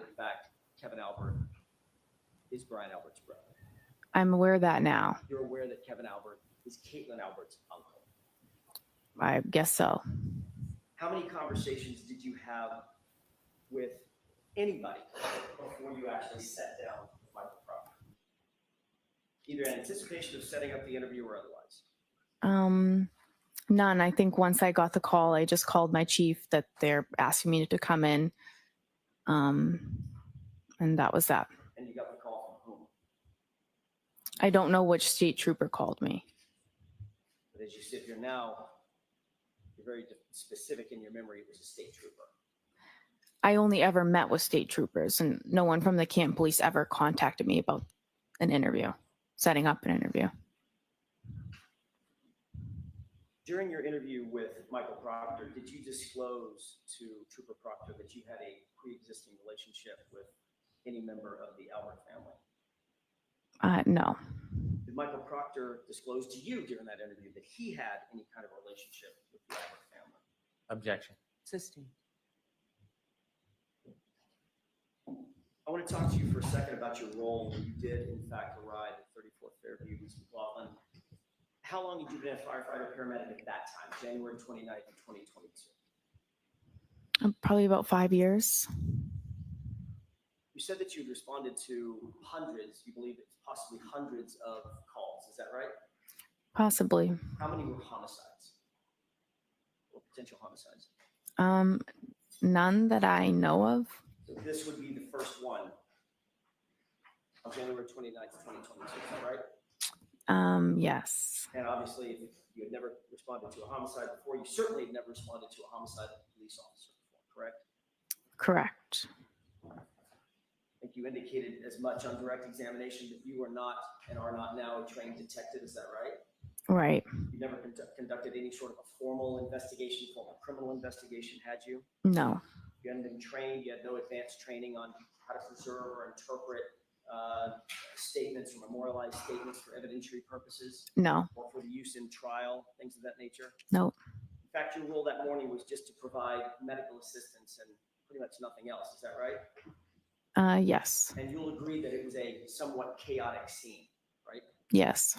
Lots of first responders on scene, right? Yes. Everybody working furiously, or at least people working furiously to provide life-saving measures to John O'Keefe, is that right? Yes. People were talking over each other. There was a cacophony of engine sounds and noises coming from people talking and trying to speak over the wind and the howling, the driving snow and wind that was coming down, snow that was coming down. Is that right? Yes. You hear people in the background, in the foreground, people talking over each other. Yes. Emotions, your emotions, everybody else's emotions were on high alert. Is that right? Yes. So you were trying to do your job under pretty intense pressure and in a very limited context, correct? Yes. You didn't have a tape recorder with you when you were asking my client any questions, did you? No, of course not. There's no audio recording of that conversation you claim took place between you and Ms. Reed, is that right? Not that I know of. And you've already indicated that you didn't even follow up with a single question when she responded in the way that you've indicated she responded, correct? Yes. The words you claim you heard were, "I hit him," is that right? Correct. It's your experience that people under pressure, people under stress, because you go to high stress situations all the time as a firefighter paramedic, correct? Correct. People in those kind of situations speak in broken sentences or rhetorical questions, correct? Not uncommon. People react differently at different scenes. But you Yeah. certainly wouldn't say that that's uncommon. Oh my God, what happened? What happened? Things of that nature. No. Did you hear my client ask the question of confusion or a series of questions of confusion? Could I have hit him? Did I hit him? I did not hear that. You never heard her say anything close to, did I hit him or could I have hit him? I did not. Ms. Mclaughlin, where are your notes regarding this statement? I don't have any. Where'd they go? It's not in the role that I was in. I'm not in a position to write a report on this type of call. It would be the lead paramedic or the officer on scene. So you didn't write anything down? You didn't have any opportunity to write anything down? I didn't. You're just going by your memory? Yes. I want to play exhibit 4, starting at runtime 8:50. Okay.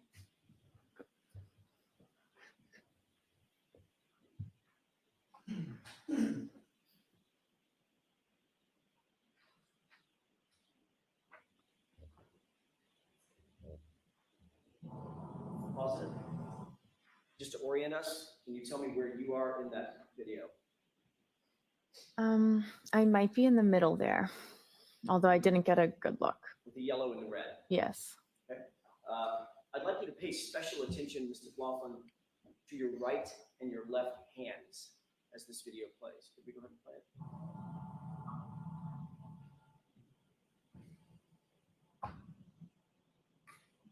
Pause it. What are you looking down at? Oh, I see what you're saying. Yeah, I would write like stuff on my glove. That's something I'll do as I'm getting the information. Was that your question about notes? So you were taking notes. That's just me jotting down the demographics. Let's keep playing.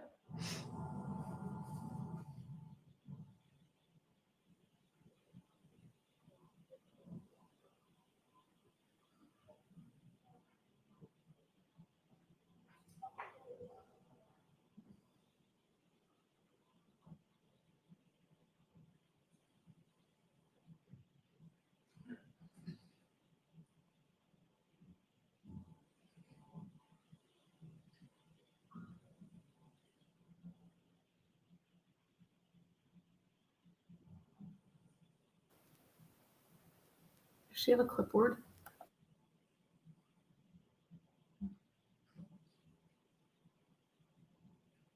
Pause it.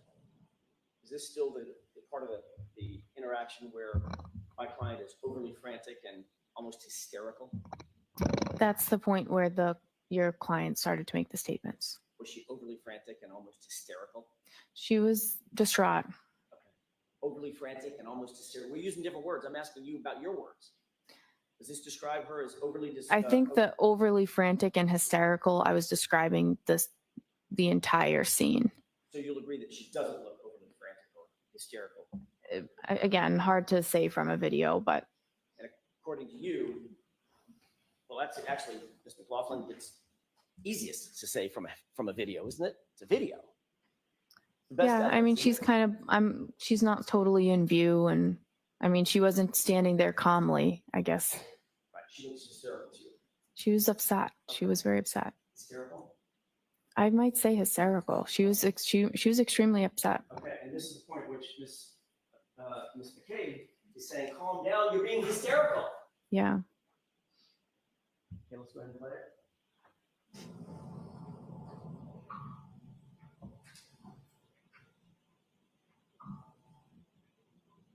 Pause it.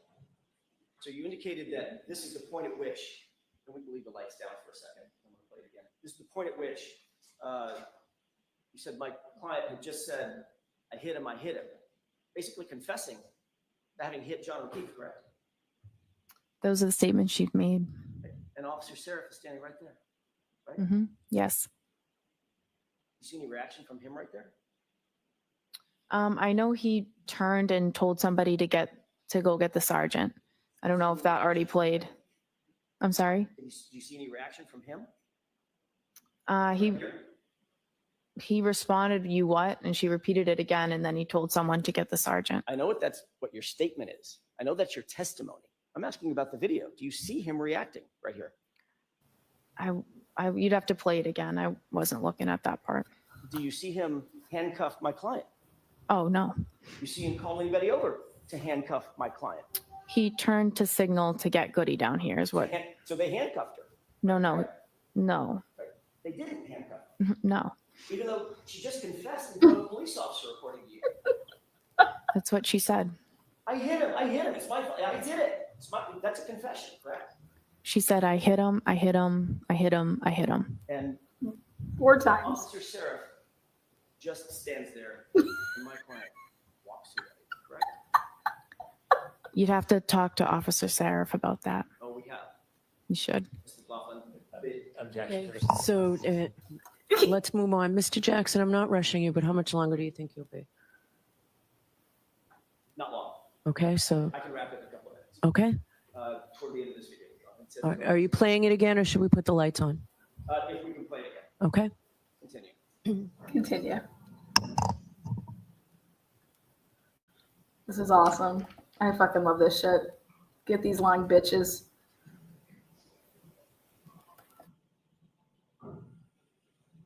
Pause it. You appear to be writing something down, I could be. and according to you, you're writing on your glove. Yes. Okay. What kind of glove? Glove. Just a regular latex glove that we use on the ambulance. You didn't have a notepad? I probably did. Sometimes it's easier to just write it down on your glove. Right. Did you write I hit him on your No, I did not.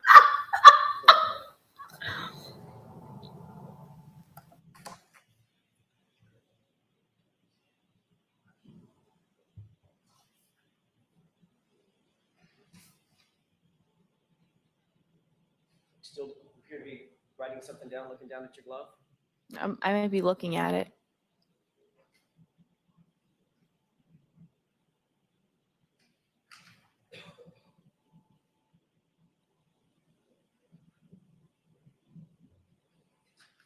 Pause it. Is this also an example of my client being overly hysterical and frantic? Oh, I wasn't paying attention to her. You can have the lights up. The jury just got it. Whatever it was that you were talking to Miss Reed about, it was important enough that you had a pen out. You were writing things down, correct? Well, I was still finishing writing down some of the other. It was important enough. Yeah. To write things down. Yes, sir? Yes, I wrote down some of the things that were said. Some of the things that were important, correct?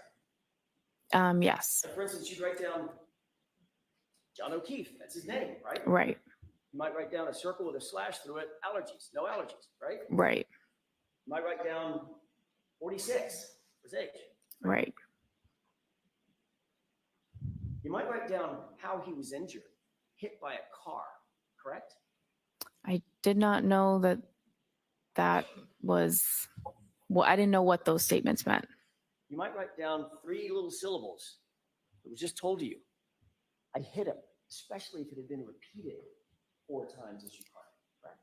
Yeah, I had that in my head and I was going to go tell them that. And you had a pen right in your right hand writing things, correct?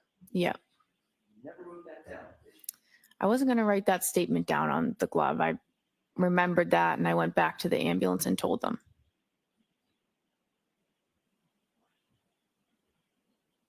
You did memorialize that statement on any note that we have, correct? No.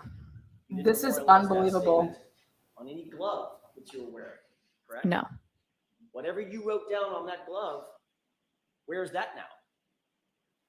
Yeah, I don't have it, obviously. I don't know how obvious it is. What'd you do with it? You just scratch everything out and you throw out the glove. Just threw it away. Mm-hmm. Is that right? Mm-hmm. Is Yes. that yes? Yes. So we don't know what was actually on or not on that glove, do we? I didn't write those words down on that glove. As we stand here, we don't know what was or wasn't on that glove. Name, date of birth, no meds, no history, no allergies. And then I wasn't writing that statement down on the glove. I went back to the ambulance and just reported it. And importantly, it was important enough, as you say, to go back and report the statement, but not important enough to write it down with that pen that's very conveniently in your right hand, correct? It's not about importance. I was relaying that information to the ambulance verbally. I didn't need to write it down. And you, in fact, didn't write it down, did you? No, I didn't make a report about it. And you're also aware that not a single police officer out at the scene wrote that down either. Objection. Sustained.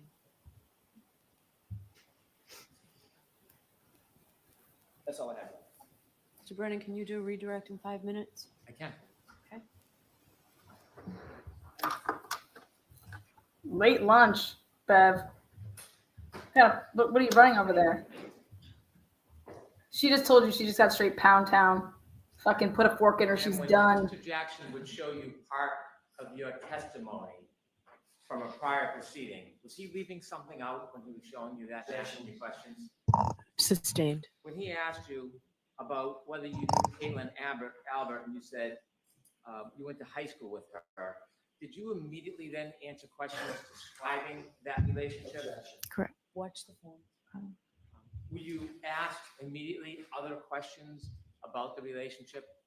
I explained the relationship over and over again throughout the testimony. In fact, you described the relationship over 20 times, didn't you? I'm sure it was that many. You didn't simply just say somebody named Kate. I went to high school with somebody named Caitlin Albert. You didn't leave it at that, did you? No, I didn't. Do you remember saying, I would say more acquaintances, not close friends? Right. You remember immediately saying after that, I would say we had mutual friends. We might see each other occasionally because of mutual friends, but we don't have a one-on-one friendship or hang out regularly. Right. How is this not leading? Statements after that initial answer where you describe the relationship. Yes. Similarly, you were asked about a meeting with the state troopers, Yes. and the attorney asked you a question about your memory or suggesting that Mr. Albert set up the meeting. Do you remember those questions? Yes. You were asked questions just like that before at the last hearing, weren't you? Yes. You remember being asked about who set up the meeting and you saying that you didn't recall? Yes. And then you remember being asked about whether a completely different officer set up the meeting, and you said, I don't remember exactly how it was set up, Yes. followed by, so that was my next question. You may have told me this. Do you have any recollection who set that interview up? And you said you didn't? Right. And you were specifically asked, does the name Kevin Albert sound familiar? Objection. Do you remember saying no? The objection sustained. Do you remember when you were asked at the last hearing, does the name Kevin Albert sound familiar? Do you remember what you told Attorney Jackson? I told him no. And then you were then asked, do you know Kevin Albert? Do you remember your response? I said no.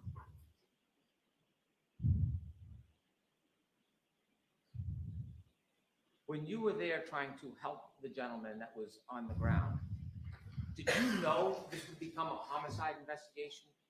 No. Did anybody tell you this was a homicide? No. In fact, when you spoke or the defendant spoke to you, you were simply trying to get background information to help Mr. O'Keefe. When she told you, I hit him, did she say that she hit him with something? No. Did you know whether it was with a fist or a foot No. or a Lexus? No.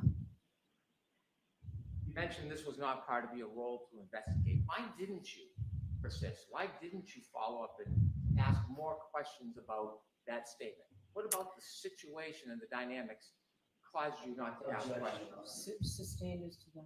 Why didn't you persist in getting more information from the defendant when she said, I hit him?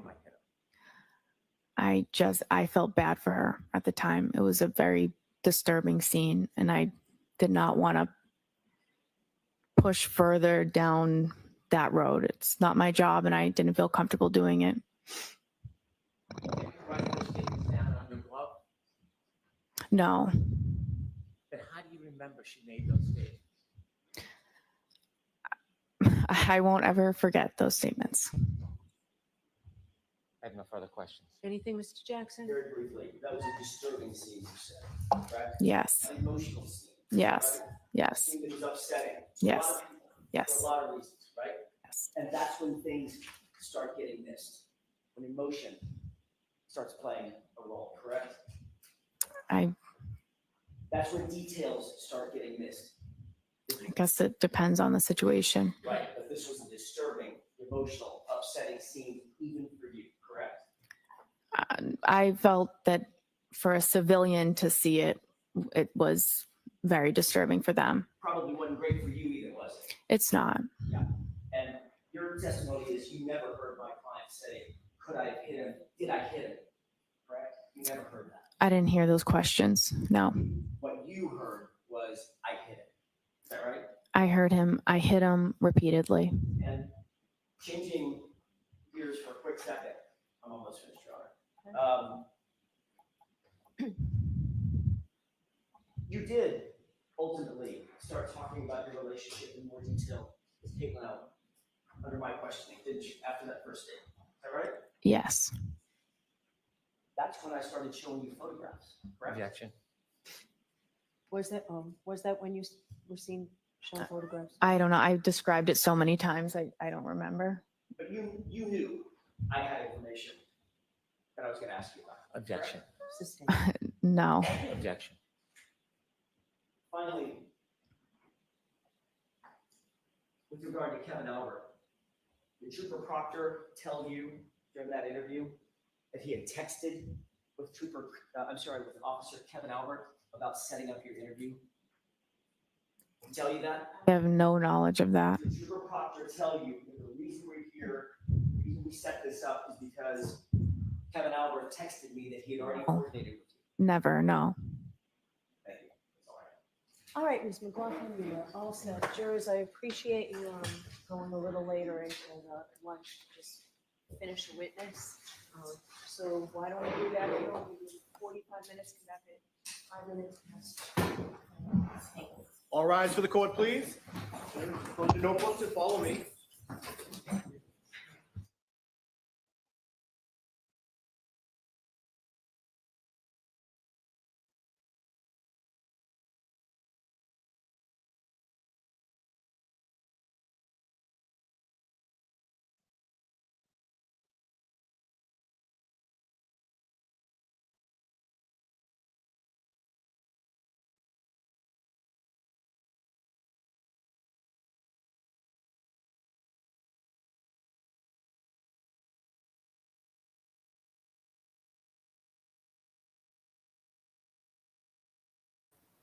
Sorry, I was muted.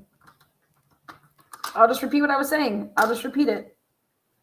Who would have thought that we started off, first of all, there would be a glove that she doesn't write anything on, and that we would get through 13, 14, 15, 16, 17. So we'd get through about 4 witnesses all before lunch today. And that those witnesses would be who they were. We have yet to hear from a police officer. Maybe now we're going to get into that, I don't know. Maybe we won't ever get to the cops. They're not important. Because according to judges, it doesn't matter who does what and what happens. It matters, who knows. Hank Brennan is leading every question. He thinks he's a defense attorney here. That's not his role. And it's obvious. Why do you have to meet with somebody so many times I don't understand.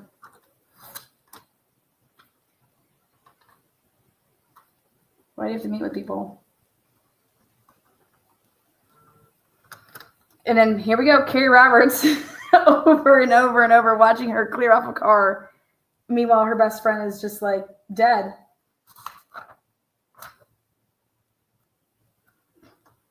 Just stupid. I don't believe it. Do you believe it?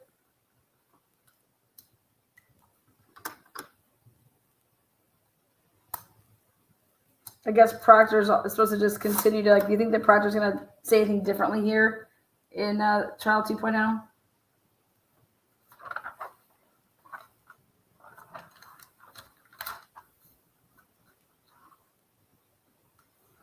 I'm still really confused over Sarah Levenson saying that they plan to go to Brian's house and that they went to Brian's house and that her dad takes them over, or Julie's dad takes them over, yet Julie's out drinking with her brother. So they must have been a hell of a lot earlier, right?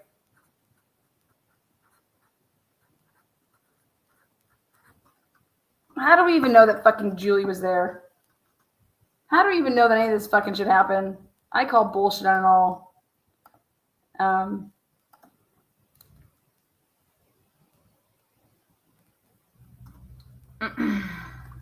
Sarah Levenson.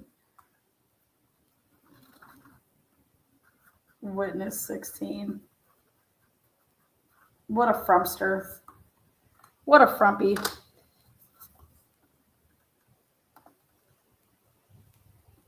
speak clearly? Sure.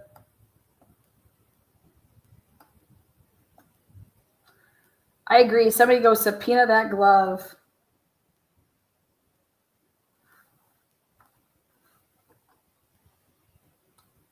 This is just crazy.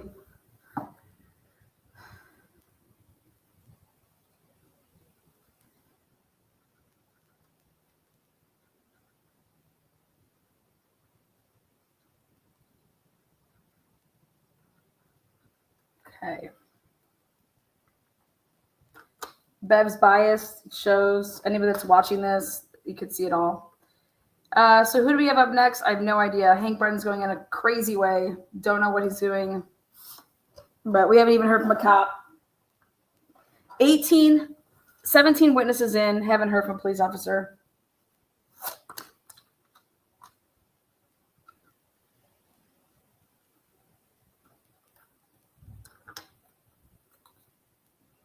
Let's guess who's next. How are we doing with bingos? Nobody got a bingo yet?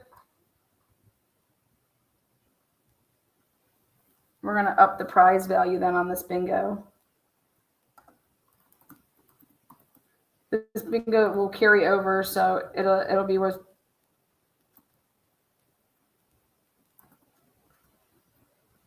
$10. So keep your cards, and they're still in play. One away. Tony's so close. Today is Cinco de Mayo. Woo! How about a poll? Do we think that Katie was under the influence of Xanax?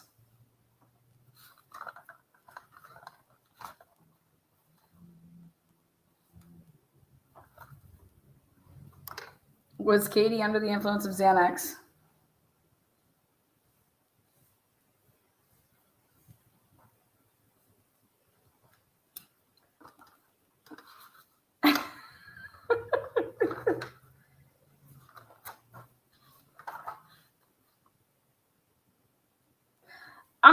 So why did she have a witness advocate in there with her?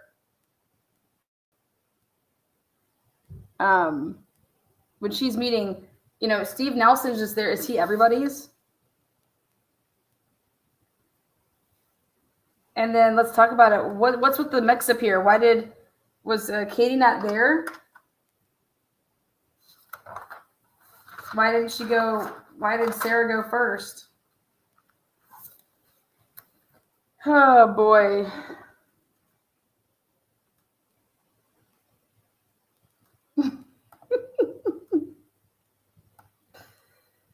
Oh fuck.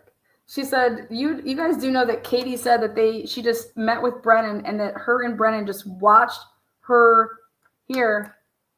I want you to watch her testimony, but we didn't talk about anything. Unfucking believable. I think the biggest surprise there is to hear that Katie was writing on a glove. Katie was writing on a glove. Oh, I'm writing on my glove. I write on my latex glove.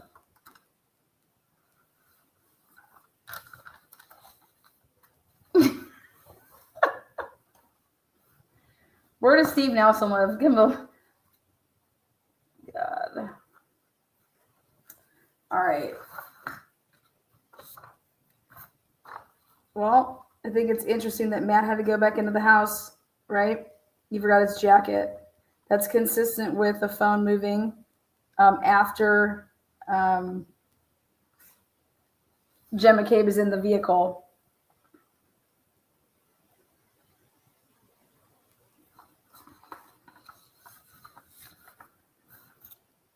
Let's take a look at the witness list. Who do we have possibly left? Sean Good could be a possibility. Are we going to hear from Flamati, or is he going to bust up Flamati? And let's see.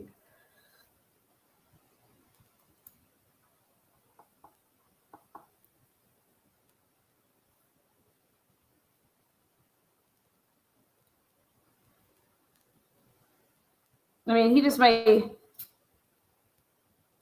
may just go with a wild card here and go with, we call William Reed to the stand. Seraph could be an option, but it's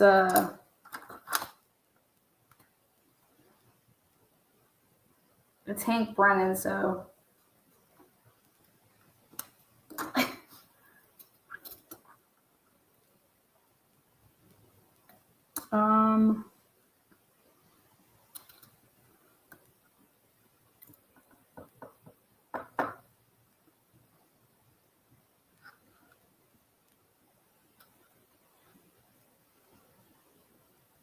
maybe Katie Camarano, maybe.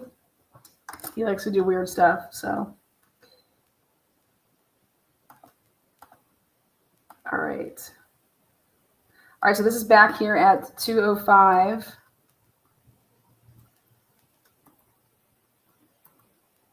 Or 2:05.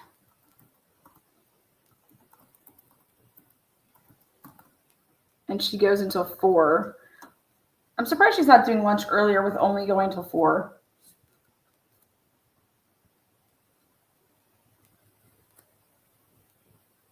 Could we get a Matt McCabe sighting?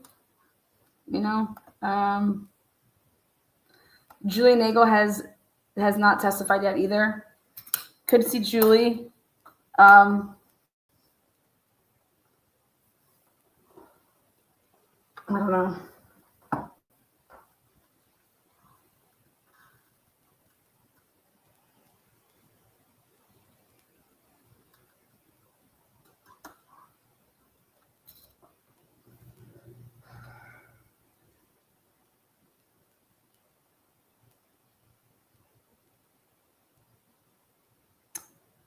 I'm gonna go final answer.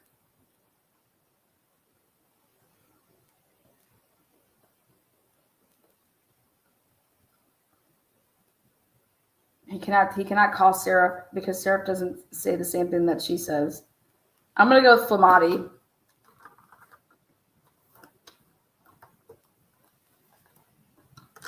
That's my answer.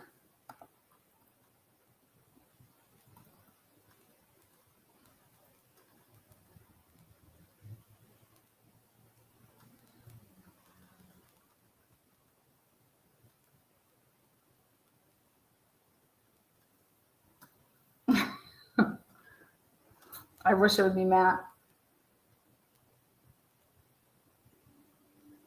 Maybe even somebody that really, he could go Wendell, but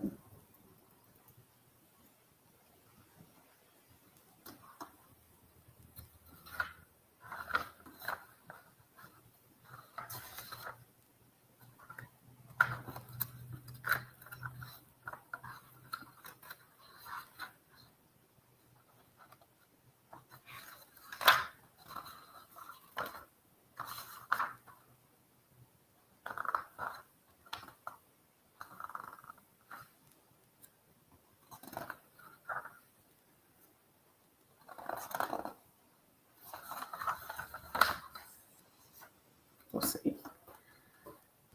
Good. Yeah, something like that. All right, we'll be back here, guys, at 2:05. Well, we'll start a little bit before that, but today's Cinco de Mayo. Have a taco.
All right, welcome back. Welcome back. Quick little break there. We got about 15 minutes out. And Pickle Blast. Getting ready for my Mexican celebration.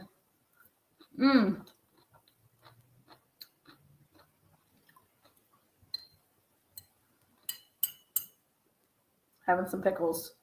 It's my lunch. It's my late lunch, early dinner comes at 4. La Fiesta. We're all going to La Fiesta.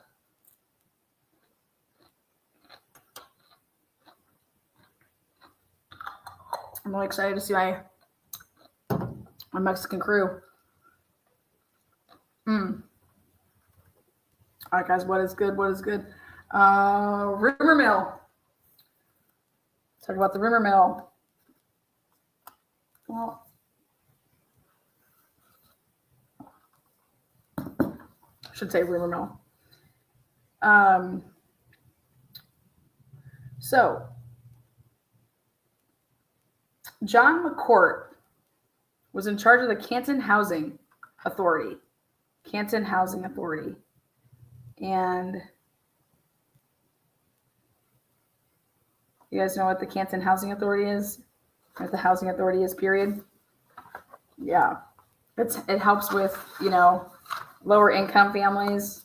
Helps with housing. So John McCourt, for many years, he, right here.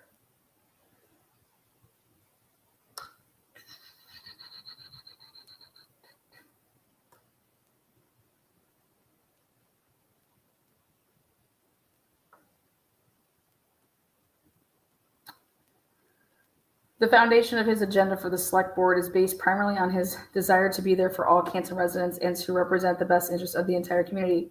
With a background in housing, he has directed attention towards the conversation of affordable housing in town, including the location and types of housing that fit best in Canton and best meet the needs of its residents. In quotes, let's talk serious with serious people without blinders on. He said, let's talk about what we need, not just for the median, but for all Canton residents and all income groups. Asked why he is running for select board, McCourt was ready and prepared with his answer. I just love Canton. Our schools are growing every day and we have become a pillar in this community. I want to not only play a part in keeping it that way, but also help it continue to grow and flourish. I am a team player. I am a team player, Mr. McCourt, I think you are, that wants to make sound, knowledgeable decisions based on the facts present and in Canton's best interest. I am transparent, fiscally responsible, and committed to this community that I have been proud to call my home for my whole life. I believe in being hands-on, bet you do, having face-to-face conversations and getting the job done. We are in some very serious times, and we have big decisions before us. Please vote Ms. McCourt in April. You will not be disappointed.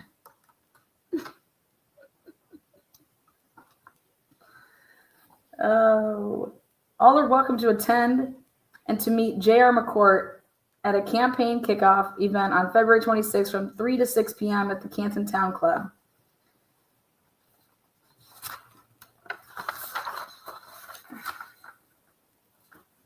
Good old Oakdale Road resident right there. Woo! Where is he at? Oakdale, baby, where you at? Now, any relation to Kim McCourt? I don't think they're married, but maybe they're brother or sister. I don't know, but she's in the diversity part of the school department. So it's interesting. He comes from basically, yeah. Also, now, in his youth, he worked for the Recreation, Public Works, and Engineering departments, and he was the principal of the very first soccer clinic, which evolved into the Canton Youth Soccer. He was the very first president, Canton Youth Soccer. All those soccer moms, man. McCourt, very first president of the Canton Youth Soccer. He currently chairs the town's Parks and Recreation Commissions and is a member of the Zoning Board of Appeals, Zoning, interesting, and Building Renovations Committee. A graduate of Blue Hills Regional Technical Institute with an associate's degree in electronic technology. Interesting. McCourt worked for many years as a technician, but found his true passion in construction with a special interest in building and renovating homes. In 1995, he took a step back from construction and started working for the Canton Housing Authority, where he continues to work today as a supervisor. All those calls in Canton to, going where the house, where Sandra Birchmore was, like that's part of that housing. That's part of the Canton Housing Authority. Interesting.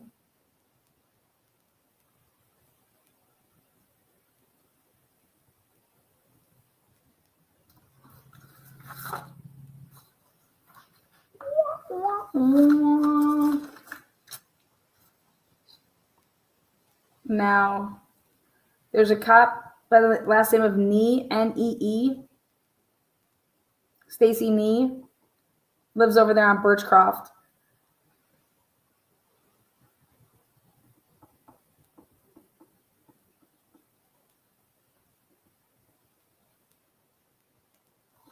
I want to take another look at this area with you guys.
Hold on a second.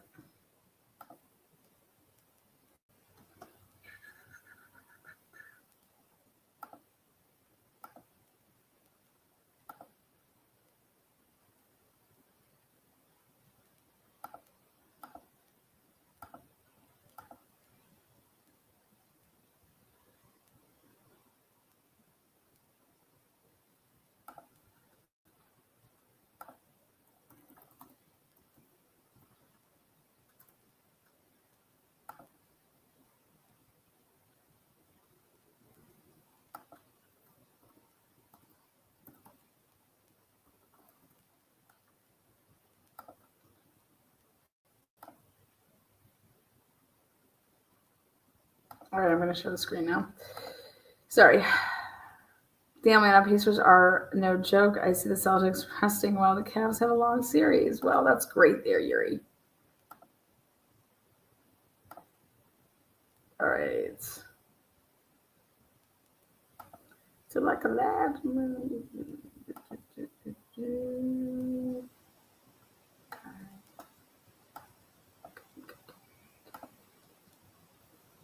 All right. Let me see if you guys can see. That's a pretty good angle. Okay. So this is what Yannetti used. All right. So can you see if I put my cursor on the screen? Can you see it when you guys are looking at it? If I'm using my cursor like that or no?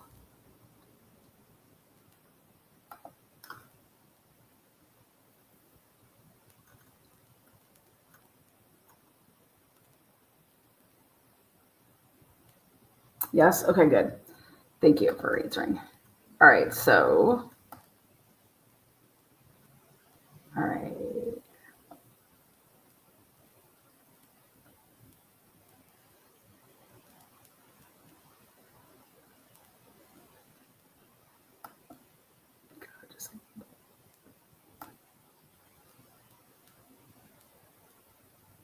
Okay, just so people can see that when you're coming out of Oakdale here, the way that this right here is where, about right there, is where the Waze was activated right here. And so that was 12:19 and like 36 seconds. And so what I'm saying is that before that, though, they didn't have the Waze on. If you back it up and you'd have been here, okay, the phone call was made at 12:18 and 50 seconds. So it'd be like driving by. Okay, like, and then to call. I don't see them. Give them a call. So you're on the phone calling them, okay? And so it would be like this. And then you're entering in 34 Fairview here, okay? And then so since you're already on this part of the street, you have to go then loop around again. And so when Ian Whiffen said they were on Dedham Street, made a left onto Maplecroft, okay? And then here at the curve, it becomes Oakdale. And he said turn left on Oakdale. Sure. And then this is where you're seeing all of this in here is your cluster of these stops, and he's saying because they were stop signs and stuff like that. But that's where the two flights of stairs are coming in. And then if I go to this, let's go walk it. Okay, this is the street that he is claiming. This street right here, Oakdale. See this house right here? You see what this is at right here? What's right there? Oopsies, back it up. You see this right here? What is that? That's a stop sign, right? What's right next to the stop sign? Yeah. And then when you go between these homes, okay, we go a couple down. So here, this is a house between, links over here, house between, and then none other than the next house right here that's the Canton canine officer.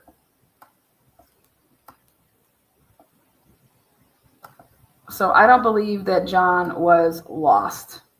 Okay. He was right where he was supposed to be over there in Oakdale. So there should be no mention about any of this because whatever their trial strategy is, basically what we just heard today, and if these jurors are writing down these timestamps, the timestamps that we're just told is that at 12:31 and 51 seconds, Ryan Nagel and them are there. They would have witnessed a collision. They witness it. And that's not what happened. Okay. Like, it's just not what happened at all.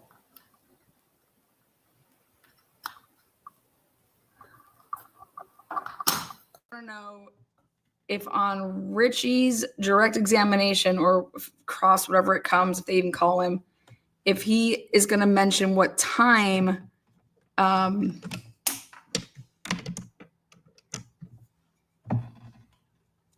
they would have went to 34 Fairview.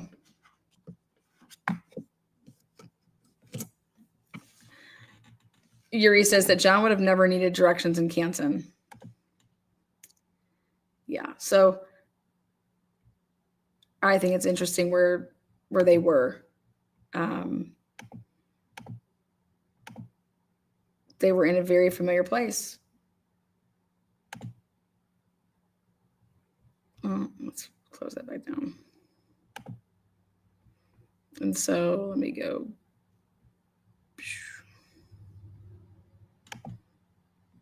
All right, so then, and then over here, this is where Michael Proctor was interested in all these Ring cameras over here on February 18th. So they make their loop, or his Waze goes like this, right here makes which would be a right. And then they say that he overshoots Fairview, which is right here, overshoots it. And then where I was looking around where the turnaround. I was interested in a house over here. So that's why it's already been recently viewed. But yeah, pulled in basically and like backed out, 3-point turn to turn around to come back then over here. And it was like at that moment here that what Nagel is saying is that John's car or the SUV is on this side. They're on this side, and that Richie flashes lights. So then Karen and John then came this way and, pulled up right here, and they were right behind him the whole time. That's what's being told. And I'm over here like,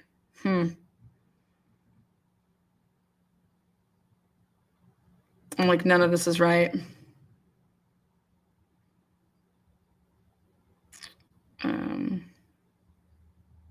I said, none of this feels right. This isn't. I said, and what are the odds that these folks, the Nagels, are coming from the way they said they're coming from when they're coming from one of those bars? They would never be over there. That's not how you would. Let me back out. So if I was to do over here is where Washington over here.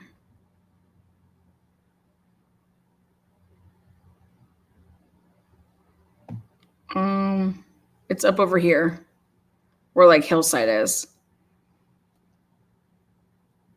So yeah, like somewhere in here. So anyways, so to come this way, come down, if you're going, and if you would have went to, you would have kept on Washington this way, and you would have broke off Washington this way. And it's over here to go to like Highland. That's where Julie lives.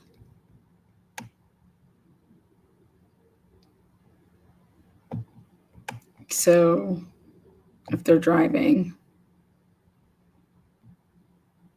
and they're going to go to 34 Fairview, you would have been driving, and this is what they did. They're like, okay, we'll go this way to come here. Washington, you would have like went this way to go like that. But they're saying that they went this way. But now, if you're really coming from McCarthy's and you're over here, come this way, this way, you would have never went like down like this to come around. And that's what's interesting, is that John went coming from McCarthy's over here, or Waterfall Bar, same thing, the same area. They went this way, and they went this way to go to Dedham. Instead of coming right to here and then going left on Chapman and then on Fairview, they went Washington, made a right, and then Dedham made a left, and then took it down. Now remember, if they would have actually, how I know they already made a loop, guys, is because I did the math. When they left to go this way, they would have been right here. If they were entering for directions for the first time, saying that they were lost or whatever, they would have been entering those, like they would have got to this point if it was just if they never made a loop around before, like I'm saying, they would have got to that point to be able to type all that stuff would have happened way sooner. And remember, they already had a conversation at 12:14. So he talks to Jen at 12:14. That was a phone call that was had. Then, because she called him, because he wrote a text, where to? Why would you need to write a text that says where to? Like, versus saying, remember I always said this? Why didn't he write what's Brian's address, or what's your brother-in-law's address? Give me your brother-in-law's address. That's how you would, like, writing where to me never made sense. Okay.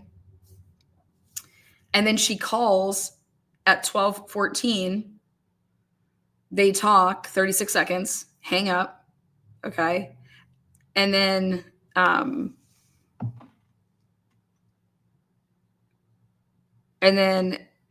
he calls her back at 12:18 and 50 seconds. And she claims it's because he's lost. And I call absolute bullshit. Absolute fucking bullshit. Absolute fucking bullshit. And I would love to hear in any of these interviews that Karen's ever done, Karen, what was the conversation? What was said on the phone? Like, why hasn't nobody ever like said that, like asked those type of questions? Okay, the 12:14 call, that when she calls, what was that for? What was John saying? Then the 12:18 call, what was being said? Like, I would know that. I would know that. So, anyways, Bev's probably back. Is Bev back? I'm just over here yapping it up. What the fuck, Bev? No, she's not back. God damn it, Bev. She's always running late. She's always chapping our asses. All right, let's go ahead. We can get back to it, though, at least. Welcome back. We got the fan. Oh, she talked for a minute here.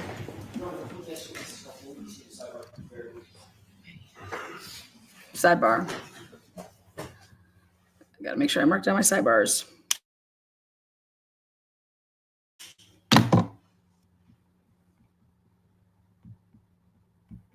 So she asked for a sidebar. Oh.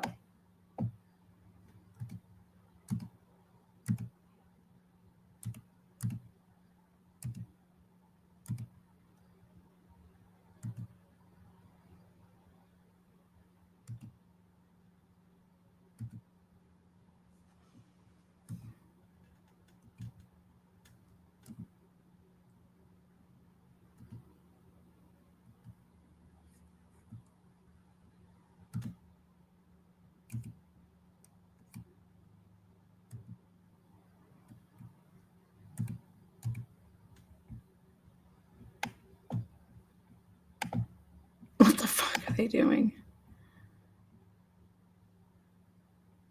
Oh, thank God. Woo. Motion to revoke bail was denied. Oh, thank God. So fucking happy for that dude. I'll tell you what. Do I think he's pushing the envelope sometimes? I mean, I just wouldn't. These fucking people aren't worth it. These people aren't fucking worth it. You know what I mean? Fuck these people. You can report, and I mean, I wouldn't stop reporting. I would still be reporting. I'm just saying, like, fuck these people. They're not worth your freedom. They're not worth you getting separated from your kids. When he said he thought about he would miss his kid's first communion like that, it's sad to hear. But that's reality.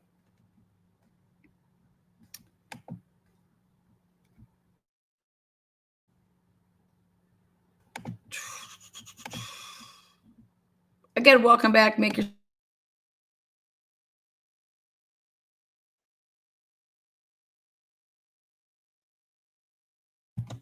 Again, we're just waiting on Bev. 2:15. I could have had a couple more tacos. Bev fucking drives me to drink.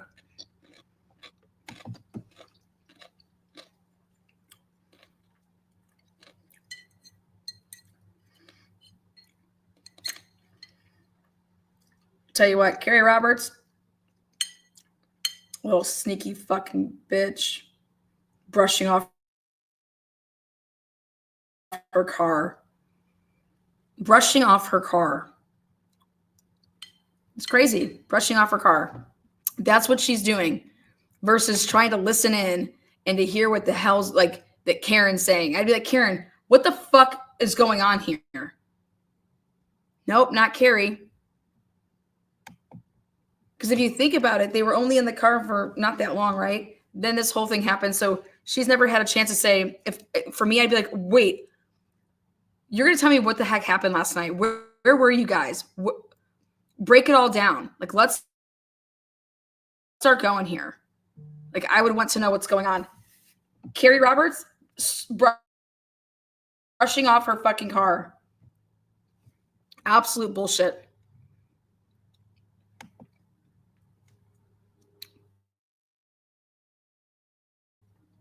I think somebody should ask her that on the stand. Miss Roberts, you seem like, were you in a hurry? Were you planning on getting out of there?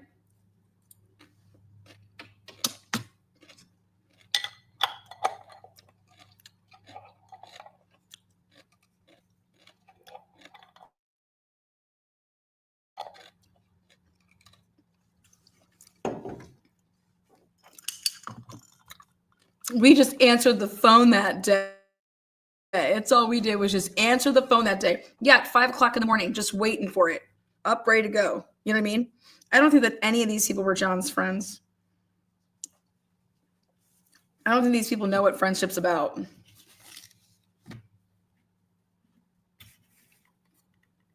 It's more like, what can you do for me type of town.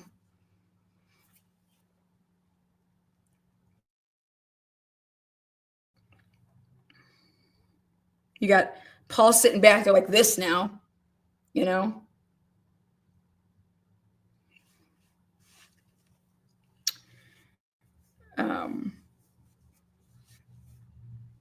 How do you get removed to the back row of you got to be doing something really bad. The brother of the victim.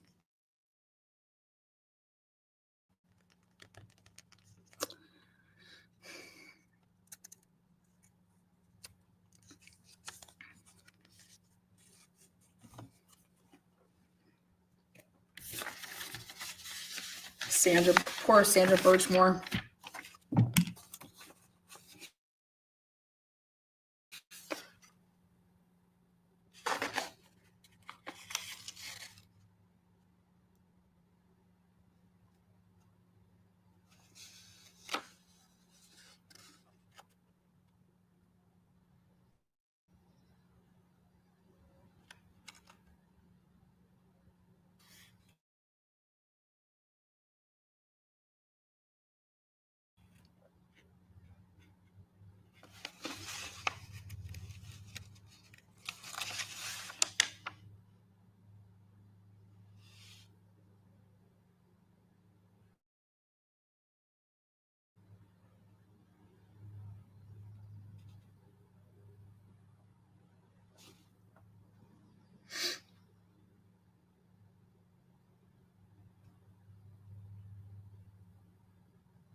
Jonathan McCourt said there were no signs of a struggle when observing the bedroom or the apartment of Sandra Birchmore.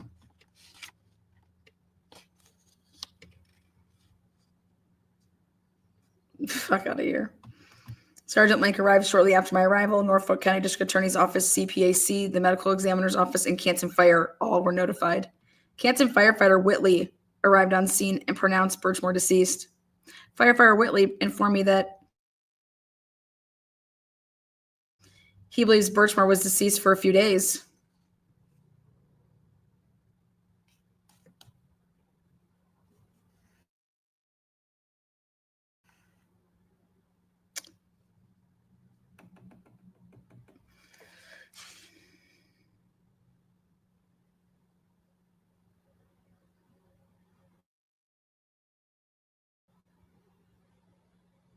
You know, this report is redacted all over. It's trying to redact everything.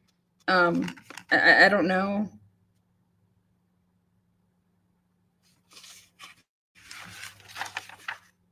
I didn't realize that Sandra Birch, she had a couple different cats, I guess. Oh yeah, that's it. You guys will know this offhand.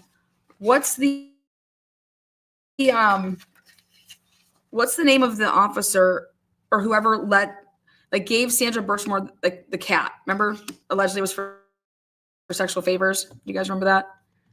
I want Lana to help Aaron with her divorce. Are they getting divorced?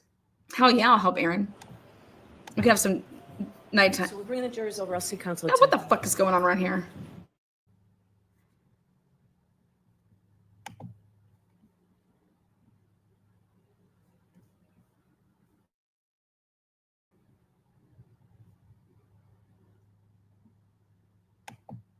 What a shit show.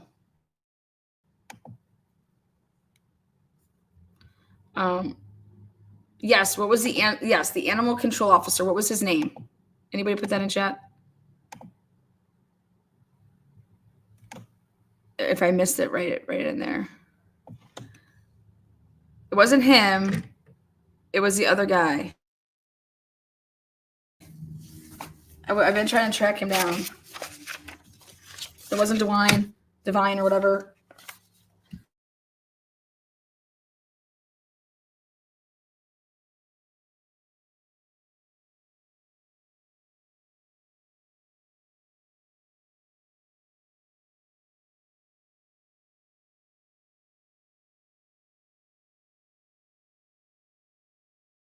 So we had 2 sidebars.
I don't know what the hell's going on.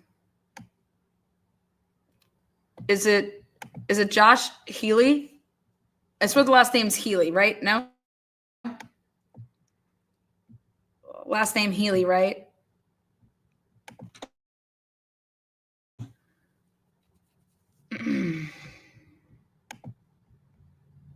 L-A-G-H-E-R. Oh, for fuck's sake, we're gonna have Paul Gallagher. Hold on. We can't miss the beginning. I apologize for that, folks. Nobody likes wasting your time. Paul Gallagher.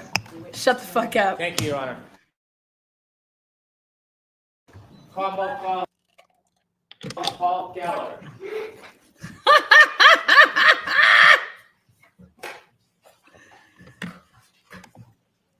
Follow me, please.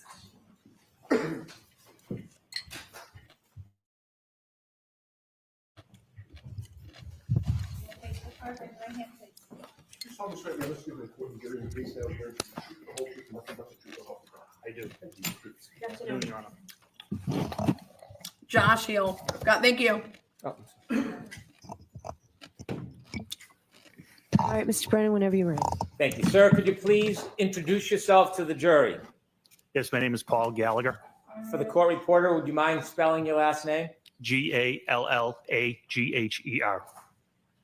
Mr. Gallagher, do you presently work? As a police officer, I'm retired. When did you retire? August 31st, 2024. When you retired, what department were you working for? Canton Police Department. How many years had you worked for the Canton Police Department upon your retirement? I was credited with 32 years, 8 months of service. Did you have a particular rank when you retired? Yes, I was a lieutenant. I want to go back to the beginning of your law enforcement career and share your background with the jury. When did you begin your career in law enforcement? I became a permanent intermittent police officer in Canton in 1992. What a permanent intermittent police officer is, it's basically a part-time police officer. You're required to attend a 16-week part-time academy. Your duties include regular patrol duties that a regular police officer would do, but you're only utilized during special events, short staffing, and you're allowed to work paid traffic details. Did that status change at some point? It did in 1994. 1994, were you a patrolman? Yes, and that required me to attend a full-time 18-week police academy. In addition to the police academy, did you continue your training over the years? Yes, I did. Can you share with the jury some of the training that you would attend over the years? Oh, sure. So I did constitutional law. I did interview and interrogation, terrorism, international terrorism, domestic violence, buccal swabbing, and DEA basic narcotics course. And last duties were I did background checks, so I attended background training, and I did internal affairs. Before I talk a little bit more about your experience over the years and your progress through the Canton Police Department, I'd like you to share with us generally and briefly the structure of the Canton Police Department. The Canton Police Department, how big is it? How many officers are typically employed by Canton at the same time? We would like to have 45, but unfortunately, we're short-staffed at this time. At the Canton Police Department, is there different ranks? There is. And what are they? They are patrol, sergeant, detective sergeant, lieutenant, deputy chief, and chief.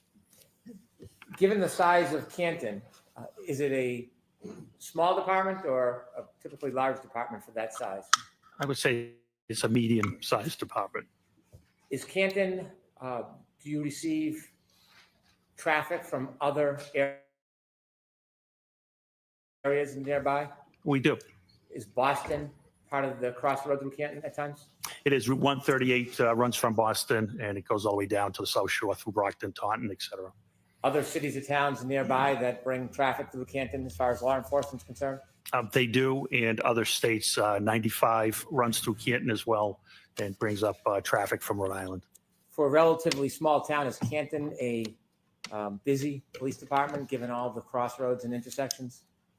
It can be very busy at times. You mentioned in Canton that there are different ranks. You started as a patrol officer. Yes. Did that change at some point? It did. When? July of 2001, I became a detective. Did you have any particular or special training to become a detective? I started attending how to dust fingerprints. My focus was narcotics. I had several narcotics classes. Did you engage in those type of investigations on behalf of Canton?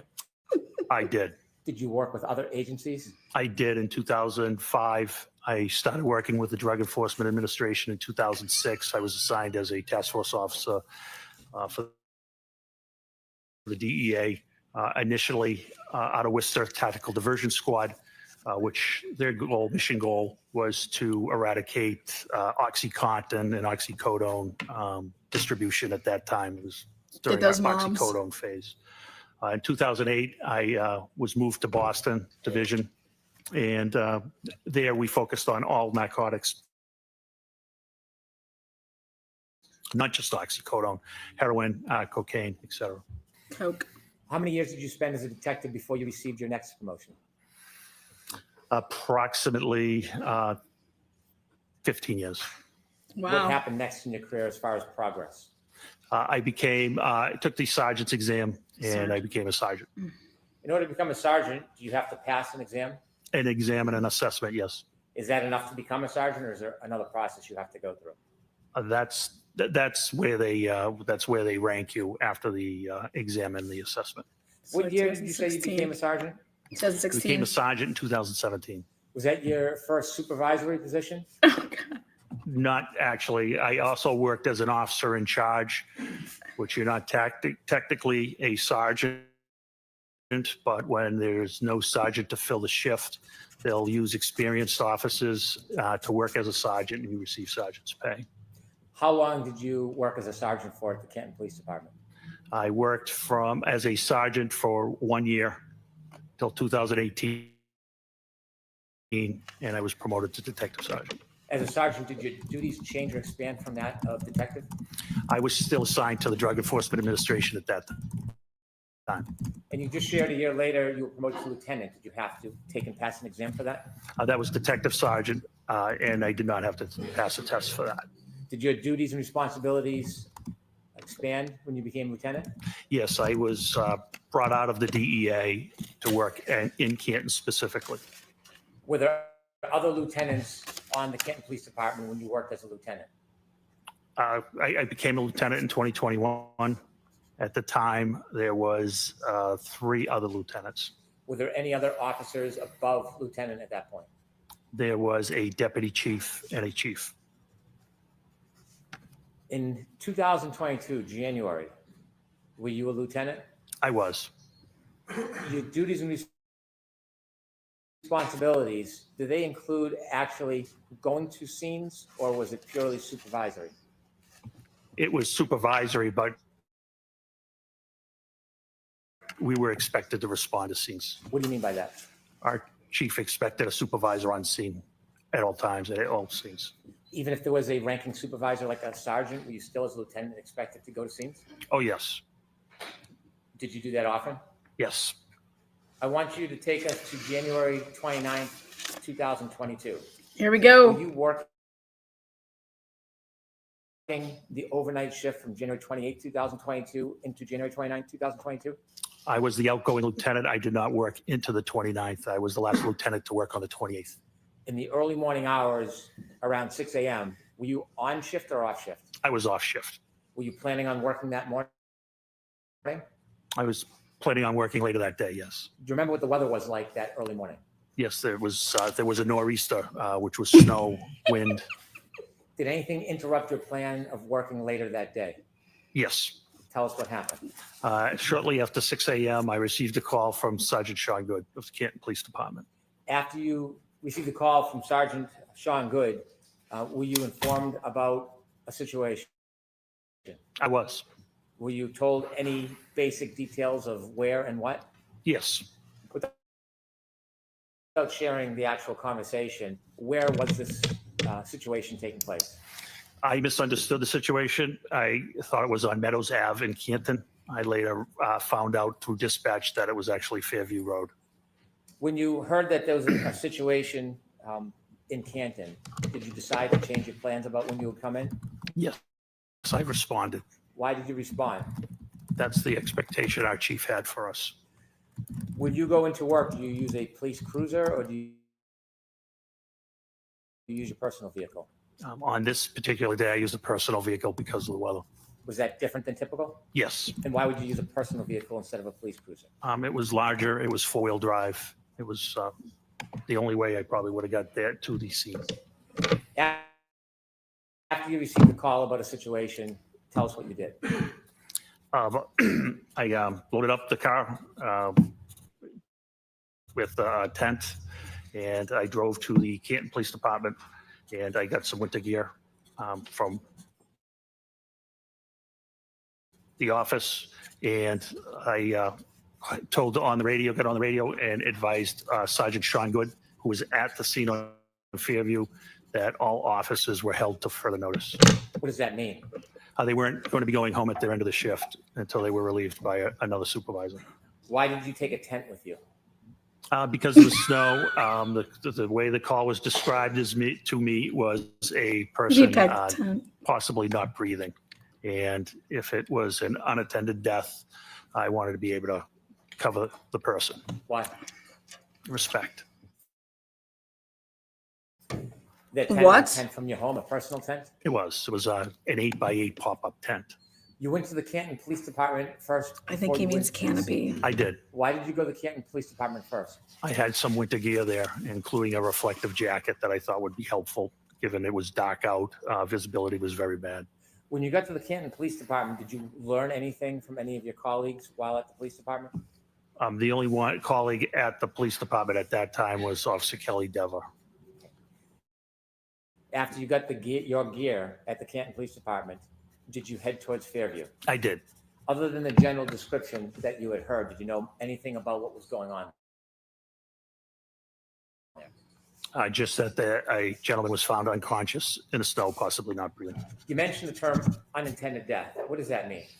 An unattended death is a death where someone dies alone, and you don't know the reason. It doesn't mean there's foul play. In fact, 99% of the time, it's natural causes.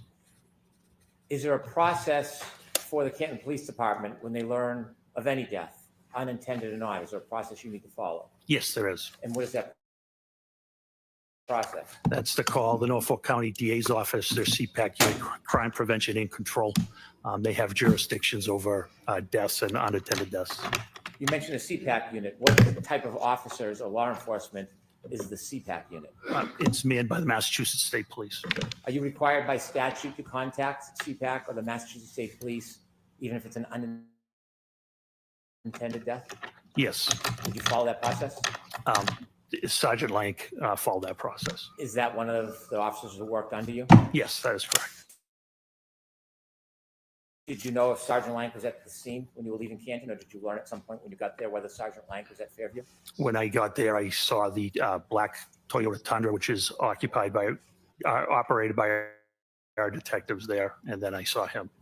When Canton Police Department first contacted the Massachusetts State Police or the CPAC unit about the information, did you have an understanding whether or not the Massachusetts State Police were going to respond or not? They were not responding.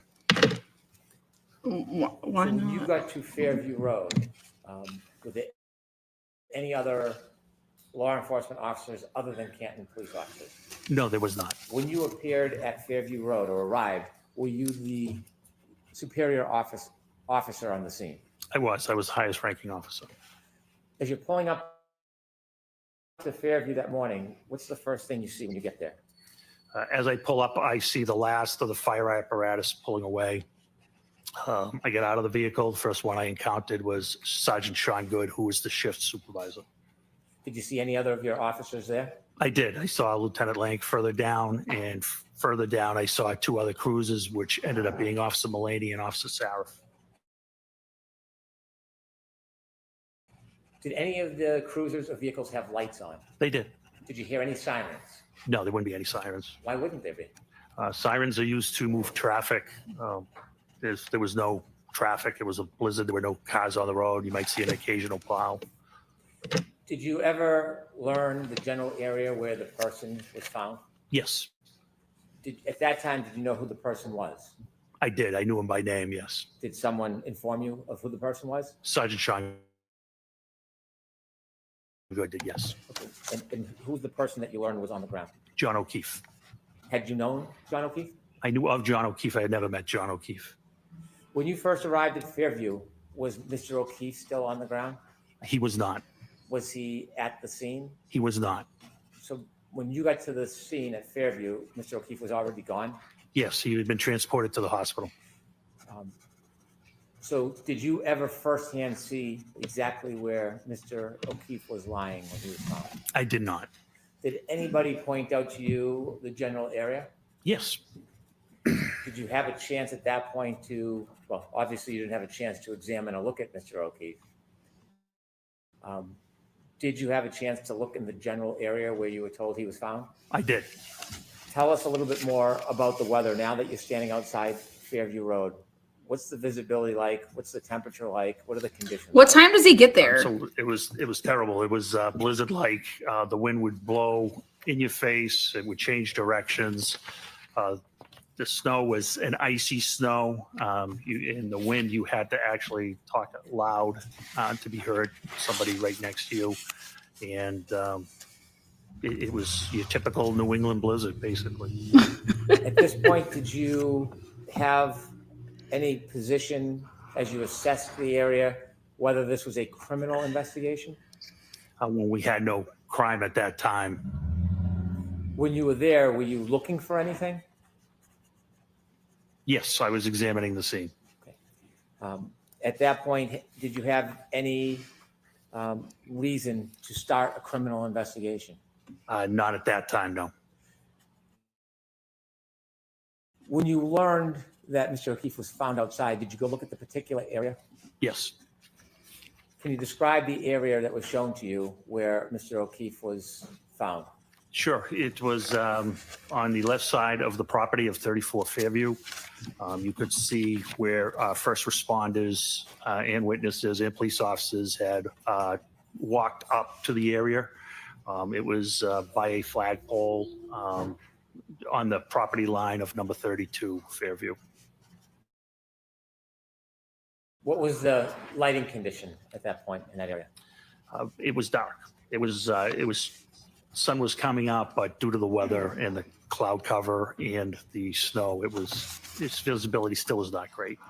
Were the law enforcement vehicles providing any light? This is all to the lies. area? No. How about the house? Was there any bright lights coming out of the house illuminating that area? I didn't see any lights, window lights on. There may have been an exterior, the door light at one or two houses. In addition to the law enforcement officers that were there, did you see any civilians when you got there? No, there were no civilians there.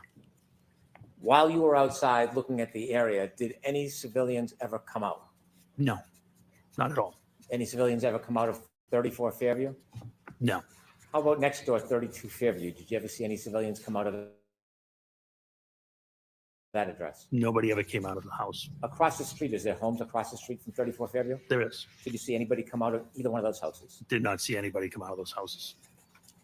When you were outside and you were shown the area where you were told Mr. O'Keefe was found, did you try to do anything regarding that area to identify the area itself?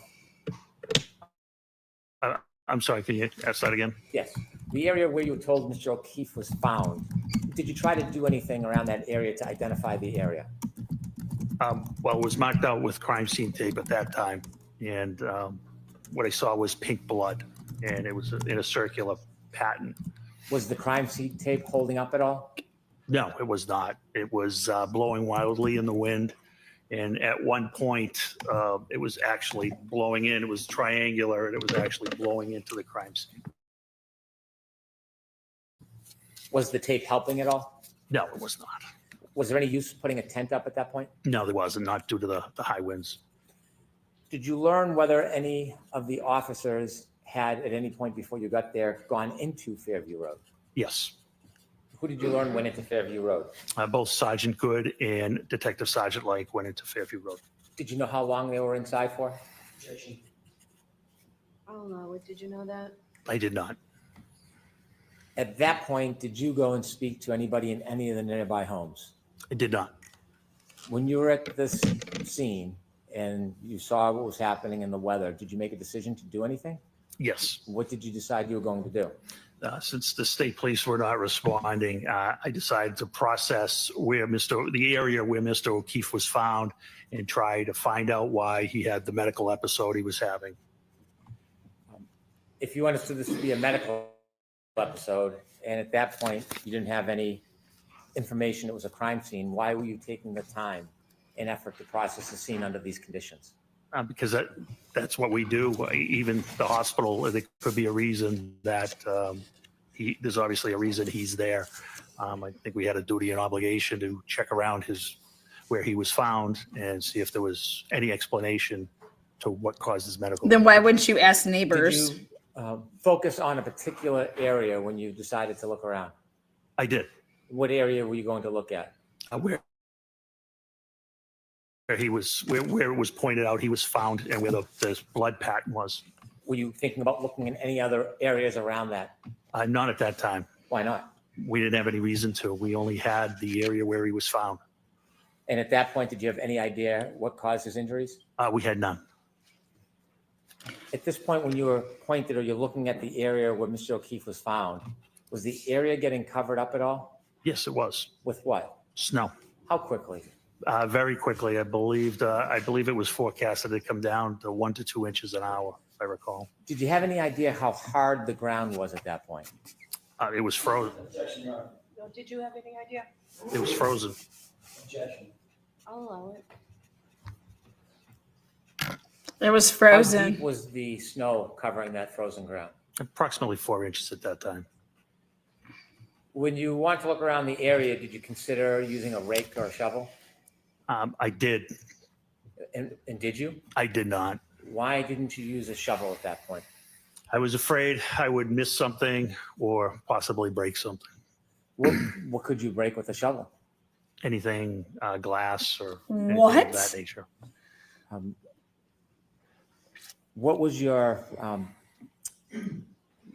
decision about how you would search that area? What did you want to see? I wanted to see anything that was possible, whether it was any type of weapon or any type of medical bottle or any reason that he could have come to where he was. Did you think of a way that you could look below the top of the snow without unresting the scene? Yes, I did. And what did you conclude? Because of the blood, the pink spots I thought might be blood.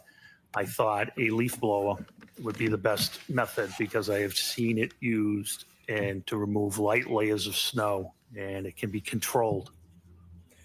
And after having seen that before and making that decision, what was the benefit of a leaf blower over a shovel? I wasn't going to miss anything with a leaf blower, much better control. And control, tell us what your intention, what was your hope with the leaf blower? To clear the area, controlled, slowly, so any potential evidence of what happened to Mr. O'Keefe wouldn't be lost. Did you have a leaf blower with you? Did not. So what did you do? Sergeant Good volunteered to go get a leaf blower. Did you remain at the scene? I did. And during this time, are you still have no information that it's a crime scene? We had no information on a crime at that time. Did Sergeant Good come back with the leaf blower? He did. Did you try to get any other items to help you? Not that I recall. Okay. When Sergeant Good came back with the leaf blower, did you use it? I did. Was it successful? Very. Tell us what you did. I started with low speed and began whisking away the snow. And then I saw how it was uncovering. Those pink spots were becoming brighter red. So I verified it was frozen or coagulated blood at that time. And so Did you take under pictures? precaution, I decided that that was something we may want to collect. Why did you want to collect that? Just out of abundance of caution, DNA. I expected it to be John's DNA. You would never And do that. I wasn't going to get a second chance at it. It was either collect it or never have it. Were you What? making quick decisions under these circumstances? Yes, Did you ask somebody to get a container to put the coagulated blood in? I ended up getting the containers. Where did you get them from? I got them from Lieutenant Kelleher, who lived in the neighborhood. Did Lieutenant Kelleher ever come over to the scene? He did not. Did he work for the Canton Police Department? He did. Why didn't he come over to the scene with you? because he originally thought the scene was at 32. Did you ask him to come over to the scene to help you? No, Did you expect him to come over to help you? no, Did you prefer he not? correct. So when you get the containers, were they plastic cups? Yes, they were red Solo cups. And what was the purpose of using the red Solo cups? They were plastic. They weren't going to leak. They weren't going to get soggy. They were large. I needed a small sample. My thought was because it was frozen or coagulated, that we could collect it, transport it, and transfer it to the crime lab, who could extract the DNA however they saw best fit. Nobody does Sometimes this. the crime lab tests evidence and sometimes not. Of course, yes. Is that your decision? No, You were telling None of this was done for Sandra Birchmore. us about the leaf blower. Does it serve to excavate the area? it did. Did you begin that process? I did. And when you did that, did you try to memorialize it? Yes, I did. How did you do that? I had Sergeant Good videotape it. Why did you have Sergeant Good memorialize your efforts to excavate the area? I thought someone may wonder why I decided to use a leaf blower, so I wanted to demonstrate its effectiveness. I'm going to move to introduce 2 videos. Council Only has. 2. Only 2. They're not going to introduce the other one? They had 3 last year, 4.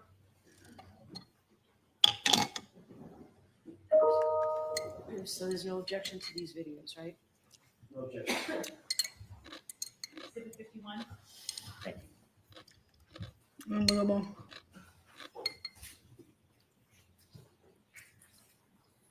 With the court's permission, can I show the jury the videos? Yes. Ms. Gilman, can we show number 1, please?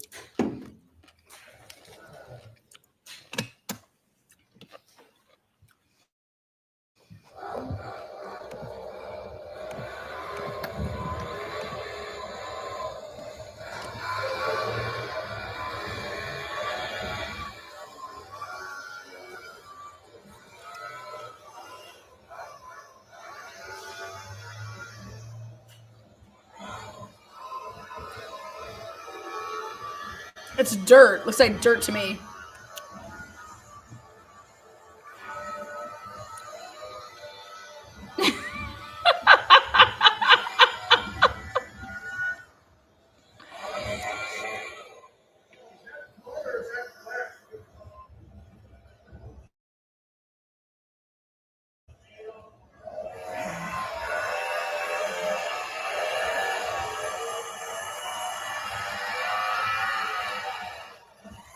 Right there. Could you, Ms. Gilman, stop at the end of the video so it's a still frame? Look at this. Look at the. That's good right there. Look at those. Look at back there. Sir, who's Stop. the person holding the leaf blower? That is me. Did the leaf blower work as you had hoped? It was great. It was Other great. footprints around that area. Correct. Do you know how those footprints got there? Some of them were from first responders. Some of them were for witnesses. The ones up top by the flagpole were for when the officers put out the crime scene tape. Did officers try to wrap the crime scene tape around the flagpole? They did wrap it around the flagpole, yes. I see. And from that vantage point, could you see the side and front yard? Yes. Did the side yard have any footprints or evidence that anything was dragged through the side yard? No, not at all. How about the front yard? Did the front yard have any evidence that anybody had walked across it or dragged anything across it? It had one set of prints from Sergeant Lang. Other than Sergeant Lang's footprints across the front yard, was there any other impediment? No, not that I saw. I'm going to ask if we could see the second video, please, Ms. Gilman. Absolutely ridiculous.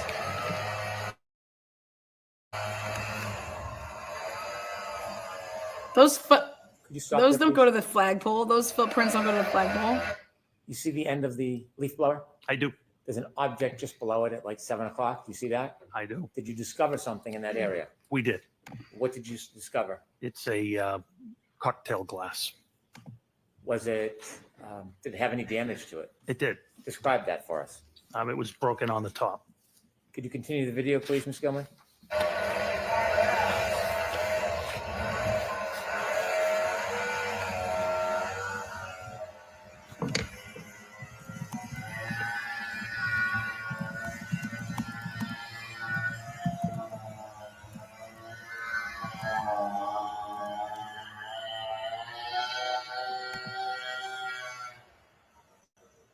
Stop, please. There's some red spots. Is that what you identified as coagulated blood? That is. Below some of those spots and to the left, there's an area that's not white. It's brownish. Do you know what that is? That's, I believe, just bare ground. If we could finish the Bare video, please. ground. All the way to the ground. Where's the freaking pieces of taillight?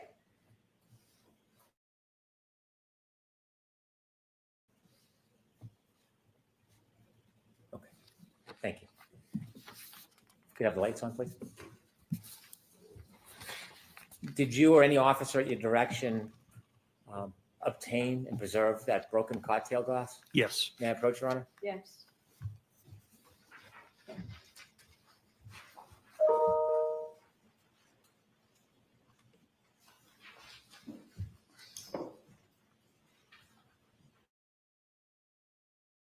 So I'm showing you two photographs. The first photograph, do you recognize what's in that photograph? I do. What is it? It's a after we exposed I exposed the broken glass. Is the broken glass depicted in that photograph? It is. Is that similar or substantially the same way it appeared to you that morning? That's exactly how it appeared. Yes. Do you know if that photograph was taken as a still image video or not? I do not. Okay. Second photograph, can you take a look at that? That's a close up of the cocktail glass. Of the same photo? It is. Yes. I'd move these two photographs into evidence, please. Okay, do you want to be 52 and 52A? Please, Your Honor.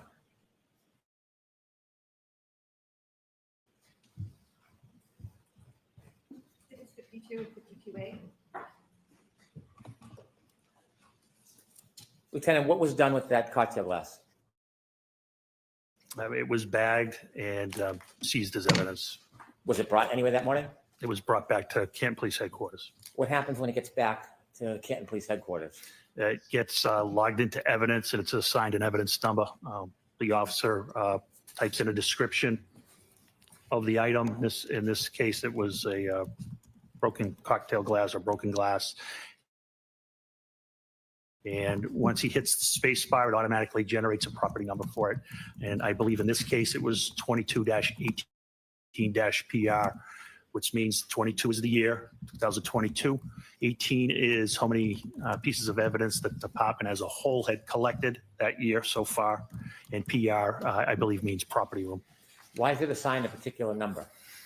Everything is assigned a number by the computer. You said it's brought to the evidence room. Is that a separate or special place? So we have two rooms. We have a temporary evidence room, and then there's a permanent evidence room. Only two people have access to the permanent evidence room. Is there a reason why access to the evidence room is limited? There is. Why? For security. Even in a police department, the evidence room is limited as far as people who have access? That is correct. In the evidence room, is there an officer assigned as an evidence officer?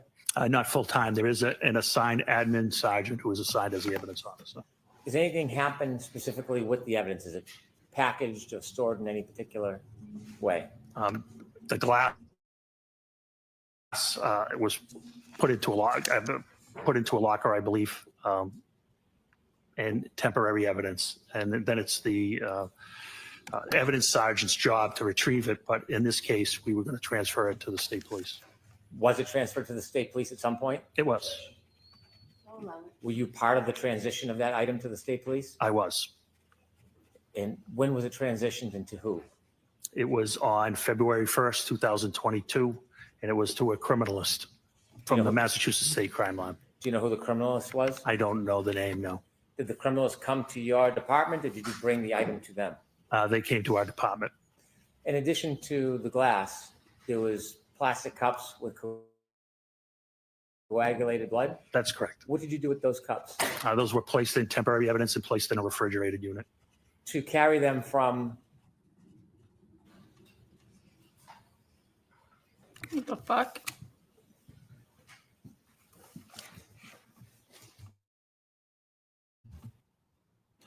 What's going on?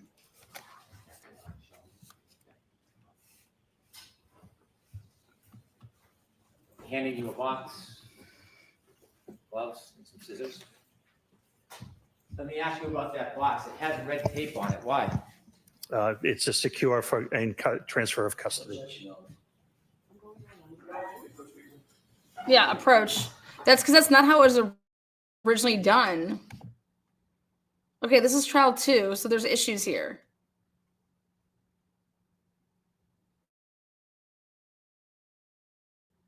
And Bob Aleshi's telling Alan Jackson something right there.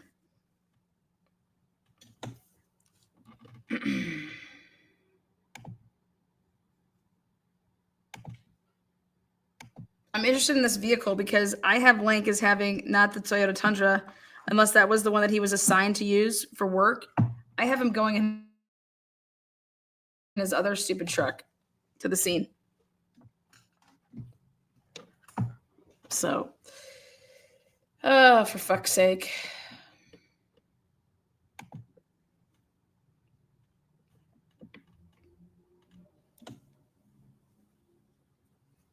I think he has a problem with, I mean, I don't know what evidence they're going to be showing through him, but he didn't handle this, from my understanding. Hank's having different people introduce different things. He did introduce the leaf blower, though, obviously, last time. Leaf blower, they played four videos last time.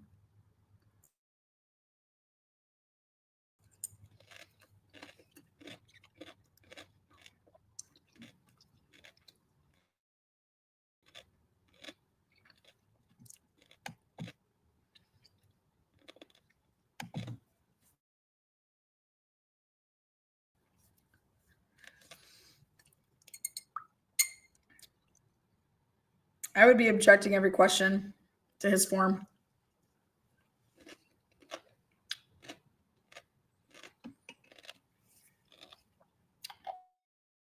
Hank is tailoring their testimonies so much. At least with Lally's what if anything, they had to then answer what if anything, like they had to do their own words.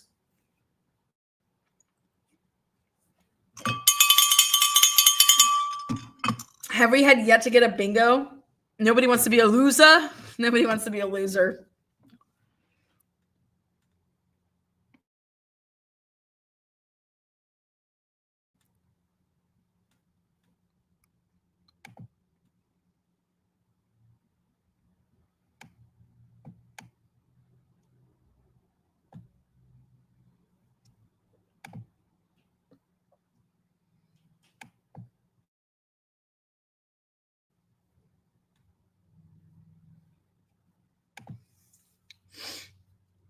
Bevel House and all. Unless he just was talking to Alan Jackson there when he was, going up for the sidebar.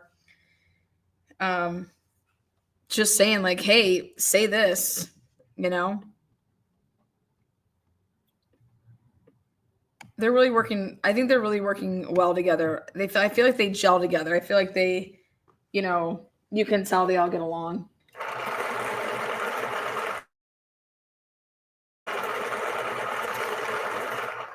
And I can tell that Alan Jackson is under the weather. Alan Jackson sounds like he has been like fighting I don't know, sinus infection. I don't know what, but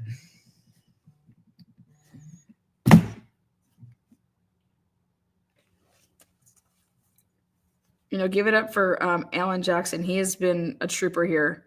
He's definitely like not feeling well.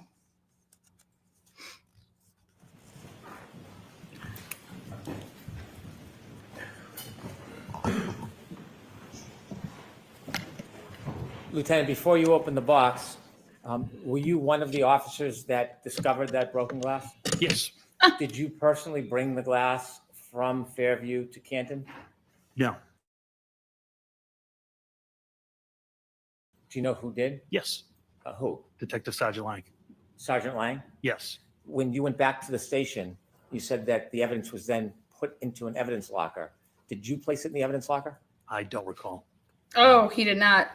And then inevitably it was transitioned to somebody from the forensic unit?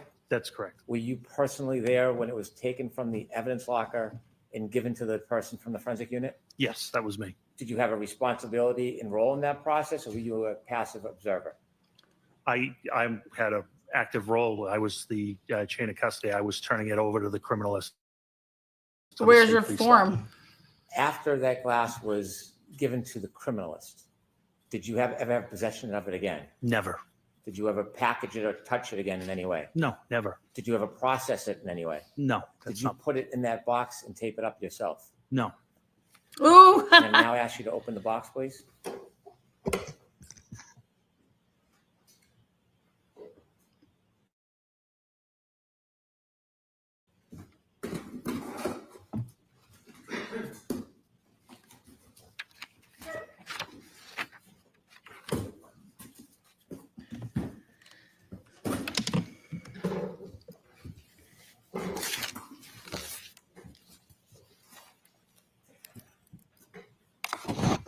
Is there an item in that bag?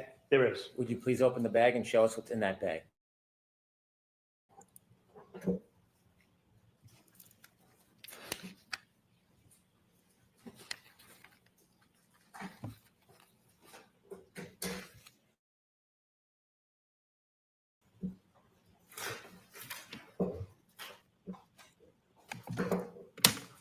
Thank you guys for all being here. They can watch anywhere you guys choose to watch here, so thank you.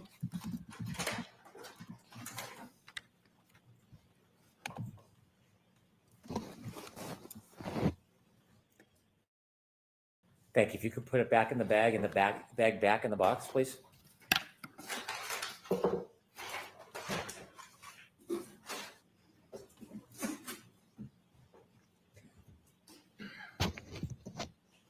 Lieutenant Gallagher, does that appear to be the same item that you found in the area where John O'Keefe was at Fairview that morning?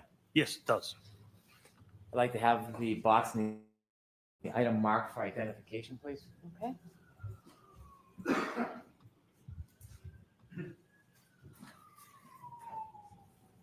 The Q Friday.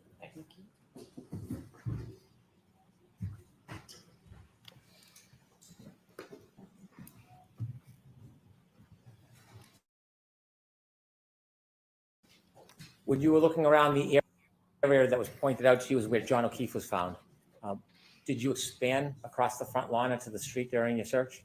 No, we didn't, with the exception of uncovering the 6-foot asphalt berm. Did you say 6 foot or is it? Excuse me, 6-inch. What's a berm? It's basically a curbing, but it's made of asphalt. Berm. It's curved. You probably have seen it. It's asphalt. It's curved. It separates the street from property line. Why did you clear that piece? Wanted to see. We're trying to find out why John was having a medical issue, and we didn't know if he could have tripped over a curbing or what turned out to be an asphalt berm and possibly hit his head. After you made efforts to look in that area, did you return to the Canton Police Department? I did. About what time? It was shortly after 8 a.m. After you returned to the Canton Police Department, did you receive any information or have a reason to return back to Fairview? Yes. About what time? A little after 9 o'clock. Why did you go back to Fairview after 9 o'clock? Sergeant Lank got a phone call that Jen McCabe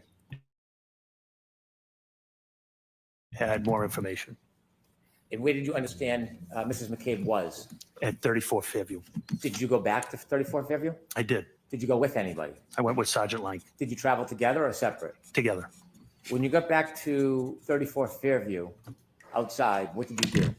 We parked in the driveway. We walked up, and next to the garage, there's a side door. I don't know if we rang the bell or not, but Brian Albert, the homeowner, answered the door. As you walked up to the door, did you have a chance to look around at the doors in the area in front of that side door? Yes. Did you see anything out of place? No. You've been a police officer at that point for a long time? Yes. Do you receive any training in observing areas or people? Always. What type of training? What are you told to look for when you're speaking to people? I've been both sides trained, which is behavioral observation, suspicious activity training, and you look for clues when you're speaking to people. Whether they cross their legs, cross their arms, there's certain behavioral characteristics.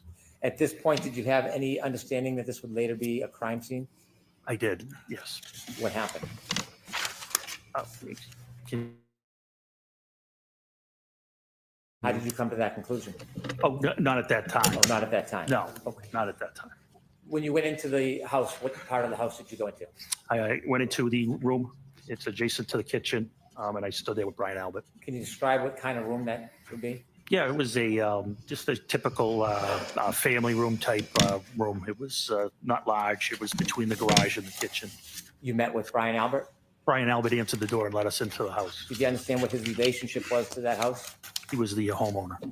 Did Sergeant Lank walk in with you? He did. Did he stay in that living area? No, he went to the kitchen area and sat down with Jen McCabe. Could you see the kitchen area from where you were? No. I Oh could my see a God, portion what? of the kitchen area. Did you see anybody else in the kitchen area with Ms. McCabe and Sergeant Lank?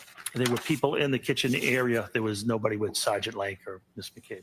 Could you hear their conversation? No, Were you trying to listen? no, Were you speaking to Mr. Albert? I was. Did you take the time to make observations of him?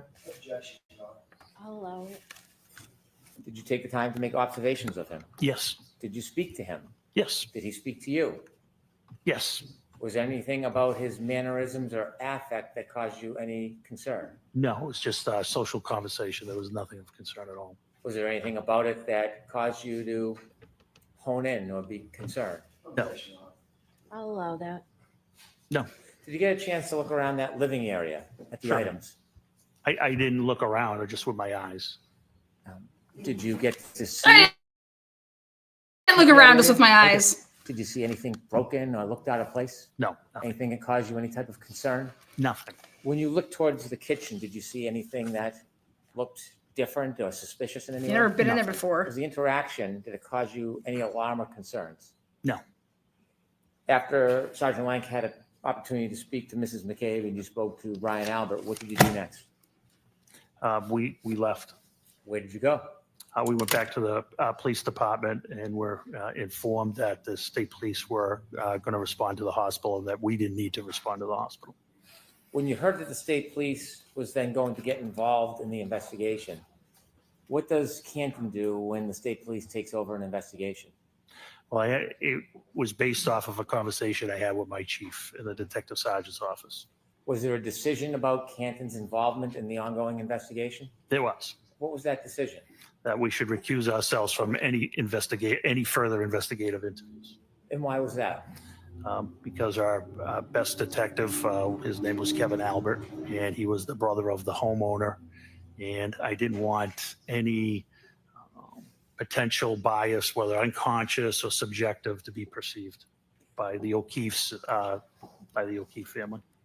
So when the state police got involved and you had the conversation with the chief, was that the end of your efforts towards this? It was the end of our efforts until, I helped facilitate during the search warrant on February 1st. And so at some point, was the defendant's Lexus brought to the Canton Police Department? It was. Was it put in a particular area at the Canton Police Department? It was. What area? The Sally Port. What's a Sally Port? Sally Port is where, when we have an arrest, we bring our prisoners in. It's basically a extra large garage. It has 4 doors. They're numbered 1, 2, 3, and 4. We typically go in door 4 and pull towards door 3. Door 4 is lowered, and then prisoners are walked into the booking area, which is also secure. The exterior doors to the Sally Port can only be opened by the dispatch council. When crime scene services came to look at the car, was that the same day, the 29th, or later time? No, it was February 1st. Did the Lexus remain in the Sallyport area from the 29th until February 1st? Yes. When representatives from the crime lab from the Massachusetts State Police came on February 1st, who provided them access to the Lexus? I was one of the people there that was there. I don't know if I provided them direct access, but I certainly would have. And I assisted them if they needed things. That's when the chain of custody, the exchange of custody for the blood samples and the glass occurred as well. And during their processing of the Lexus, were you there for parts of it? I was in and out, yes, but I did not partake. Thank you very much. All right, here we go. Alan Jackson on the cross.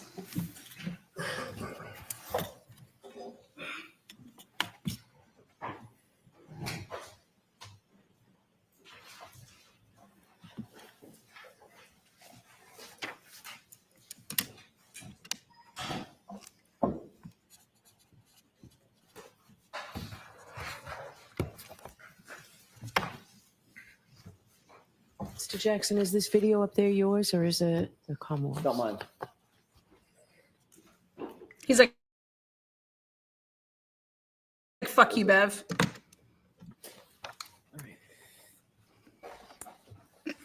May I? Light him up, baby. Light him up, baby. Mr. Gallagher, you have already established that you were at the scene on January 29th, early morning, January 29th, 2022. We've seen the video of the leaf blower, correct? That is correct. So you were integral to at least an initial search of the scene, which recovered the drinking glass that you've shown us, as well as some of the blood byproduct that you've talked about. That's correct. Yes. Okay. You were the ranking person on the scene. You've already described that. Yes, that is correct. There were also several other officers from Canton PD who were there with you. Yes, there was 4 other officers. Yes. Can you just name those other officers? Yeah, Detective Sergeant Lank, Lank, Detective Sergeant Good, Goode, Officer Mullaney, Mullaney, and Officer Saraf, Saraf. Okay. When you initially, let me back up and ask a different question. Given the fact that you were the ranking officer, the way that it works in a police department is everybody sort of reports up the chain of command, correct? That is correct. Yes. So they would have all reported up to you in some particular. That's correct. And then, of course, you report to I think you're the deputy chief, and then the deputy chief reports on up to the chief, correct? That is correct.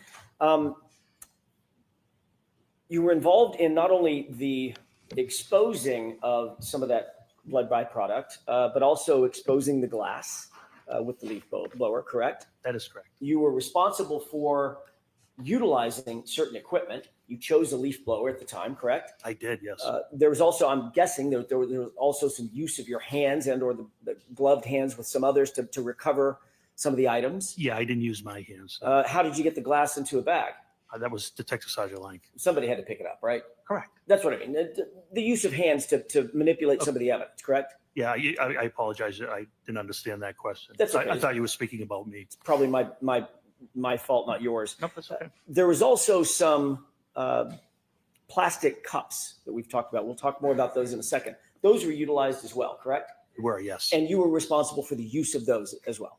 Yes, it was my decision, yes. In terms of the search of the scene, the recovery of evidence, the recovery of biological material, the use of tools to recover those biological materials, all of that rested at least ultimately at the scene on your shoulders, correct? Yes, it did. Isn't it true that you weren't interviewed in this case with regard to anything having to do with this case until April 3rd, 2024, correct?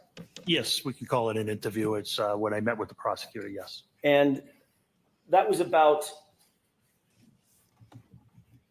2.5 years, nearly 2.5 years after this incident, correct? Wow. Yes, that's correct. Michael Proctor, you know that name? Unbelievable. I do. Who's Michael Proctor? He was one of the troopers assigned to investigate the case. As a matter of fact, he was the lead investigator for the case, correct?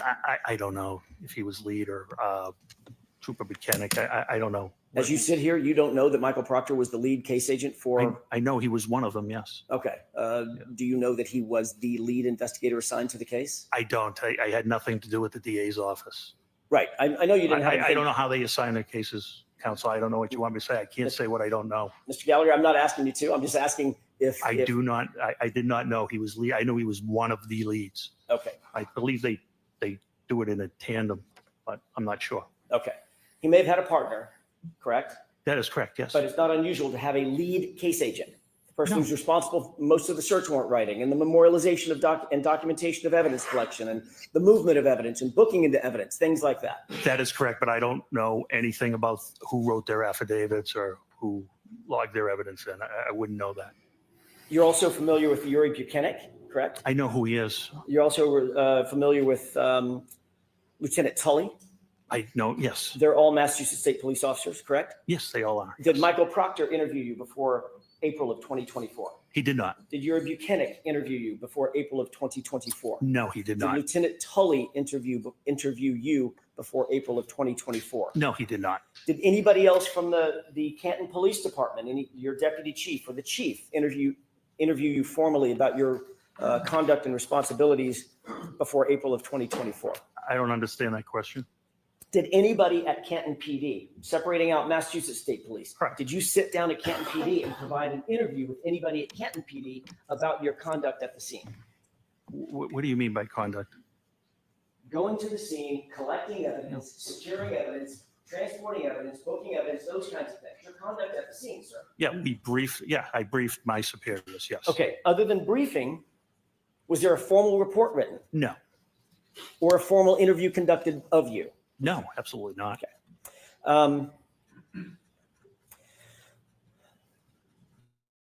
Tell us when you wrote your report about what happened at the scene, memorializing what you did at the scene. I didn't. You didn't write a report? About the scene that day at the scene? Correct, about this investigation. I only did the metadata report. I did not write a report at the scene. You never, in fact, the fact is you never wrote any report about what happened at the scene, correct? Correct. You didn't memorialize that in any formal way on Canton PD letterhead to describe what you did and how you did it at the scene? No. Unfucking believable.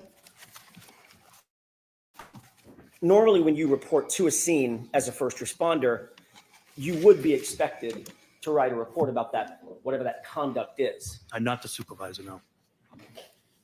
What if you're the ranking person at a scene that ultimately turns into a homicide scene? Well, we don't know it's a homicide scene at this time. We don't even know. It doesn't matter. there's a We crime make reports for committed it doesn't matter. My Understood. responsibilities are to make sure reports are written, By other not people. to necessarily write the reports myself. I'm the supervisor.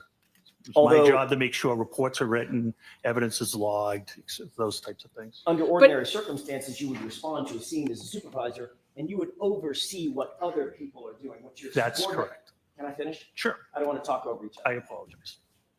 You would want a supervisor oversee what your subordinate officers, whatever he or she might be doing or they might be doing. You're going to oversee that. But they're the ones actually conducting the investigation or picking up evidence or doing the interviews, writing those things back.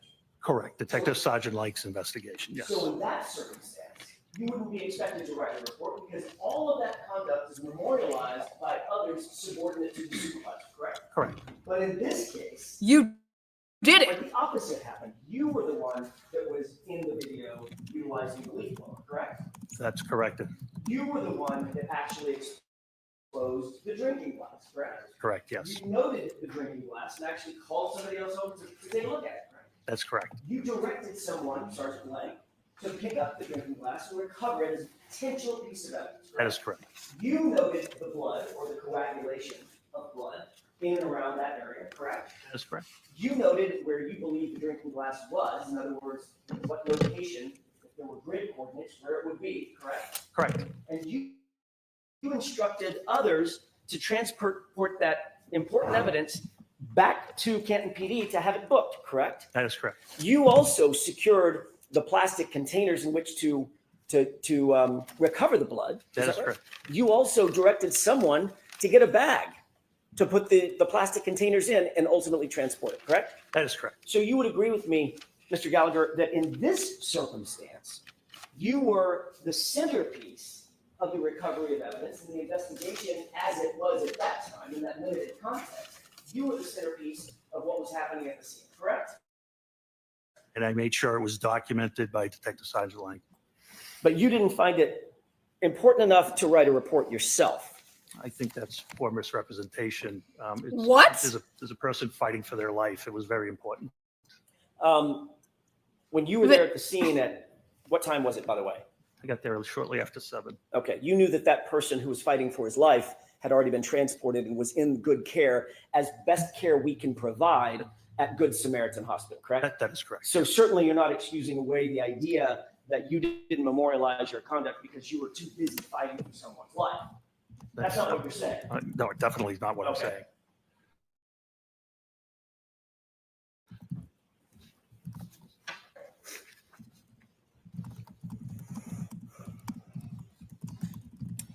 obviously, reporting to a scene and supervising a scene is one thing, but actually gathering evidence is a whole next level. You would agree with that?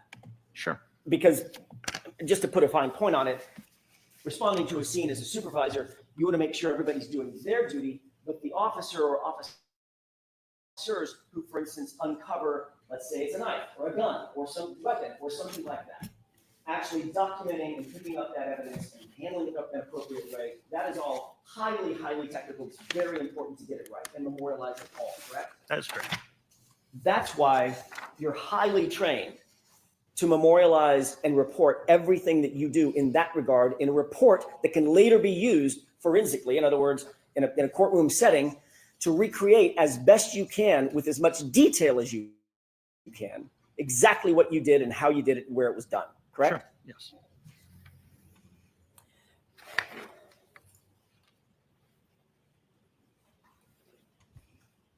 Officer Lank wrote a report in this case. Sure. Did Officer Mullaney? I believe you did, yes. Did Officer Serif? Yes. Officer Good? Did Sean Sergeant Good? Yes. But you did not. So you're the I only did one. not.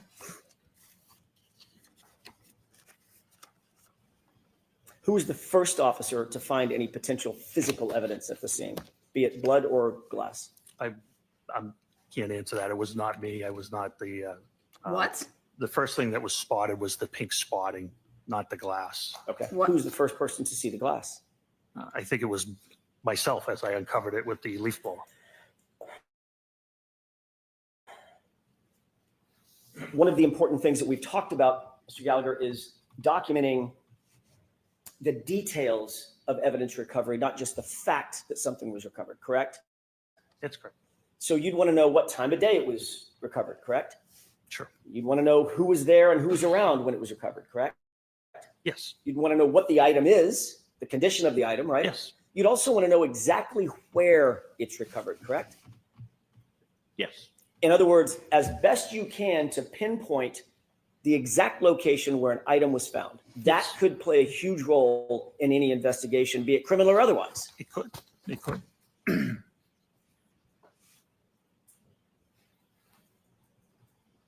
Did you diagram or draw a diagram back at Canton PD or I did out not. at the scene? No. About where that glass was found? You're supposed No, I to. did no reports or diagrams. Why not? Did you diagram exactly where you recovered the blood spots that you did recover? No.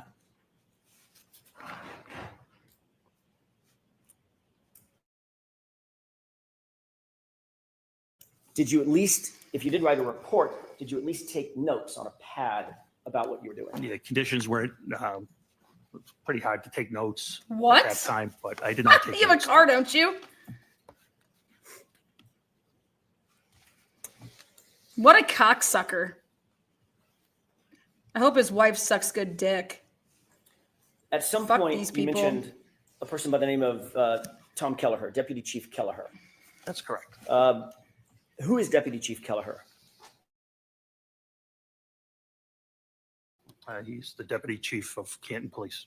He was active on active duty at the time. When I say active duty, I don't mean that morning, that hour. I mean just generally. Yes, he was a lieutenant at that time.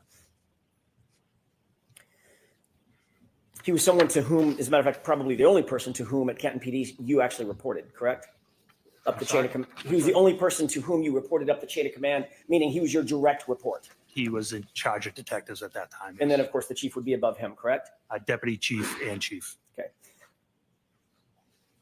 When you responded to the scene, Deputy Chief Kelleher did not come out of his house and take over the investigation, correct? Correct. That was yours to detail, That is correct. at least while you were there. That is correct.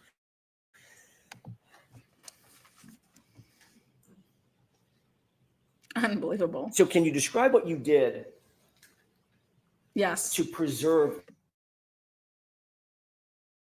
the crime scene? I'm sorry, to preserve the scene, because at that time you said you did not know if it was a crime scene. Is that right? That's correct. What did you do I in mean, terms of actually preserving the scene for later investigation? What steps did you take? For later, can you explain later investigation? So let me take a step back. Sure. You said preserve. Have you been trained to preserve scenes? Yes. What's the reason that you want to preserve a scene? What does that mean? Collect evidence. Collect evidence to make sure nothing is disturbed, correct? Correct. Civilians can't kind of trace through or walk through evidence, correct? That's correct. You've heard the phrase forensically, evidence in, evidence out. Someone traipses through a crime scene, you bring Correct. evidence with you, and you take it back out on your shoes or on your feet or your breath or your saliva, whatever it might be. Very familiar with that, yes. Preserving the scene is best efforts, it's best practices to make sure that nothing is moved, touched, messed with in any way, correct? That's correct, and that's what was done. No, it wasn't. What did you do? That's my question. What did you do to preserve that scene? So there was nobody, there were no civilians ever to trample through. Were rescue efforts made on Mr. O'Keefe? Yes, that's priority. So rescue workers do go into any type of scene. Medical life-saving measures come first. Once all apparatus was off scene, the original officers put out crime scene tape to mark an area. And later, it was documented, it was photographed, and evidence was collected. And it was searched by you, at least initially with the leaf blower. Correct. Okay. So you were interested in the area that, by the way, I want to clear this up, make sure I'm not mistaken. You described for Mr. Brennan basically where Mr. O'Keefe's body was, correct? Yes, yes, You never saw his body in situ. You never saw his body in place. that is correct. You were told by Sergeant Lang generally where his body was, correct? Yes, and Sergeant Lank actually never saw Mr. O'Keefe either. That's my next question. Okay, Sergeant Lang, and Mr. Good, and Sergeant Good as well. right. Sergeant Lang never saw John O'Keefe actually in place, correct? That is correct. So you're receiving information from Sergeant Lang that he did not have personal knowledge of, and then you're providing that information later to crime scene investigators who are trying to establish a diagram or some sort of a chart about where that evidence was, where the drinking glass was, where his body was, correct? No, I never spoke to anybody in that manner about that. Didn't you ultimately go out to the scene along with others at Massachusetts State Police when they had a drone overhead? No, you're mistaken. I can clarify it for you if you wish. Sure. So on February 1st, after the execution of the warrant, they wanted to go down to the scene. It was Trooper Proctor and somebody from the CARS team. I'm not sure of the name. Once they got down there, I did show them where I was shown John O'Keefe was. They did want to put up a drone, but they could not do it because they were too close to Norwood Airport and because of FAA regulations. What? And that was the last of my involvement. But I hope that clarifies things for you. Forget the drone. I'm interested in the first part, which was you accompanied Trooper Proctor to the Correct. scene, correct? Correct. There were other members of CARS, C-A-R-S. I think there was one. Crash accident reconstruction section, I'm assuming. Okay, so it's a forensic, a member of MSP who does forensic diagrams, correct? I would say. I don't know if they do diagrams. I don't know what they do. Or reconstruction of some sort. Sure, reconstruction of some sort. So you were there to help provide information about where Mr. O'Keefe's body was found, correct? And be a Canton police officer present in case any neighbors had come out. So you were there to help provide information about, or at least you did provide information to them about where Mr. O'Keefe's body was found. Oh, sure, yes. Except you didn't see Mr. O'Keefe's body, did you? No, I did not. So that was a guess on your part. It was what I was shown. It's the information I had. Yeah, it was the information you were told by Sergeant Lang, correct? Yes, Who also didn't see John O'Keefe in place on the ground at 34 Fairview, correct? that is correct, yes. So his would be a guess also, correct? Well, we're going backwards. So he was told by Sergeant Good and et cetera. So it was He didn't see him information either. Passed along, which is what police officers do. Right. But the police officer that was out there at the scene, who was helping the reconstructionist establish the formal report, and the CARS report was an officer who not only didn't see where John O'Keefe's body was, you got information about where John's body was from someone who didn't see it either. Correct? Can we at least agree on No, that? No. You have to go back to the beginning. I didn't understand the beginning. Wait, what? It was very I'll try long. again. The point is, Mr. Gallagher, you happen to be tapped as the person who is going to assist the CARS folks, the MSP, in creating their CARS, No. ultimately their CARS report. No.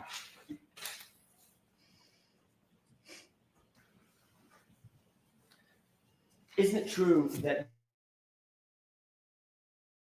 you accompanied Trooper Proctor and members of the CARS unit to document Fairview Road and the scene of the incident? Yeah, I thought I explained it could not be done. Okay. So I'm not I asking wasn't, you- I only went to show them where Mr. O'Keefe was and in case any neighbors came out. I wasn't there to assist in any documentation at all. You were there. You know who Brian Tully is. I do.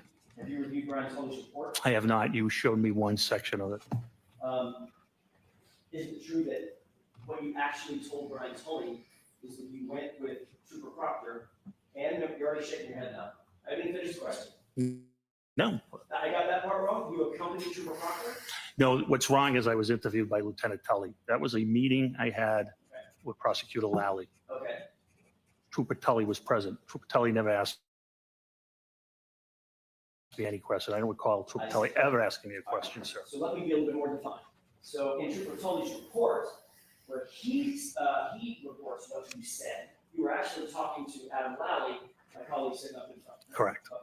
So now we've got that cleared up. Let me ask you again. Perfect. Did you say in front of Trooper Tully that you accompanied Trooper Proctor and members of the CARS unit to document Fairview Road? Meaning they were documenting Fairview Road.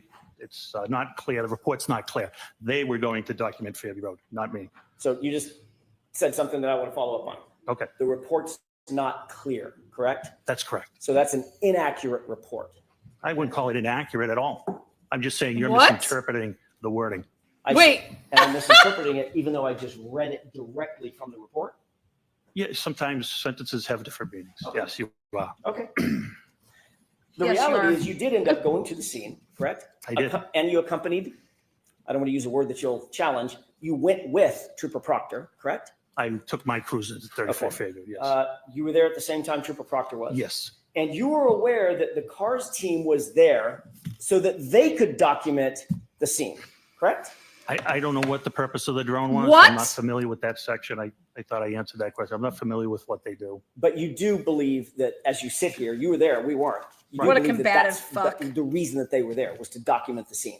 Put up a drone. Okay. I don't know what you mean by document. I don't know if it was to photograph. You don't know I what the guess, which fucking if word you mean by document means? Document, photograph.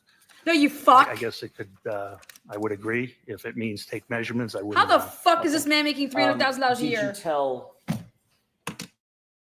any of the Canton. members of the CARS team where you believed John's body was? I believe it was Trooper Proctor, but I believe he was there, yes. Trooper Proctor obviously was not there when John's body.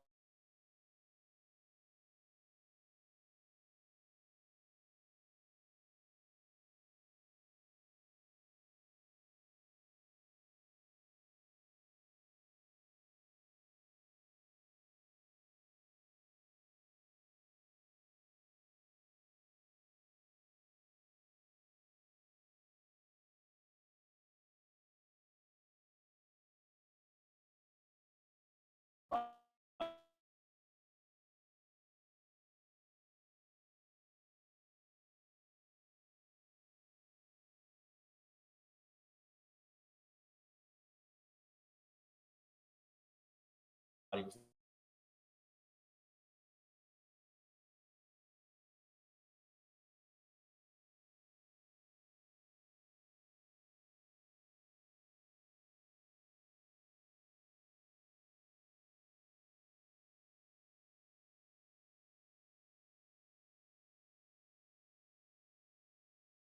No dash cam that shows it. I believe it was Trooper Proctor, but Okay.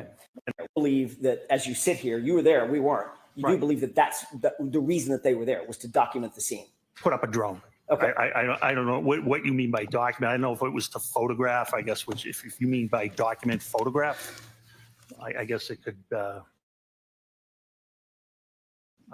would agree. If it means take measurements, I would know. Okay. Did you tell any of the members of the cars team where you believed John's body was?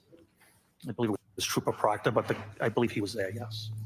Trooper Proctor obviously was not there when John's body was there either, correct? That is correct, yes. He would have gotten that information. From you. That is correct. So now that's 3 people. It's probably more, quite honestly, yeah. Well, I'm just talking about this report. Correct. The cars report. That's 3 people in line. None of them saw John's body, John O'Keefe's body, as it lay in the lawn. That is correct, yes. And there's no photographs Of, of Mr. O'Keefe oh, no, at the location. no, we wouldn't, nobody would photograph somebody undergoing life-saving measures. Wouldn't be appropriate. There's no video specifically. They wouldn't take video of somebody undergoing life-saving measurements. There's no body cam. We don't have body cameras. There's no dash cam that shows it. Well, dash cameras would be on the road. Mr. O'Keefe was approximately 8 to 10 feet off the road. Well, hang on a second. You're not sure where Mr. O'Keefe was because you never saw him. That's why I used a range, yes. Right. So you don't I know where the blood was. I know where the glass was. Right. You don't know. You know, doesn't mean that. Doesn't That's mean correct. shit. 12 feet off. You can't say. I could, only approximately. You are correct, yes. Blood, glass. Where the glass is. You didn't document where the glass was. We have to just. You did meet with Officer Seraph. You met with all the officers when you arrived at the scene, correct? Yes, And Officer Seraph had been there from the beginning of the morning. yes. Officer Seraph didn't report to you at that time any statements attributable to my client, did He did not know. he? You later went back to 34 Fairview with Sergeant Lank. That's correct. And you rode back. Did you ride back to Canton PD with Sergeant Lank or separate cruisers? Which time? I I'm sorry. apologize. That's a vague question on my part. You went back to 34 Fairview with just Officer Lank, and you described a circumstance in which you went in, you were let in by Brian Albert. He went to the kitchen. You were in the family room or some other place. Right by the kitchen, yeah. Right by the room kitchen. off the kitchen, yes. Okay, so right next to where he was interviewing That's correct. Jennifer McCabe. Yes. Did you ride back from that meeting with, or that event to Canton PD with Sergeant Lank? Yes. And Sergeant Lank didn't say anything to you about his interview with Jennifer McCabe at that time. I don't recall our conversation on the way back. Okay. And you didn't write a report about any conversation that you had with Officer Seraph. You didn't write a report about any conversation you had with Sergeant Lank. No, they're responsible for writing their own reports. Got it.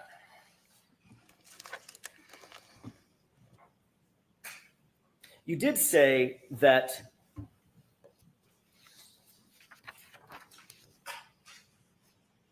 let me back up and ask you a different question. You testified about a year ago in another proceeding. You talked a little bit about the evidence collection of the biological material, the blood, or as you, I'm guessing at that time, presumed blood. You never got any testing. That's correct, yes, sir. But you assumed it was blood just because of your experience and it looked like it could be blood on the street. That's correct. How far were you from Canton PD? Approximately. Mile That's right. Mile and a half. Mile and a half. You had your cruiser with you, I had my personal vehicle with me. your personal vehicle. In other words, you were an ambulance where you could get from point A to point B if you wanted to. Yeah, I was the scene supervisor. I wasn't leaving the scene. Okay. But you also had subordinate folks at the scene that you could have dispatched had you wanted to. Correct. They all had cruisers Yes, they did. or personal vehicles. I'm not sure which. I'm sorry? Or personal vehicles. I'm not sure which. I was the only one with a personal vehicle. Detective Sergeant Lank had a Toyota Tundra pickup truck that is not marked in it, but it's assigned to our detective unit. So if you wish to, as the ranking officer at the scene, you could have dispatched one or more of those officers to run an errand, to go do something further into the investigation had you wanted to. Yeah, I actually did that. Okay, you did. What did you Yes. do in that regard? Remember, I sent Sergeant Good to get the leaf blower. Got it. You also know that Canton PD has evidence collection bags at Canton PD. Yes. You also know that they have materials and tools to gather biological material, correct? We do have swabs, yes. And those swabs go in little containers to maintain their they're sanitary nature, correct? That is correct. In other words, if you see a blood stain, you don't just walk up with a Kleenex that you find on the ground and wipe it up. There's a blood stain. There's a process for gathering that type of evidence, correct? Sure. If you're looking for DNA, you can use a blood. What were you looking for? You just said, Yeah, absolutely. you just said it on direct. But if you're a mile from the Canton PD, Yeah, you could have gone back and gotten a swab, could have. Unreal. but you didn't. Didn't want to because of the weather, because you just said because it's an emergency. And we thought it was an emergency there. I mean, the storm was coming down terrible. And I believe if we didn't collect that biological matter, we weren't going to get that biological matter. But Canton PD was a mile and a half away, 4 or 5 minutes. In a blizzard. Still. Oh my in a God, blizzard, what? in good weather, probably 4, 5, 6 minutes in a blizzard, correct? I'm not sure. So let's call it 12, 15 minutes. You certainly could have gone back. If you wanted to, you could have dispatched one of your officers to go back and get swabs and properly collect the blood material. Sure. And I believed 15 minutes would have made a difference. And what you did instead is, well, 15 minutes would have made a difference, but you asked Sergeant Good to drive to his house and get a leaf blower. Yes, and while he was doing that, we were documenting the scene with photographs. Wait, that's You good. documented the scene with photographs even if you went back and get a swab. When was he? What's the difference? Wait. Because we were ongoing. It was ongoing. I wasn't leaving the scene.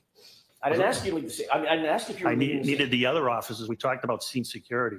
I already let one officer go. I now have 3 left. We're securing that scene. So you saw pink stains in the snow, correct? That's correct. And you said, Officer Good, probably called him Sean, Sarge, go home and get a leaf blower. That is correct. Could have said, Officer Mulaney, get your butt over to Canton PD and pick up 10 swabs, correct? He wouldn't have had access to the swabs. Oh, so now one of your officers could have gotten swabs, even if the lieutenant, the ranking lieutenant had dispatched him to go get a swab. Because he doesn't have access to the BCI, the Office of BCI, where our stuff is kept. Could you have made a phone call? No, nobody there would have had access at that time. It was only Officer Dever on the desk. So you're the only person that could have gotten those swabs? Sergeant Lang could have gotten them as well. So Sergeant Lang could have too? Sure. But you didn't say that? No, definitely didn't. Okay. What you did do, however, Look you at went to this. the neighbor's house. That would be Tom Keller, right? The lieutenant of detectives, yes. Lieutenant Keller gave you red solo cups. Yes. I asked for plastic or glass containers. He had solo cups, and I utilized them.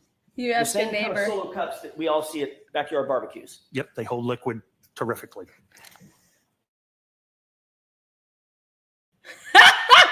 They're also not Contaminated. correct? They're also contaminated. They're also not used normally. I mean, they were here. They're not normally used for evidence collection, correct? Oh, absolutely not. Do you know And why? then you decided we needed to transport that very important biological material back to Canton PD for storage and safety, right? That's correct. And why was it important to transport that blood material so quickly? What are the factors that you considered weighed and balanced in terms of getting that material back to Canton PD in good condition, in sanitary condition? So a criminalist could extract a proper DNA sample. What would happen, for instance, if that blood material, I don't know, were contaminated? Contaminated how?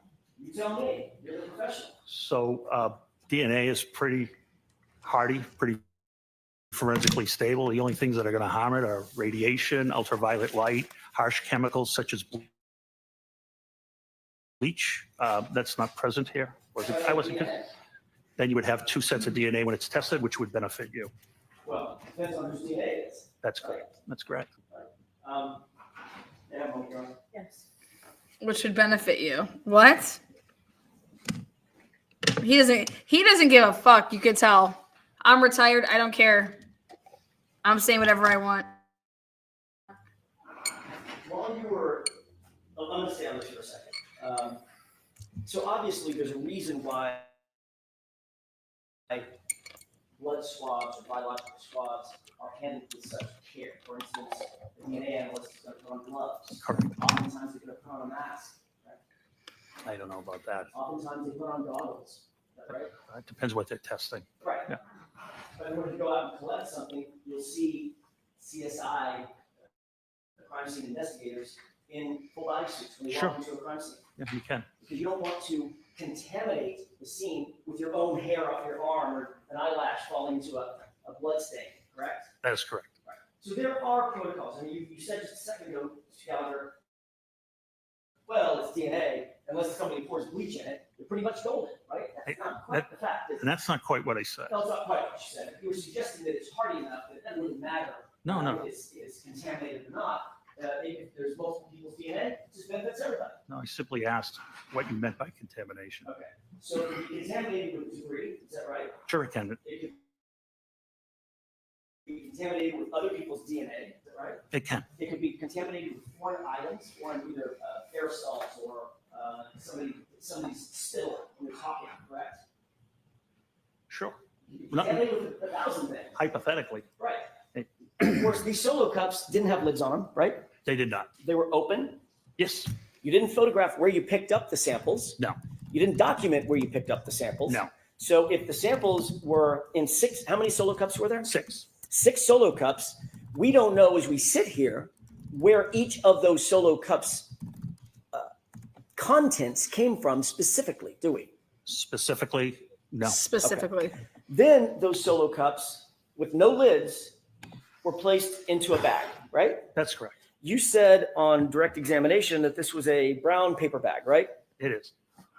Stop and Shop, I believe. And you said that Stop and Shop. that Stop and Shop bag is, other than having the words Stop and Shop on it versus evidence on it, basically the one and the same thing. Same dimensions, made out of the same materials, yes. Right. But with an evidence bag, you know exactly where it came from and who's handled it. Not necessarily. What? It comes from a manufacturer Sure. whose job it is to secure those bags so that they are not mishandled, so they can have some sort of bona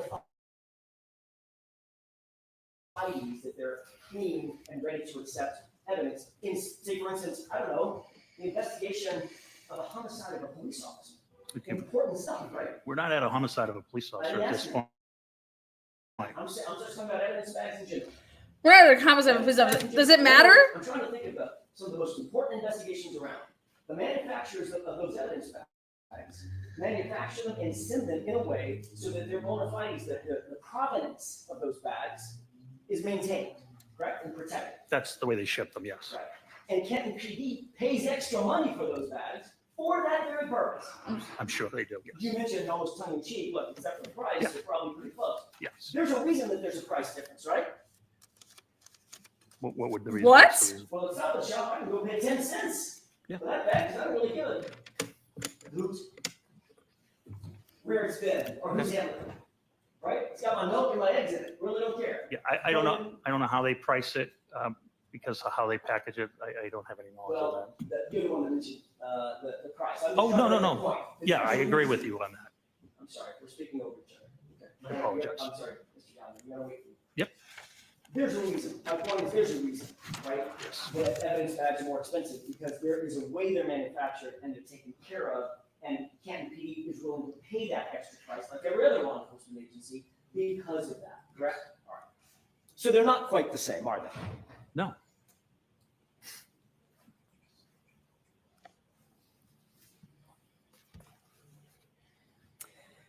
Those solo cups were placed in the evidence bag uncovered. Yes. The evidence bag was then placed in Sergeant Lank's vehicle. It was closed and Sergeant Lang transported it to his vehicle. Yes. When you say closed, you mean the top of it was rolled up? Correct. Or folded over? Correct. It wasn't forensically sealed. Not at that time, no. There was no evidence tape that went on it. Not at that time, no. Matter of fact, the cups were still open and could slosh around.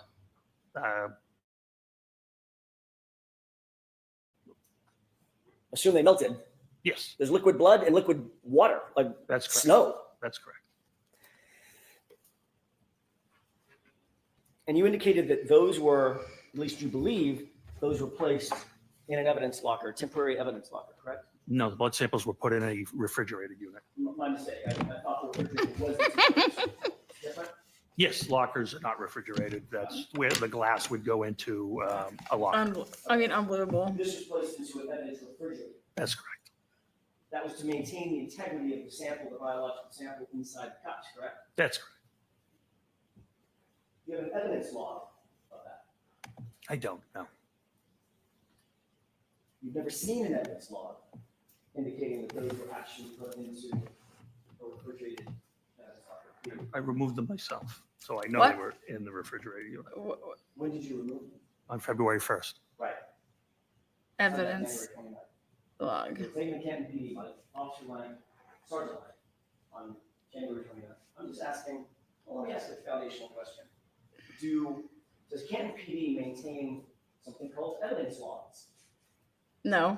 I don't know the answer to that. I'm not the evidence officer. No.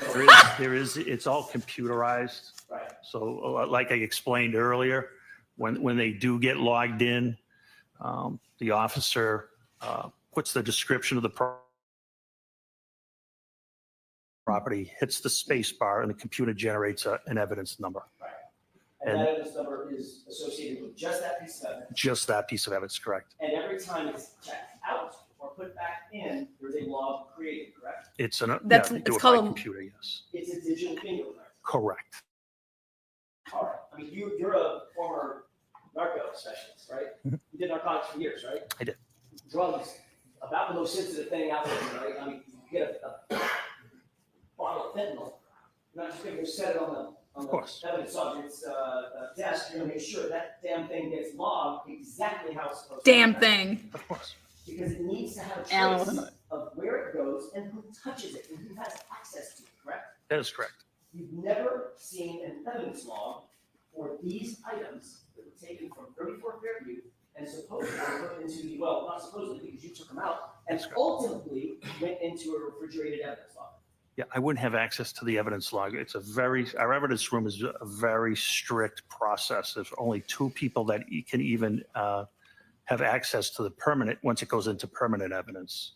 And it's the admin sergeant that changes the custody when it comes out for court, if an item has to come out for court, or it has to be transported to another agency, or if an officer needs it removed from evidence for further inspection, the admin sergeant will take care of that. That's the way it's. Ms. Mr. Jackson, you're not going to finish today, right? No, I'm In not. 2 minutes? Two questions, and I'm also. All right, 2 questions. Thank you.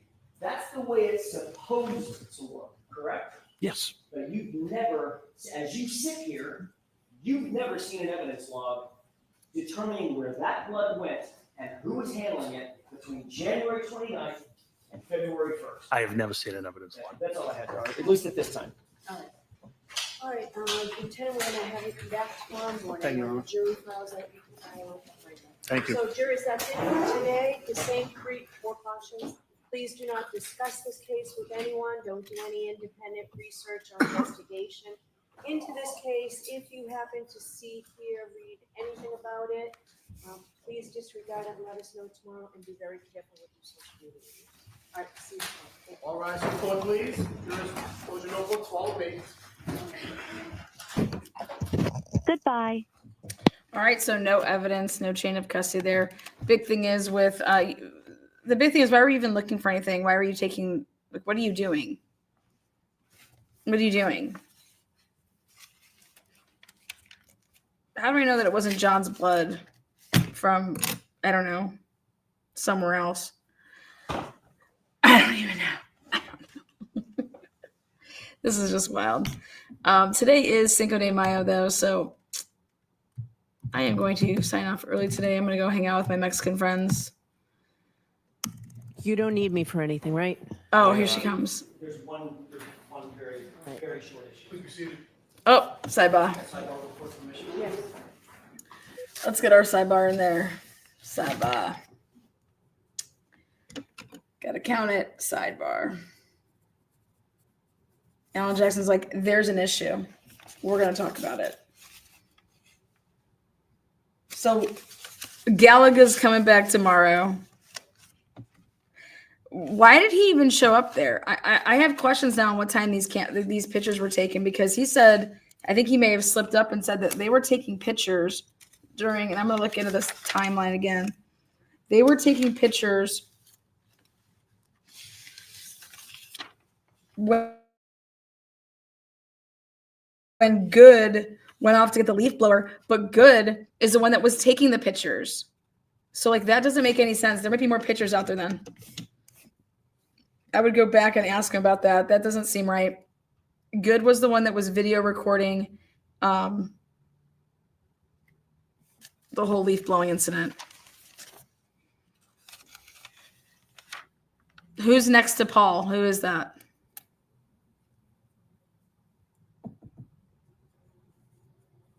AJ's voice isn't projecting like it usually is because he's moving around more. If you guys have noticed, he's being more animated. So I don't know if he's like, it usually gets people into a groove better. That's John's old girlfriend. Oh my God, they're probably. Oh God. All right, so she cleared everybody out.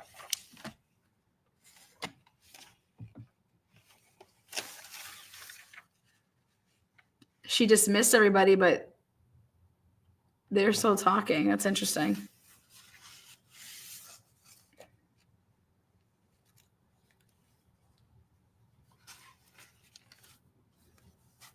I'm gonna have a Corona Rita. Trust me. I'm gonna get a Fiesta. I'm gonna get a I want to get a fajita.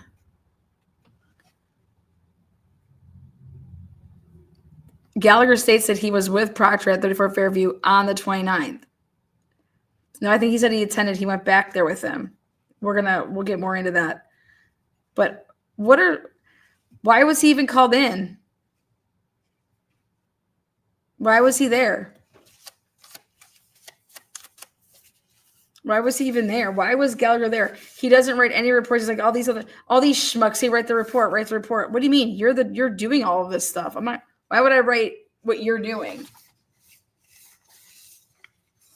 Looks like a total fucking clown. I'm sorry, but if I was a police officer and this is who's representing and talking like this about how they do shit, I'd be embarrassed. Secondhand embarrassment if I was a cop. Beat it like a cop. Where's his wife? I don't know. Probably like, I'm done with your ass. Again, thank you guys so much. TNT milestone. Let me check. I don't even know what to say about this case anymore, man. It's just, this guy's worthless. He's a wet towel. Worthless.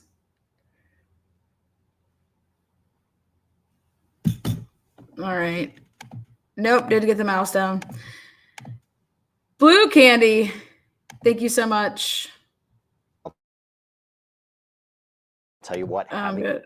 There you go. I'm good on that. All right. I'll be on later. I have a live tonight. If you guys are following my Idaho 4 coverage, I'm going to break down some of the latest, more interviews were given. And want to talk about the possible clapback that Ramsland gave to basically shut up people that are talking and saying that she's writing a book with the family and shit like that. So come back and join me if you guys want to talk about that. I'll be on live later. Go get yourself some Corona Ritas, and we'll be back here tomorrow morning. Did nobody get a bingo? All right. Well, we're starting off with a quick high five for Bev tomorrow, a quick 5-hitter, a quick Bev 5. So come and join us first thing in the morning. It'll be a new card, 15 bucks. We're going to carry it over. So 15 bucks bingo winner out the gate tomorrow.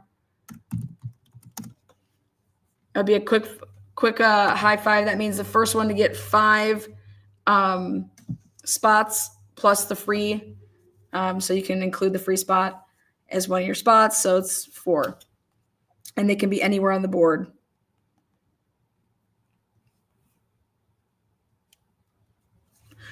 All right, we'll be back here. See you later. Peace out. Thank you, moderators. You guys rock.